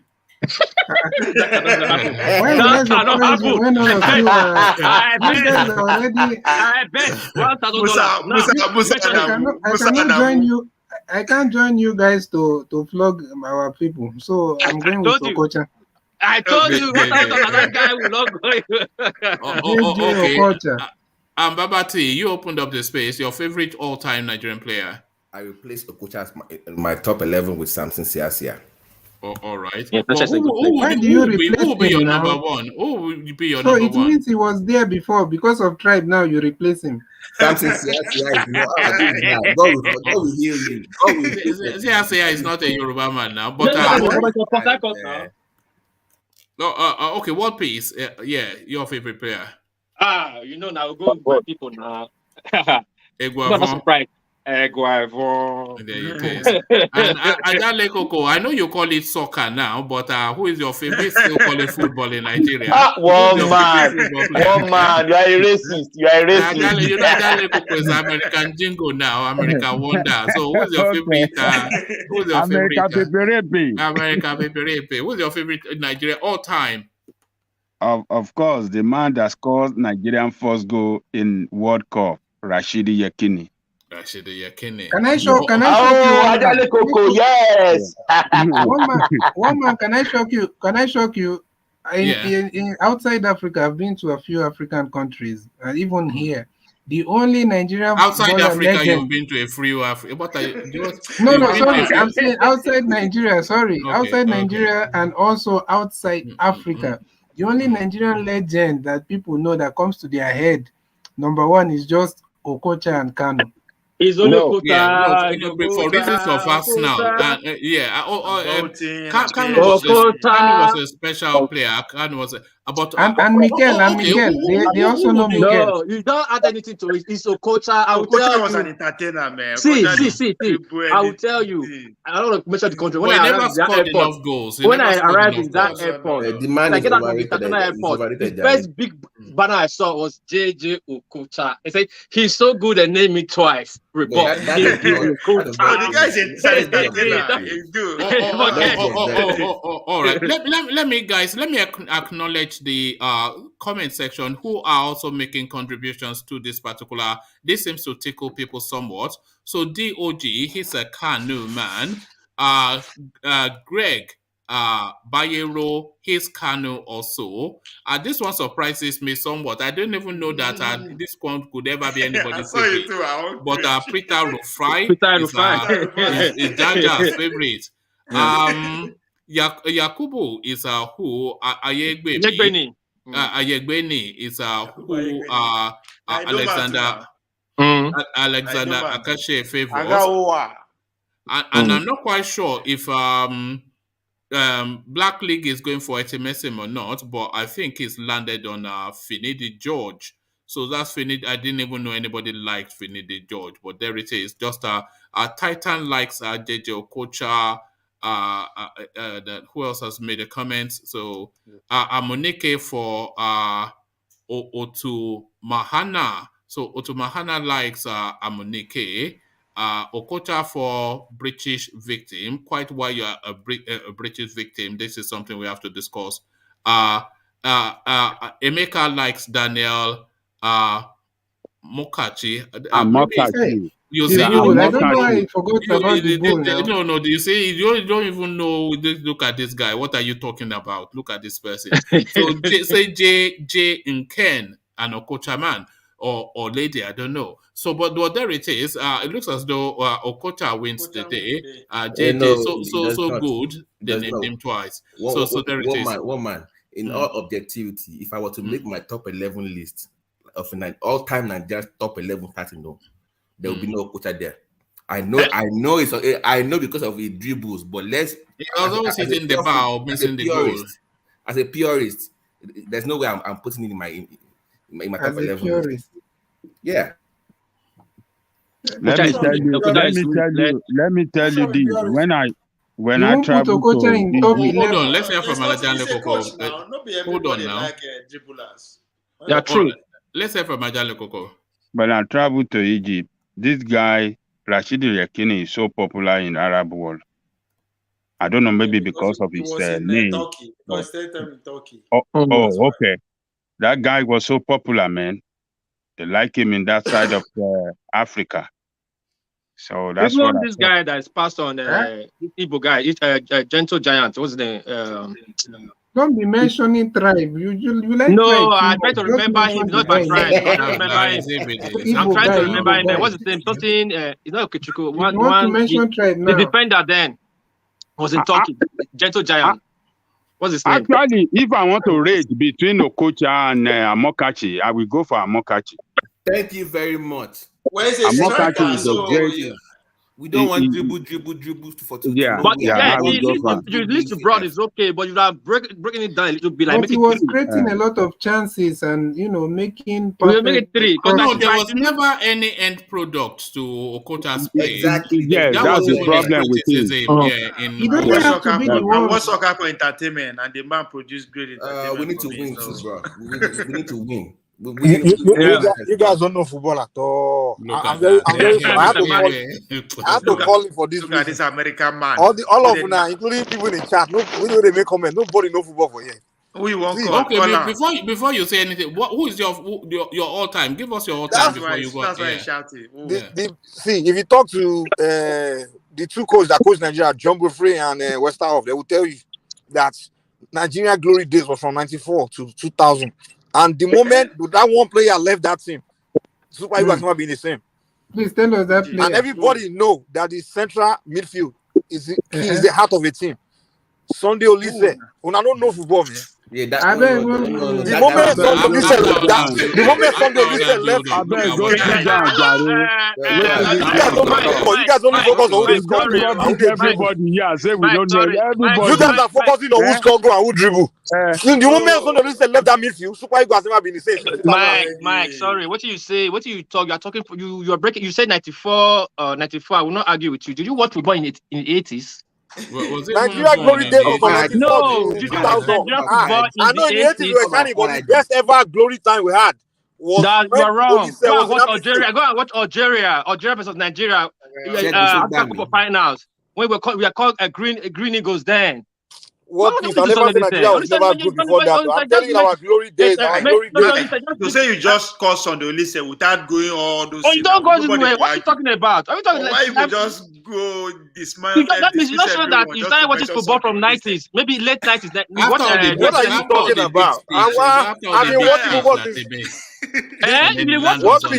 What is your argument? What is your argument? Coming, Ogedegbe. Then you're not saying Sandolise. You don't bow. Odegbami was the best. Shego Odegbami. Yes, one man. I never said they were not great. I never said nobody else was great. Radio today, radio. I'm not going to call my age. Radio as 81. I radio they listen to. Wait. 80 we're on until the China. Tell me talking about football. Mike. Okay, what please answer this question? Now you don't know football. Out of the 10 people, now you don't know football yet. So answer my question. When was Nigeria's best era? It's 85 down. This is 85. Have you watched football? I know that time. We Chairman Chuku time. I know football pass you. That's they talk. You go there and go to. I know football way to town with Casino. Bella and they play. This guy will go for coaching school. What did they talk? I know football pass you. One man, anytime Mike come, everything go turn to fight. We go fight anytime Mike come. Not fight. Tell me, hold on. Who was greater, Christian Chukwu or Segun Odegbami? So just from World Peace and Mike, because they are the ones. But so we want to know who knows football pass. So who was greater, Christian Chukwu or Segun Odegbami? You want me to go first? I'm just hearing Segun Odegbami today. You've never heard of You in Nigeria. You in Nigeria. You don't know Segun Odegbami. You don't know football. One man. Go to the next topic.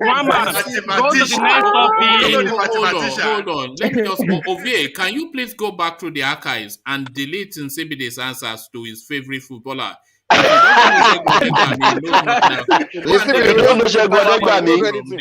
about Philip Osondu? Please, one man, go to the next question. You say Shegu Ogodegba. We're not going to call Shegu Odegbami. I beg. Go to the next question and let's talk. All right, thank you. So let's the guys that carry that Super Eagle. Where people know they know. Hold on, they mention his name like a coach. The name Olise and Finidi George. These guys carry Ajax. One question. Go to Ajax. When Ajax one at a time. Sorry, I want to ask one question. Mike. At what point you started watching Nigerian football? What were they called at the point you started watching Nigerian football? The Super team. It's not when I start watching. It's when I know. When I go back to the question. Nigerian football. I'm young, so I can't say I was alive during the what did they call it? When Chama Chocolate they play, but I went back to do my research. You know? No, I said what the national team called then? How you started watching football? You really have sense of. It was Green Eagles now. Green Eagles. Okay. Please go to the next question. All right. Whatever, man. But everybody's here. That's Super Eagle era. I have a question. This is Black League. I have a question. This is Mike. When you start to watch. I have a question. This is. It's not about when you start to watch. It's what you know. No, you know, Mike. Now we just go. I have a question. Let's hear obvious question. Yeah. It's coming from. It's coming from the question you first asked about the. We can't even hear you, Lord Michael. But yeah, I can only hear you. Now they hear me. Can you hear me now? Yeah, we can hear you. Go so my question is coming from the back of what you asked before about we should mention 3 capable names in the Igbo, the Igbos, Eastern quarters, as you normally say.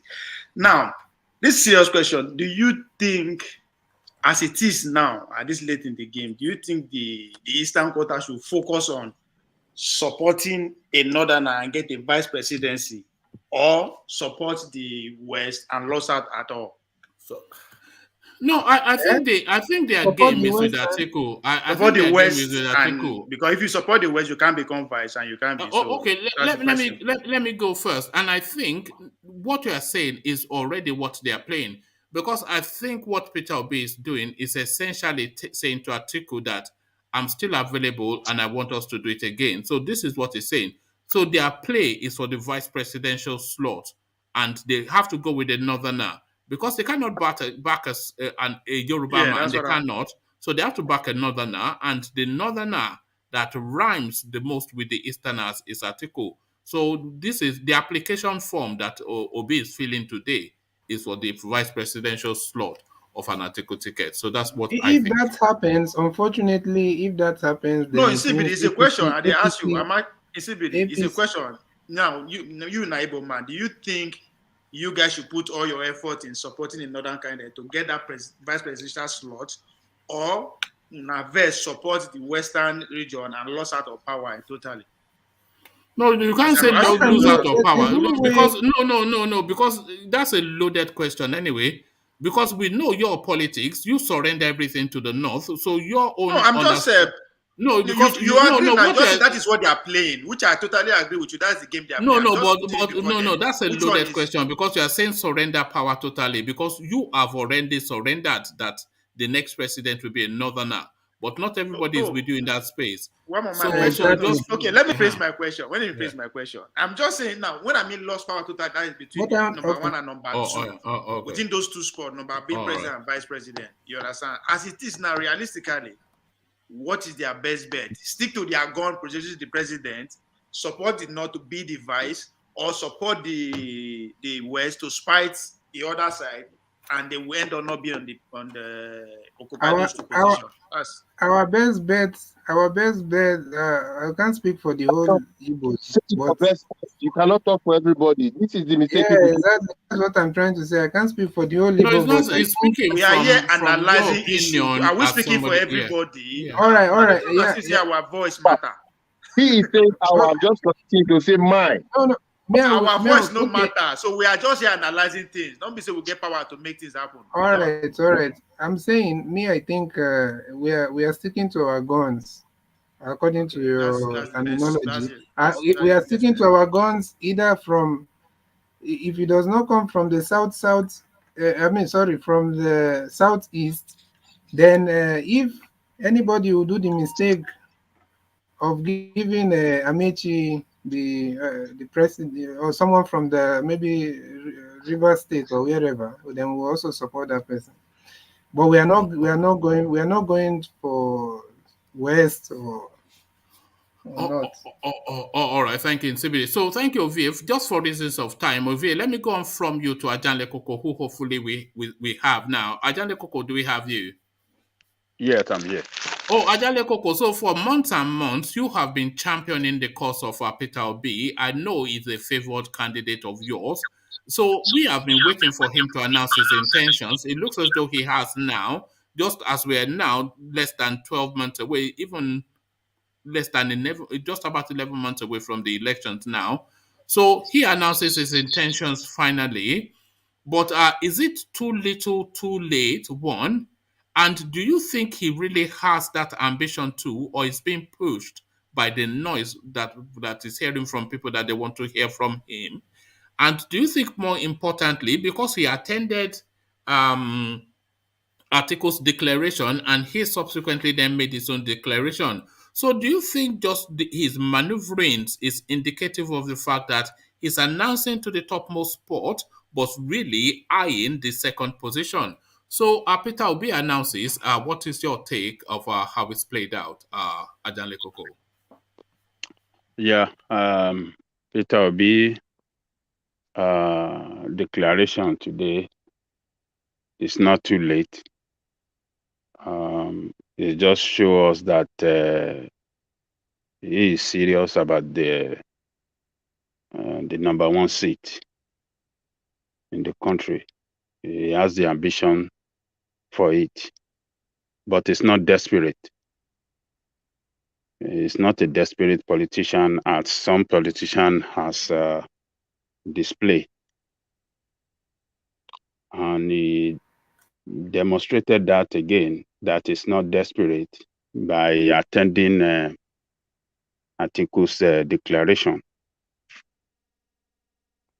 His attendance at Atiku's declaration tells me that he's working in alliance with Atiku, even though he's declaring for the same position. Because when he was interviewed at that Atiku declaration, he called Atiku my boss.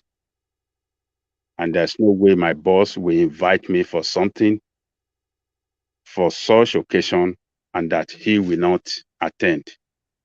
He said politics is about maybe, how did he describe it? He said politics is about, he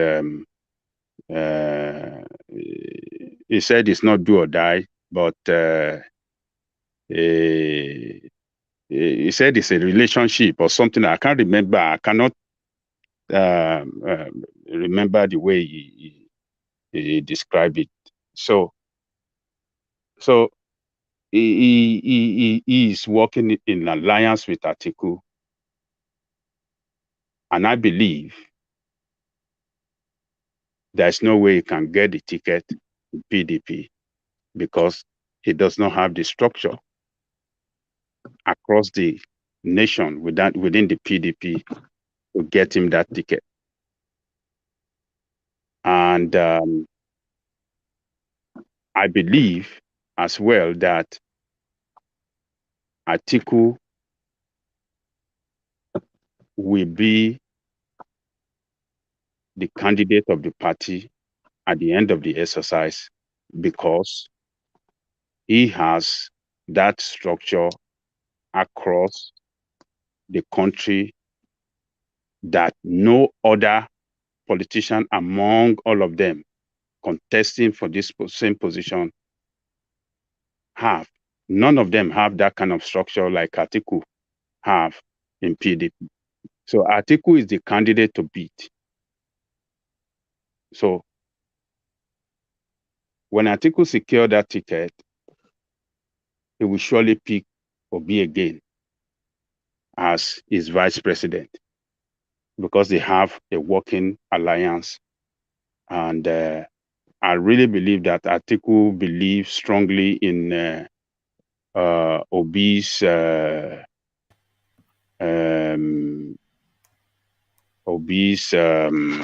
how do I describe it? Competence.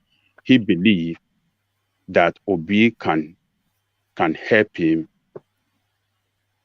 in managing the economy of the country.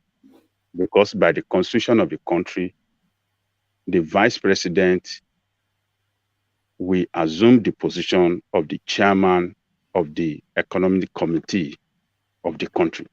So Obi will be there as the chairman of that economic committee, and they'll be able to come out with a very robust economic policy that will solve Nigerian economic problem.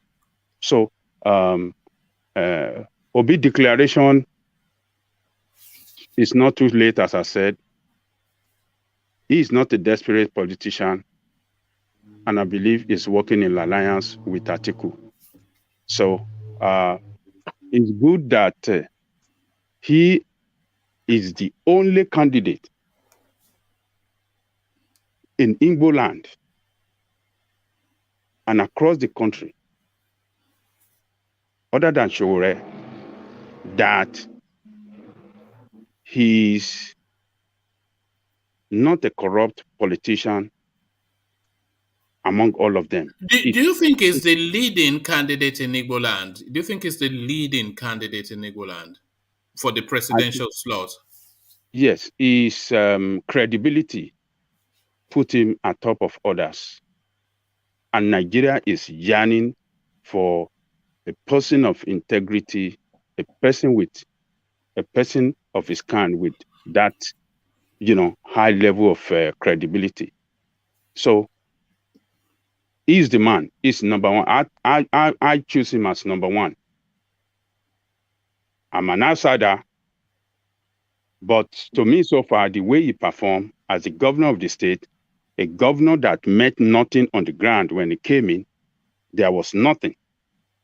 He developed the place. He managed the economy of that state very well. The resources of that state was well managed, and he left a buoyant economy for the person that took over from him. He left savings in account. He left investment in terms of bond in several banks in the country that yield revenue for that state. So we have seen what happened in that state recently when Soludo came in. Soludo is lamented that what he met on the ground is a disaster. The state have the financial position of the state is like in a state of bankruptcy, because it met a debt of 109 billion and only 300 million in bank account. If you put that against each other, the state is in red. The financial state of that state is in red.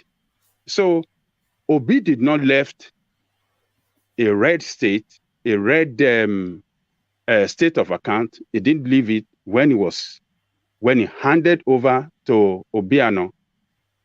So it says something about him, that a man among all the governors in Nigeria, he was the only one that handed a buoyant economy to his predecessor. He was the only one that had money in savings that you can see physically, that this state have savings in their bank account. No other state. And Okoje Ewala, in an interview that I watched some few weeks ago or sometimes ago, he mentioned it. That Obi was the only one among all the state governors that have savings in account. That was actually savings. Let's say somebody was saving like a special account that, okay, savings for the rainy day.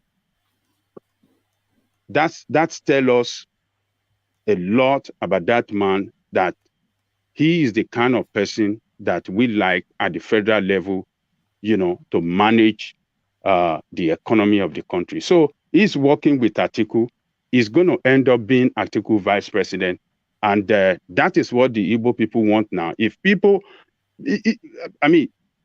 our brothers from the East should look at one thing. It is not to just present a candidate that really matter. What really matter is to win election.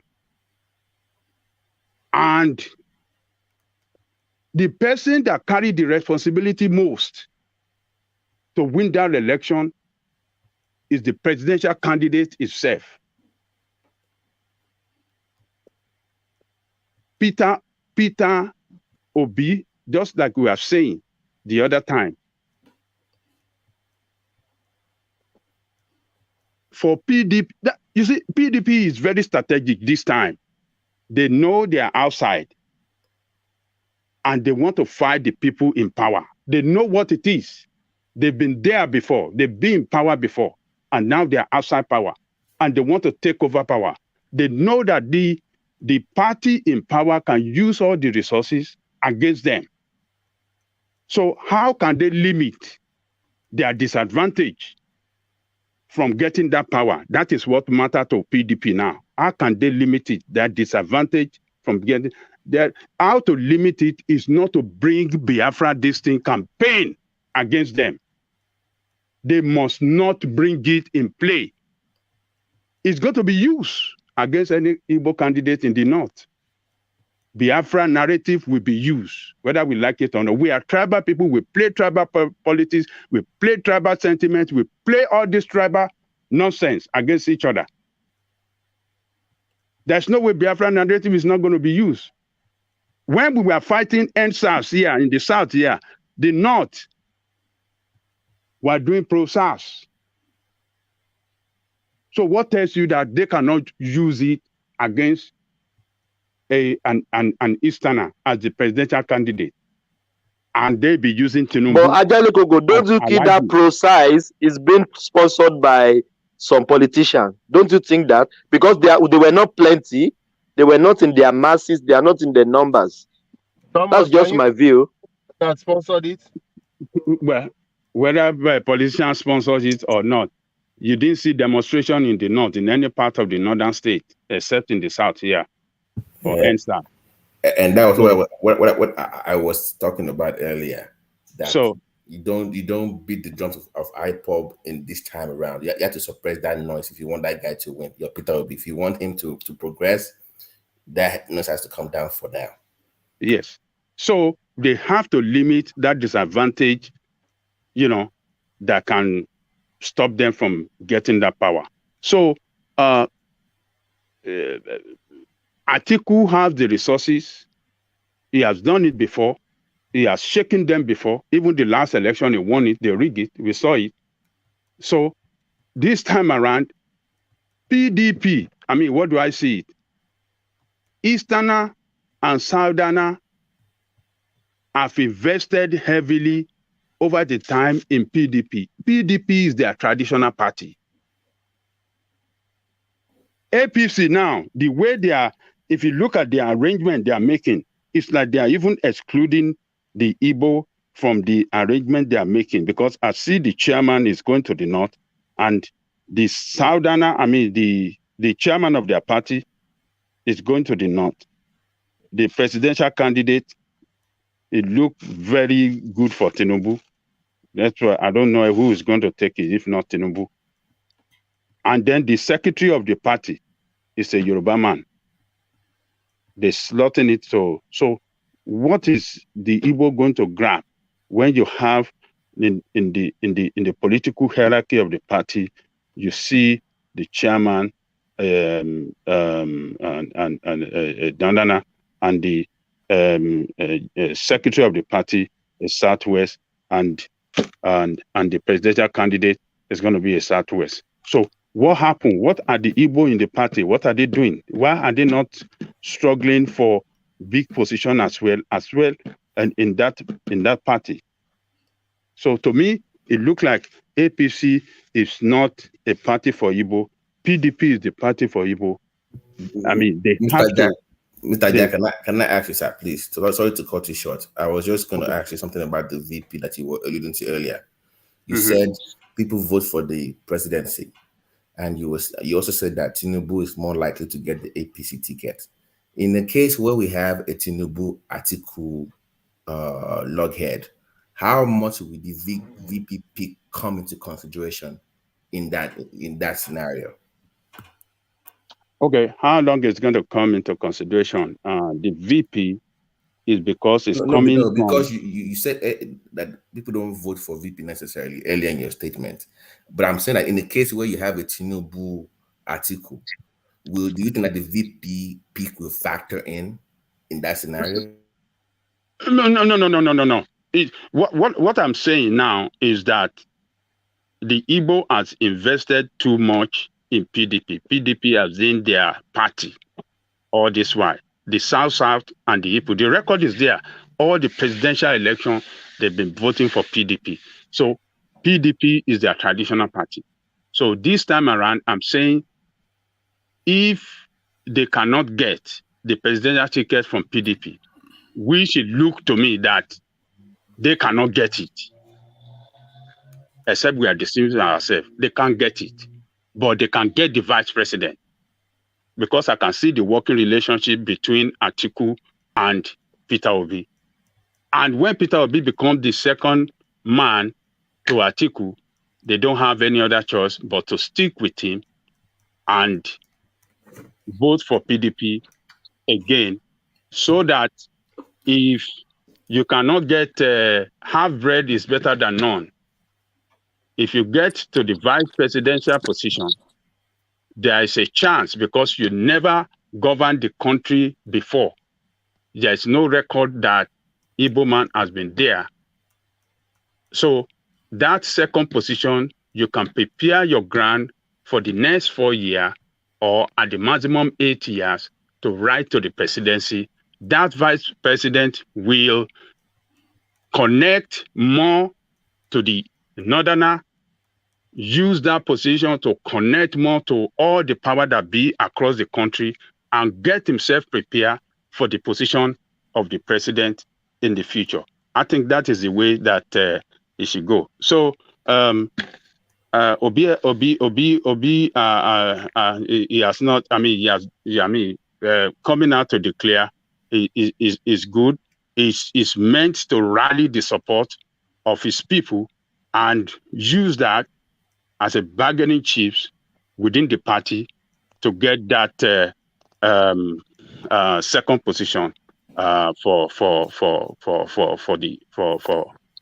his homeland.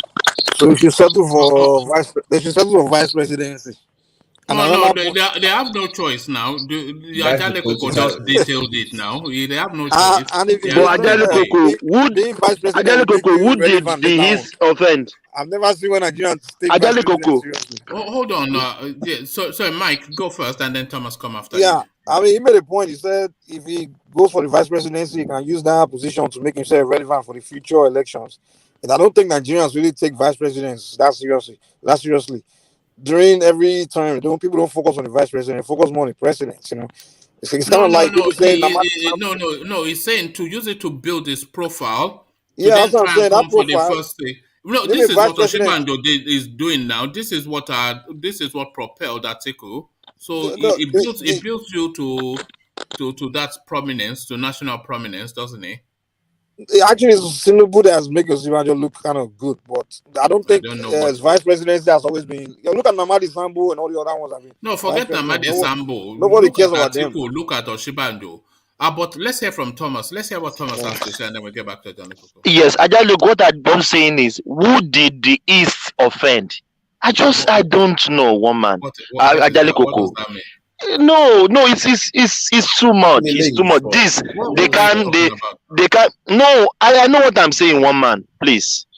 Who did they offend? This one they can't give them. That one, no. I'm just being angry. I'm just being angry. Just frustrated. Who did they offend? This Ojukwu will bring this Biafra. No. I'm just saying. Ojukwu is the problem of the East. Thomas, Igbo not offend anybody. See, listen, Igbo not offend anybody. For a very long time, many people they concern. They try to reach out to the Igbo elite. These politics, you don't play politics by emotion. It's politics and numbers. Not seeing what you're just analyze for you. You get to put yourself there. Who knows my job before? Even though if now I say you want to come out, you don't want to vote for him. That vice president prepare Osinbajo to the nation. You like him, you not gonna like him. He has put his name there. We know they play this long-term politics. At least talk about something. South or South. We know they play long-term politics. They know they play long-term politics. After Buhari now, you see how they now start to project two people, either El-Rufai or Zuluma, for the next 8 years. Because they already did the spotlight. We do not produce people like that. Peter Obi getting that support from Atiku now is not the end. He use a way to prepare himself to the next lot. You don't offend anybody. Just off the back of what you're saying, and really to what Ajale Koko is saying, if the guy is the vice president for 4 years, 8 years, then for all of those years, the whole of the country will have a real good chance to have a look at him, to assess him, to see who he is, to see how we come across. And he, in that period of time, will engage more with the people. So when he says he wants to be the president after Atiku, we no longer see him as just some satellite guy from a section of the country. We see him now as a national figure who we have assessed for a period of time and we feel that he has, so what Ajane Koko said is One man, right. what's wrong with It this will guy, give him the Sam? spotlight. Inquiry Madu. The guy, I mean, what's wrong with Inquiry Madu? This guy went all the way to Senate seat and then he went and relaxed. And I don't think. That one is just a I don't know. after the flogging. Hold Yeah, on. calm After down. the flogging he got, he couldn't recover from No, that. but that's I mean, Mike. people That's like this have been you're playing very that right. politics for that After state. he got to that position, he just dropped out. You're supposed to look at Tinubu. Tinubu only served 2 terms as governor, but he put himself in that spotlight. You cannot do without not calling his I name. think Now we're talking those about guys It's just not go to about politics for ambition, money. though. Maybe he doesn't have that ambition, which is, we do not which is play fair No, enough. he should have been playing that politics for his people at least, for that At least, space. thank you. Oh, Yeah, Mike, but you his just the people right word. don't Play for your respect him people. now. Even though he's only playing for your people. He But once wasn't. He should have been the one challenging someone like Tinubu, playing his own Yes. Eastern Yes. space politics. Being out there talking and Yes. playing it for his people, and then he can come. People can know that okay, Kramer is one heavyweight One from person the there in East. this area. And then He he could have been the one to bring. If he didn't want to be president, he could be the one to be saying, okay, I want OB or this person and that person, and be campaigning for that person. You understand? But he didn't build himself. He just went to hiding after he finished stealing money and whatever. I think those guys just go there they go into politics to chop money. They don't go there for self-interest. They don't go to play. We should learn how to play long-term politics. Plan ahead. You're not using that against us every day. And we are complaining. Look at now, this ticket is out. Now we are starting preparing who will be the next president. 2 years, a year two. Come on. I think what they were talking about earlier was about building political capital. We can hardly hear you, Lord Michael, but sorry, go on, Babati. Yeah. I think what Mr. Jai was talking about earlier was that he needs to build political capital over time. And that region does not, unfortunately, even though I want him to be president, does not have enough political capital to capture the landscape, the whole Nigeria. Because the way Nigeria is right now, for you to win, if you're from the West, you need the West, the Northwest, and some part of Central, you'll win. But if you're running from the Southeast, you need Southeast, South Central, and a part of Northeast or Northwest. So it's more harder without enough political capital as an able person to run within Nigerian space in 2022. So what they're talking about is he needs to build that trust first, so it makes it easier for him when he does eventually run. All right, thank you. So, Ajale Koko, round off your thoughts on that space, and I'll take you on to the next talking point. And the another point that we should know is that 2 regions in Nigeria that never produce president are the Northeast, where Atiku comes from, and the Southeast, Igbo land. So if Atiku gets it and Obi becomes his wife, it'll be very easy for Obi in the future to take Biko, because there will be a good argument to put before the nation that, yes, we are the only one that have not got this position within the party, and they will surely get it that time. It'll be very, very easy for an Igbo to produce the next president after Atiku presidency. All right, thank you, Ajale Koko. One man. So Ajale Koko, yeah, I'm here. Can you hear me? Can you hear me? Yeah, I can hear you. Can anyone hear me? Yeah. Okay, brilliant. So yeah, thank you. So let me take you on to the next talking point. I want you to speak briefly on the police strike, and then I want to take you back to the APC politics. But I speak briefly on the police strike. That the police service authority, they are describing it that it will be tantamount to mutiny. So what are you making of the threat of strike and the threat back from the police authorities? You see, Nigerian police is they are not well trained, they are not well equipped, and they are not well paid. And the job they do every day, their primary responsibility is to protect life and property. And many police have been killed in the course of carrying out their official assignment. A police officer is a person that can, get out from his house today and is not sure of coming back home because it could be dispatched for an assignment, and it could be killed in that process. So, but it's unfortunate that we have leadership in the country that only care for themselves. They don't care for anybody. Even the army are going through the same problem that the police are going through, not only the police. Professors are going through the same problem. You see what is happening with our institution of higher learning. ASU is on strike now. Our hospitals. Nigeria is a country that don't care for the best, for their best. And it's a country that would never reward their best. It's a country that reward mediocre and criminals and looters. So, but it's not going to be good for police to go on strike because that will set in anarchy in our society. But at this point, let us put ourselves in their position. If we are police officers and we are not paid, we have children at home, and we have family at home to feed, and we are not paid, how do we survive? How would our family, how would we feel our family? How will I pay my school, my school fees? I mean, my child's school fees. It's just a tragedy.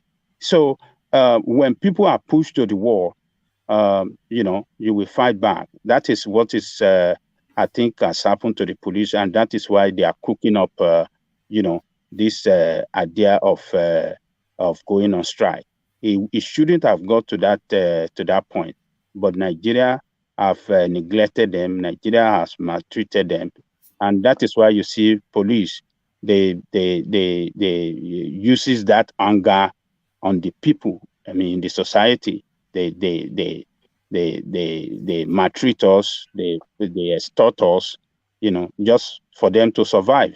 Do you know that police station in Nigeria, their monthly what do you call it? Their monthly stipend. Stipend is 25,000. They increased to 50,000 now. 50,000. Okay. Even 50,000. 50,000. What is 50,000 was the 10,000 of 2 years ago now. Ajale Koko, can I just make this statement, please? I have a brother, a policeman.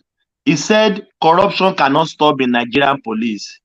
He told me, Ajale Koko, he said the money that we collect from people, that is what we use to buy fuel. That is what we use to service car. There is no budget, no money. Nothing. Do you guys know that the way the naira is declining, where the value is declining, also the inflation they rise also, and then they don't increase salaries, they just keep it like that.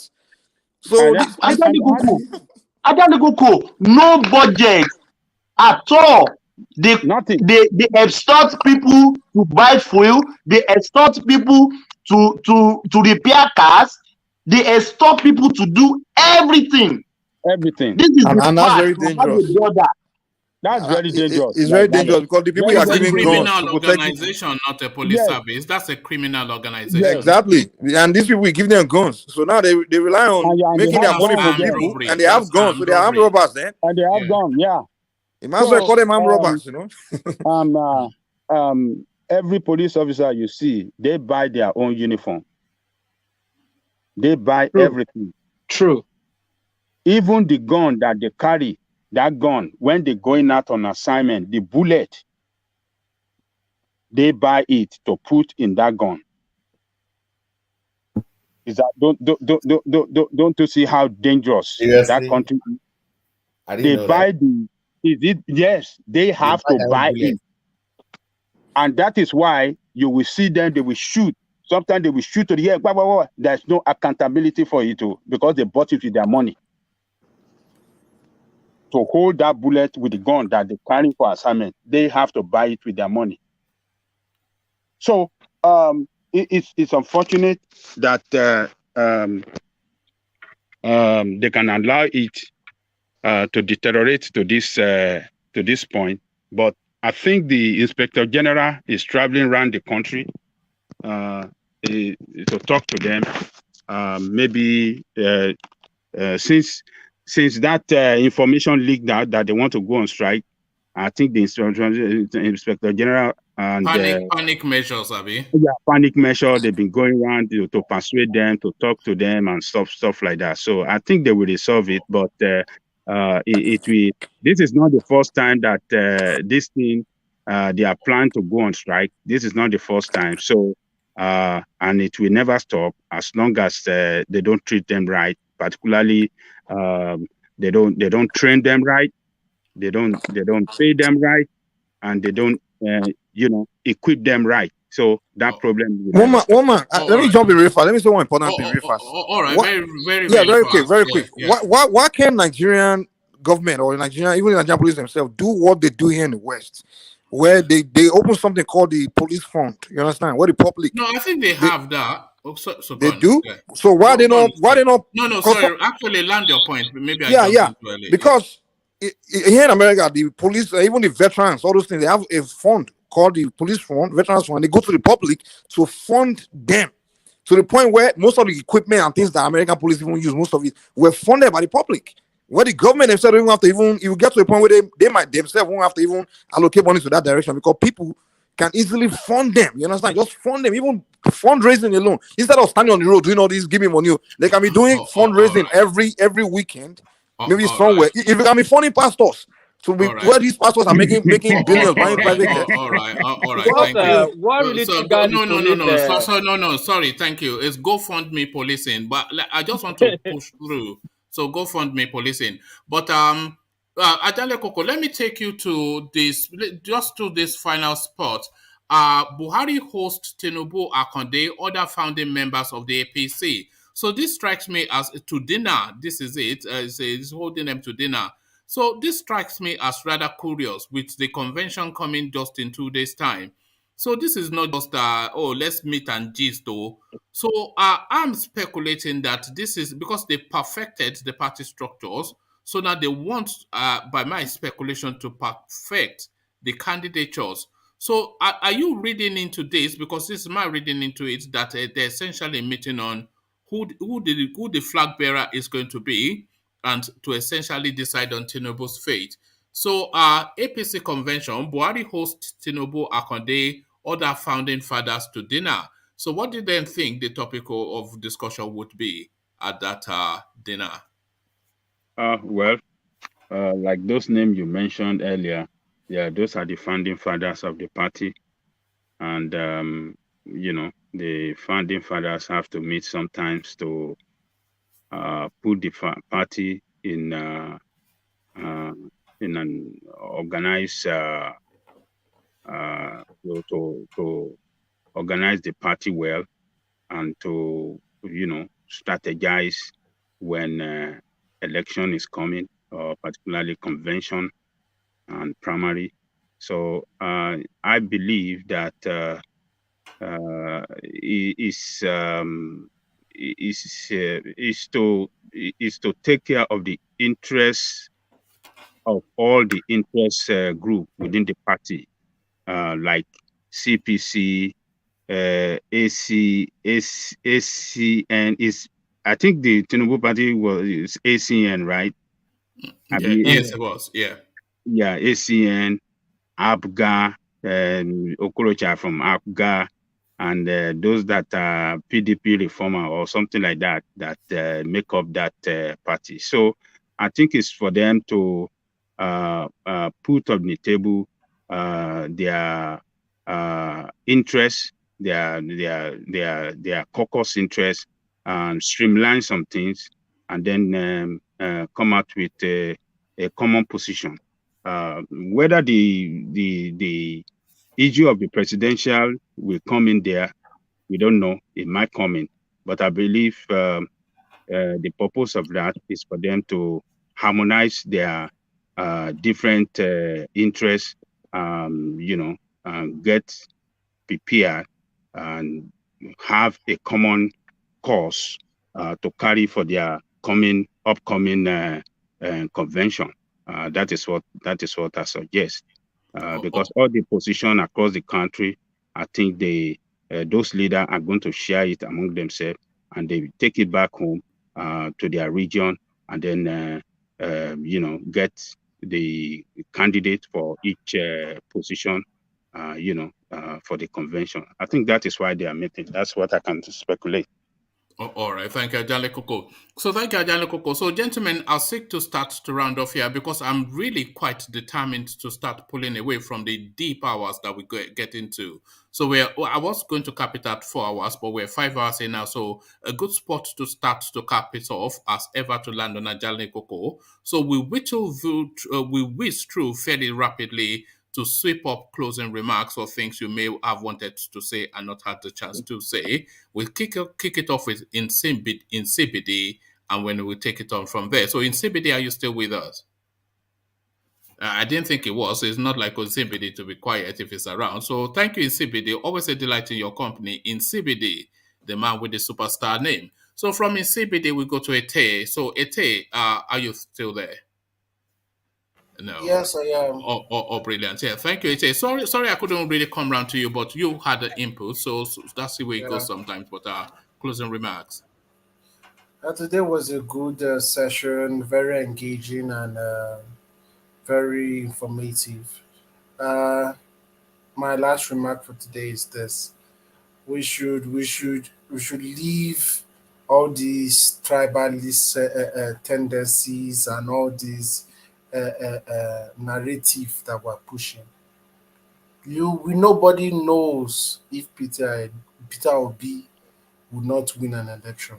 Nobody knows. The same way nobody knew Jonathan before he came. So the thing is, we should give the right candidate a chance.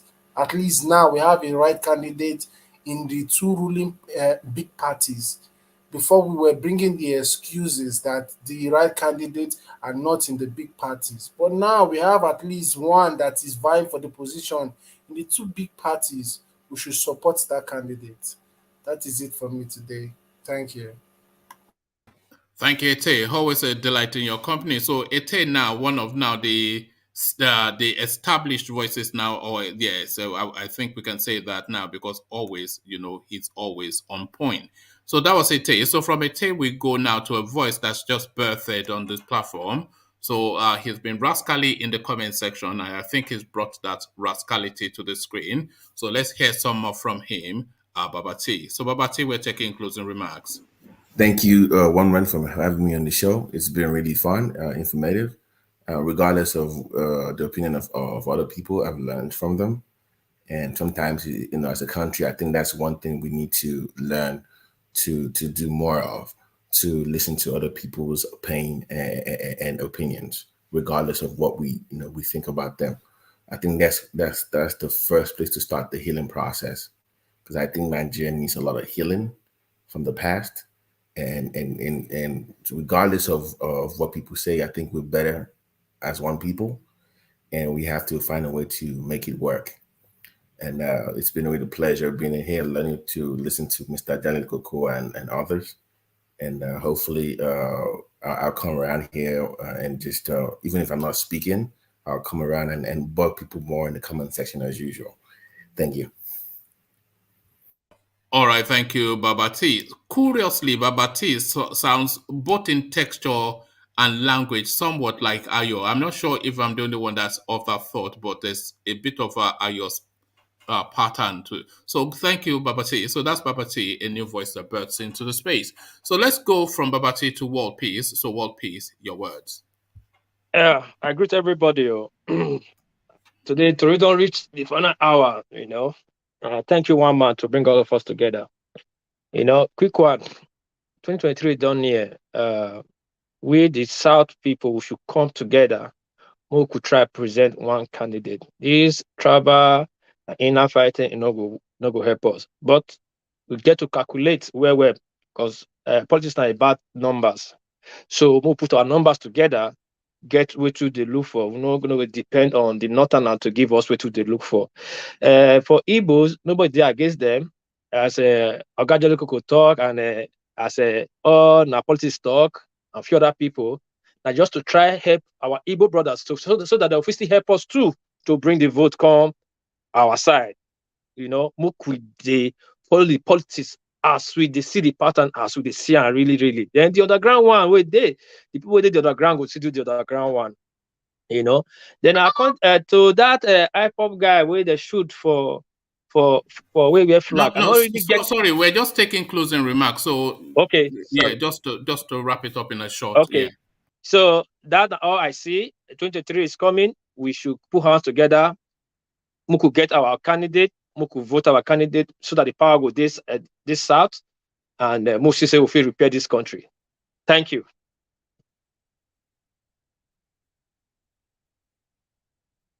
There's one man. Yeah, all right. Thank you, World Peace. So thank you, World Peace. Ovia, you're looking somewhat tired. I was going to save you till later, but I think let me not be cruel and just let you go. So Ovia, let's get your words so you can go to bed. Or yeah.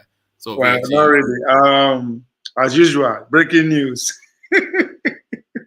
Before Lord Bagger goes in there, you don't hear that before. You could not hear that. Breaking news. APC has gone ahead to stop all these political appointees from participating in the convention. They are not allowed to vote. They can come by and witness the process, but they are not allowed to vote. So to those who are on the Senate and who are saying, yes, the call should stand for them not to go, I think that should be a sign. Although this is coming from APC, I don't know what is happening in the PDP side, but as at now, that is the stand. They are not allowed to participate in the convention, whether to be voted for or to vote for anything. Well, that is the law, so I'm not quite sure. Yeah, they have to abide by the law at some point. But can you post your source? I want to read that. I'll look for it anyway. My source from APC Secretariat. APC Secretariat. All right. Okay. There it is. All right. Yeah. Carry on. Yeah. Hey, good night, everyone. All right, brilliant, Ovie. Always a delight. So, Ovie, Omo, Agbaje, thank you, Ovie. Always a delight. So, from Ovie, we go on to, let's go to Thomas. Thomas, we're taking closing remarks. Thomas, to you. Oh, thank you, one man. Even though we can't go around, but it's fine. It just flow. I like the flow. It's just organic. But I will just speak on Yoruba, on the police. Nigerian should take care of the police. Nigerian government push most of them to crime. My brother told me that any armed robber that has not been captured in 2 years, that means the police is backing that person. Nigerian police, they can work. They can work if they want to work. It's just for Nigerian government to give them the right opportunity, to give them the right remuneration, and to give them the right weapon to work. Nigerian police can work if they want to work. Thank you, woman, from begging us. Thank you for having me. And may God bless everyone. Thank you. Good night. All right. Thank you, Thomas. And may God bless you too. So from Thomas, we go on to, let's go to Mike. Mike, your word. See, the reason I call in now because of the football matter. So I will close on that matter. See, for all the football illiterates in this world, see, when you're looking at a team, any team that's solid, that's performing, go and investigate the midfield, the central midfield. The central midfield is the heart of the team. The greatest Super Eagles players that made that Super Eagle glory day, that 94 to 2000, was Sunday Olise and Finidi George. These guys were ranked some of the best midfielders in the world at that time. I don't know why these young people today, they talk, we need to educate. That's the problem in Nigeria, man. We don't give glory to the right people. Nobody talk about them. Everybody always talk of Coach Shekini, Kanu. These guys, those are the greatest Super Eagle players ever. Midfielders. The same thing when people they talk about Spain, the Spanish national team, they don't know say now Xavi and Iniesta, they really make the thing happen for that midfield. Xavi and Iniesta, once they come up for Spain, on the year of Spain again. Once Xavi and Iniesta left Barcelona, on the year of Barca like that again. Now Messi come begin to carry the team like lone army. Midfield. is the heart of the team. Sunday Olise and Finidi George. Teach your children about those names when you want to teach your children about Super Eagle. Okay? Just to educate or use football illiterates. So, one man, thank you. Yeah. All right, thank you, Mike. Always a delight. So, Mike, of course, they are an established voice, as you know, on the platform. So that's Mike, ladies and gentlemen, one of the favorite voices on the platform. So from Mike, we go to Lord Michael. Lord Michael, to you. My people, now lawyer boy don't come again. Thank you, Mike, as you bring that word teach, because now what's now want to take close today. So I go continue from where Mike stopped. I beg, make everybody they try to learn. Make we they teach ourselves. Make we they try to do our research. Make we they try to be sensible for what we they hear. Because sometimes it will just be like say, when some people they talk some kind, don't carry them for mind. Even when they don't talk the one way be say it can't even make sense. We will can't drag ourselves back because we don't plan them, we don't carry them for belly. Then another thing again, I beg, not be say with the wait, make person make mistake, make we laugh, or make we use them as talking points. Now the problem with that country gets with that. Make we see how we go take the correct people where they make mistake. That be why we want change from these bad people where they misgovern my people. Make we try. We go fit start am from here. Una know say me from day one, I not support say anything Nigeria again, no, because Yoruba will say, "Oh, do me." It don't belleful me. I don't tire. So for una we still believe say hope dey. Make una dey try now. Eh? Not be saying I fight to the come here, come fight. Oh. Well, make I leave on like that. They say pikin when they cry, they see road. For the police, I say una good morning. Now today they break. Wetin una for don't do since una wan do am today. But anyhow, sha, they say anytime we person wake up now morning be that. E good. Make they go on with what they want do. Nothing now dry raking the rake. Who they want come make it come discipline police? You know how many police in Nigeria? How many of them be politicians? How many of them they police commission who want discipline them? Nothing. Mona not drop on a gun. Mona carry on a gun, mona enter streets. If they do anyhow, they go see anyhow. I dey on her back, even though say I don't really live on her, because when they happen, I dey far. But I see why is this opportunity. They know they kill our people. Make they kill our people. We don't beg una, we dey want una now. You don't do. These people una they kill, now still our people. Now still una people too. Whether they're there for north or whether they're there for east or whether they're there for south or whether they're there for west. Enough is enough. Nobody they create life. So I don't see the reason why anybody go to take life. So I beg, he don't do. Then I want to hail all the people where they backyard for our backyard there where they type the yarn. God go bless you now. I also want to hear these two guys. Where someone courage just come up as we just call them once. It sweets me. I beg, anytime they call on any of una, make una they come, not be we sabi pass. We don't see them today now. Say, Bio, come. He make brain. So, not be only we wait here. Sometimes we just they talk. They repeat ourselves. So, make fresh people come. Make that they refresh us. Make that they teach us because we they learn. Make I leave them for here because not be me get mouth to talk the whole talk finish as we don't round them up. So tomorrow, by the grace of God, all of us will go still block again. On a good night. One love. All right, Lord Michael, thank you. That language is a talent or not something you can learn. They know they teach them for school. If you know, you know. If you know, you know. And if you don't know, then leave it to Lord Michael. So that was Lord Michael, always ever a delightful chap. But the most delightful of them all, of course, the majestic Ajanle Koko. Ajanle Koko, ladies and gentlemen. Thank you, woman. I want to thank everybody that came on the platform this evening. Your contribution are quite meaningful. Thank you all. If you are listening to us wherever you are around the world, please use this time to thumbs up, or you click on the like button. Click on the like button, share, and if you are joining us for the first time, or if you have not subscribed, please subscribe right now. Because what we are doing here, we want this platform to go far. And when you hit the like button, or maybe you thumbs up, it helps the YouTube algorithm, it make it go very far. Babati came on the show today, and the other guy, can't remember his name. You know, they did very well. We have to be ready for 2023. We have to be saying it loud to our people that it's time for them, you know, to take their country back from the criminals that be in charge of power and are killing that country, running that country down.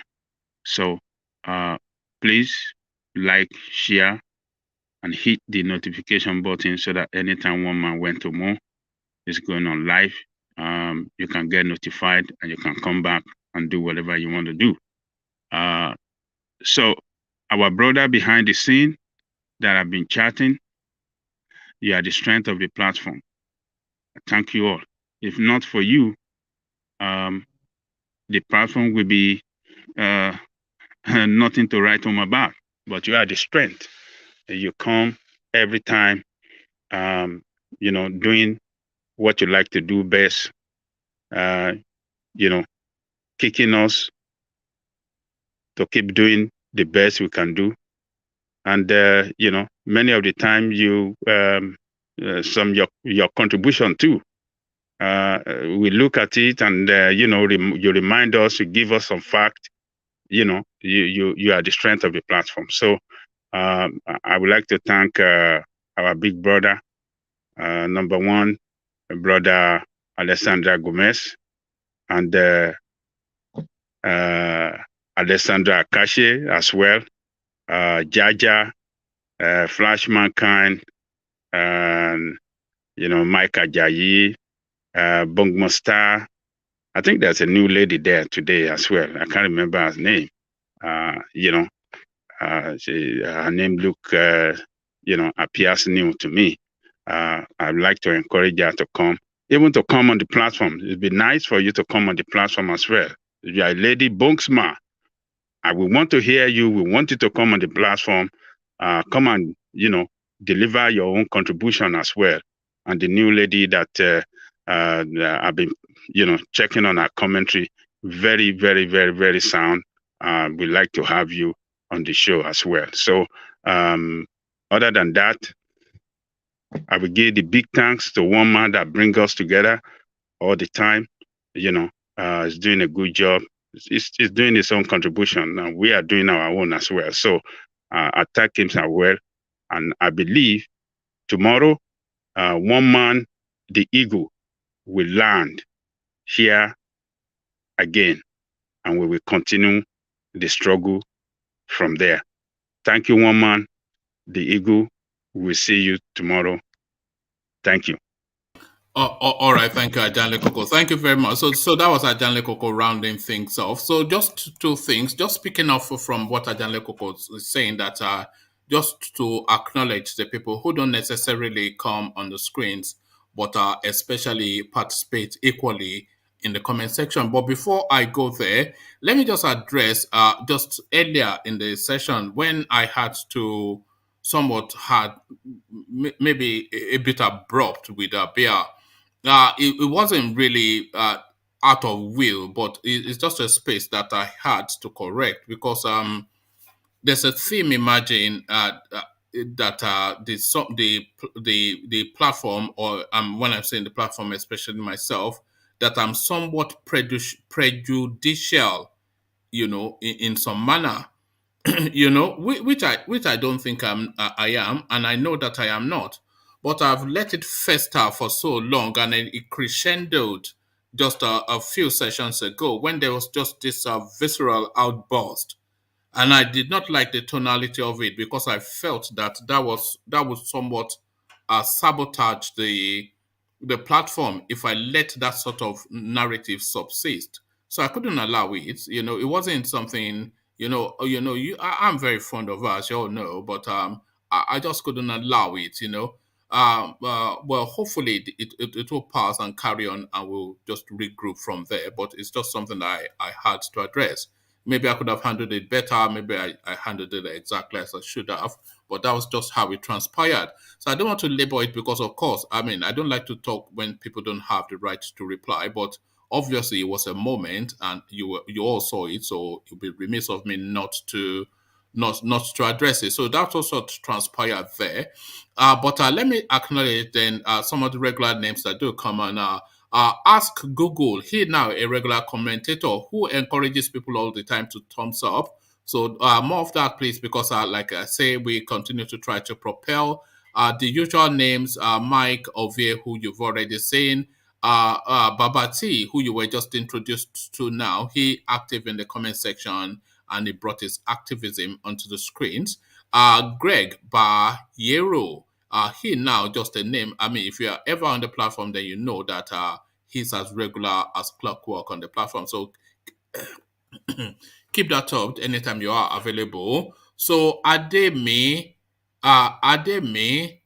Toby, Lola. I don't know, but we'll call him Solly. So this is Solly with this now rather long.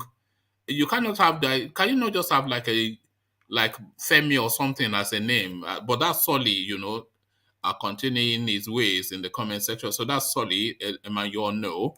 Meadowman, of course, one of the deep voices of the platform. He's been with this platform, man and boy. So always a delight to see you around, Meadowman. Abe David. So good they named him twice. David. I don't know if that's quite the name or he just got carried away with his own self-love. So that is it Abe or Ade? Did I?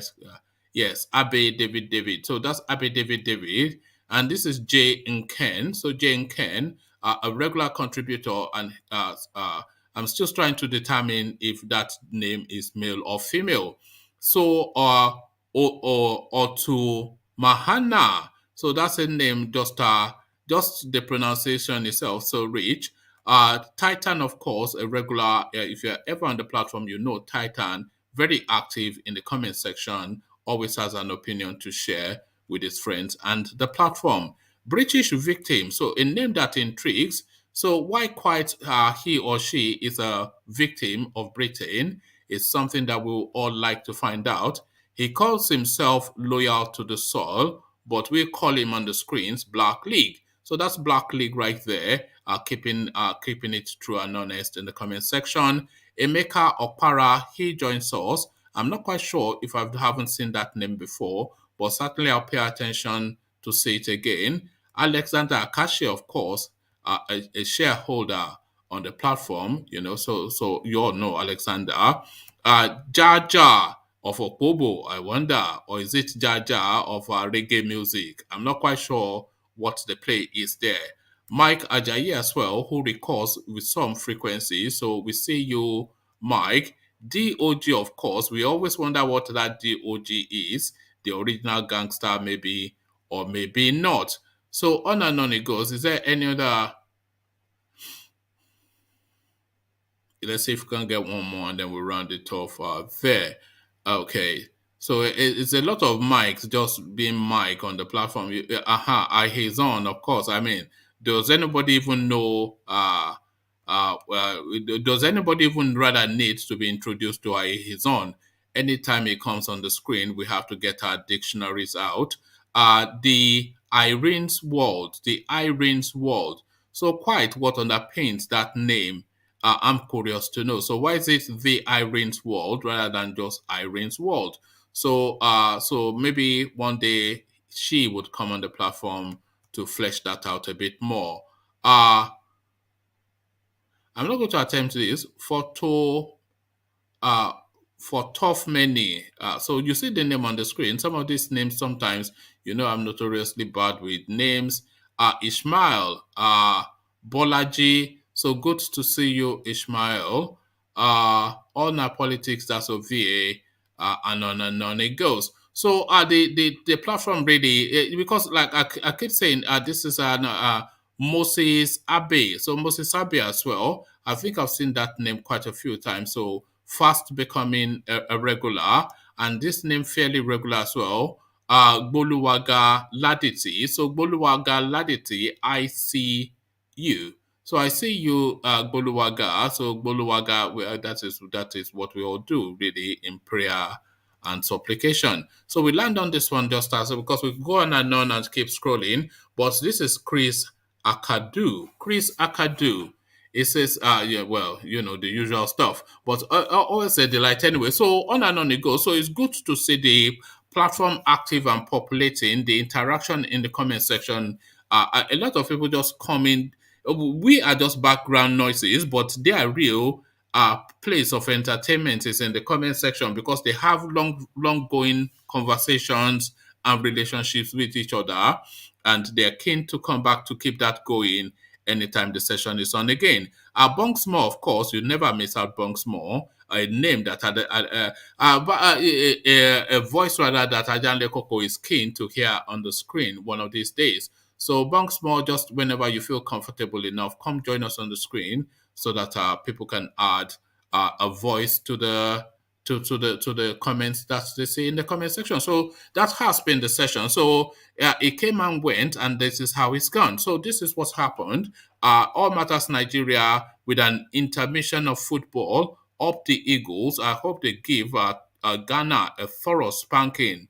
Maybe that will be sufficient enough for Vin not to turn up for a while, because we know he will run away if we give them a good beating. Because if he comes and we've given them a good beating in Ghana, can you just imagine? You know, maybe we'll make somebody cry on that day, this platform, you know, because the teasing will be so much, but it's all love. So we end in love as we part to reconvene at the next session. You know how it goes every day, every single day, and we'll push it all the way, I suspect, up till when the elections takes place, or however. So we'll see how it goes anyway. But your contributions to the platform, as ever, that invitation so important to click on the subscribe button, because BO was coming to tell us that he has actually been following the platform even before we started the live stream, and he has not really just gotten round to clicking the subscribe button.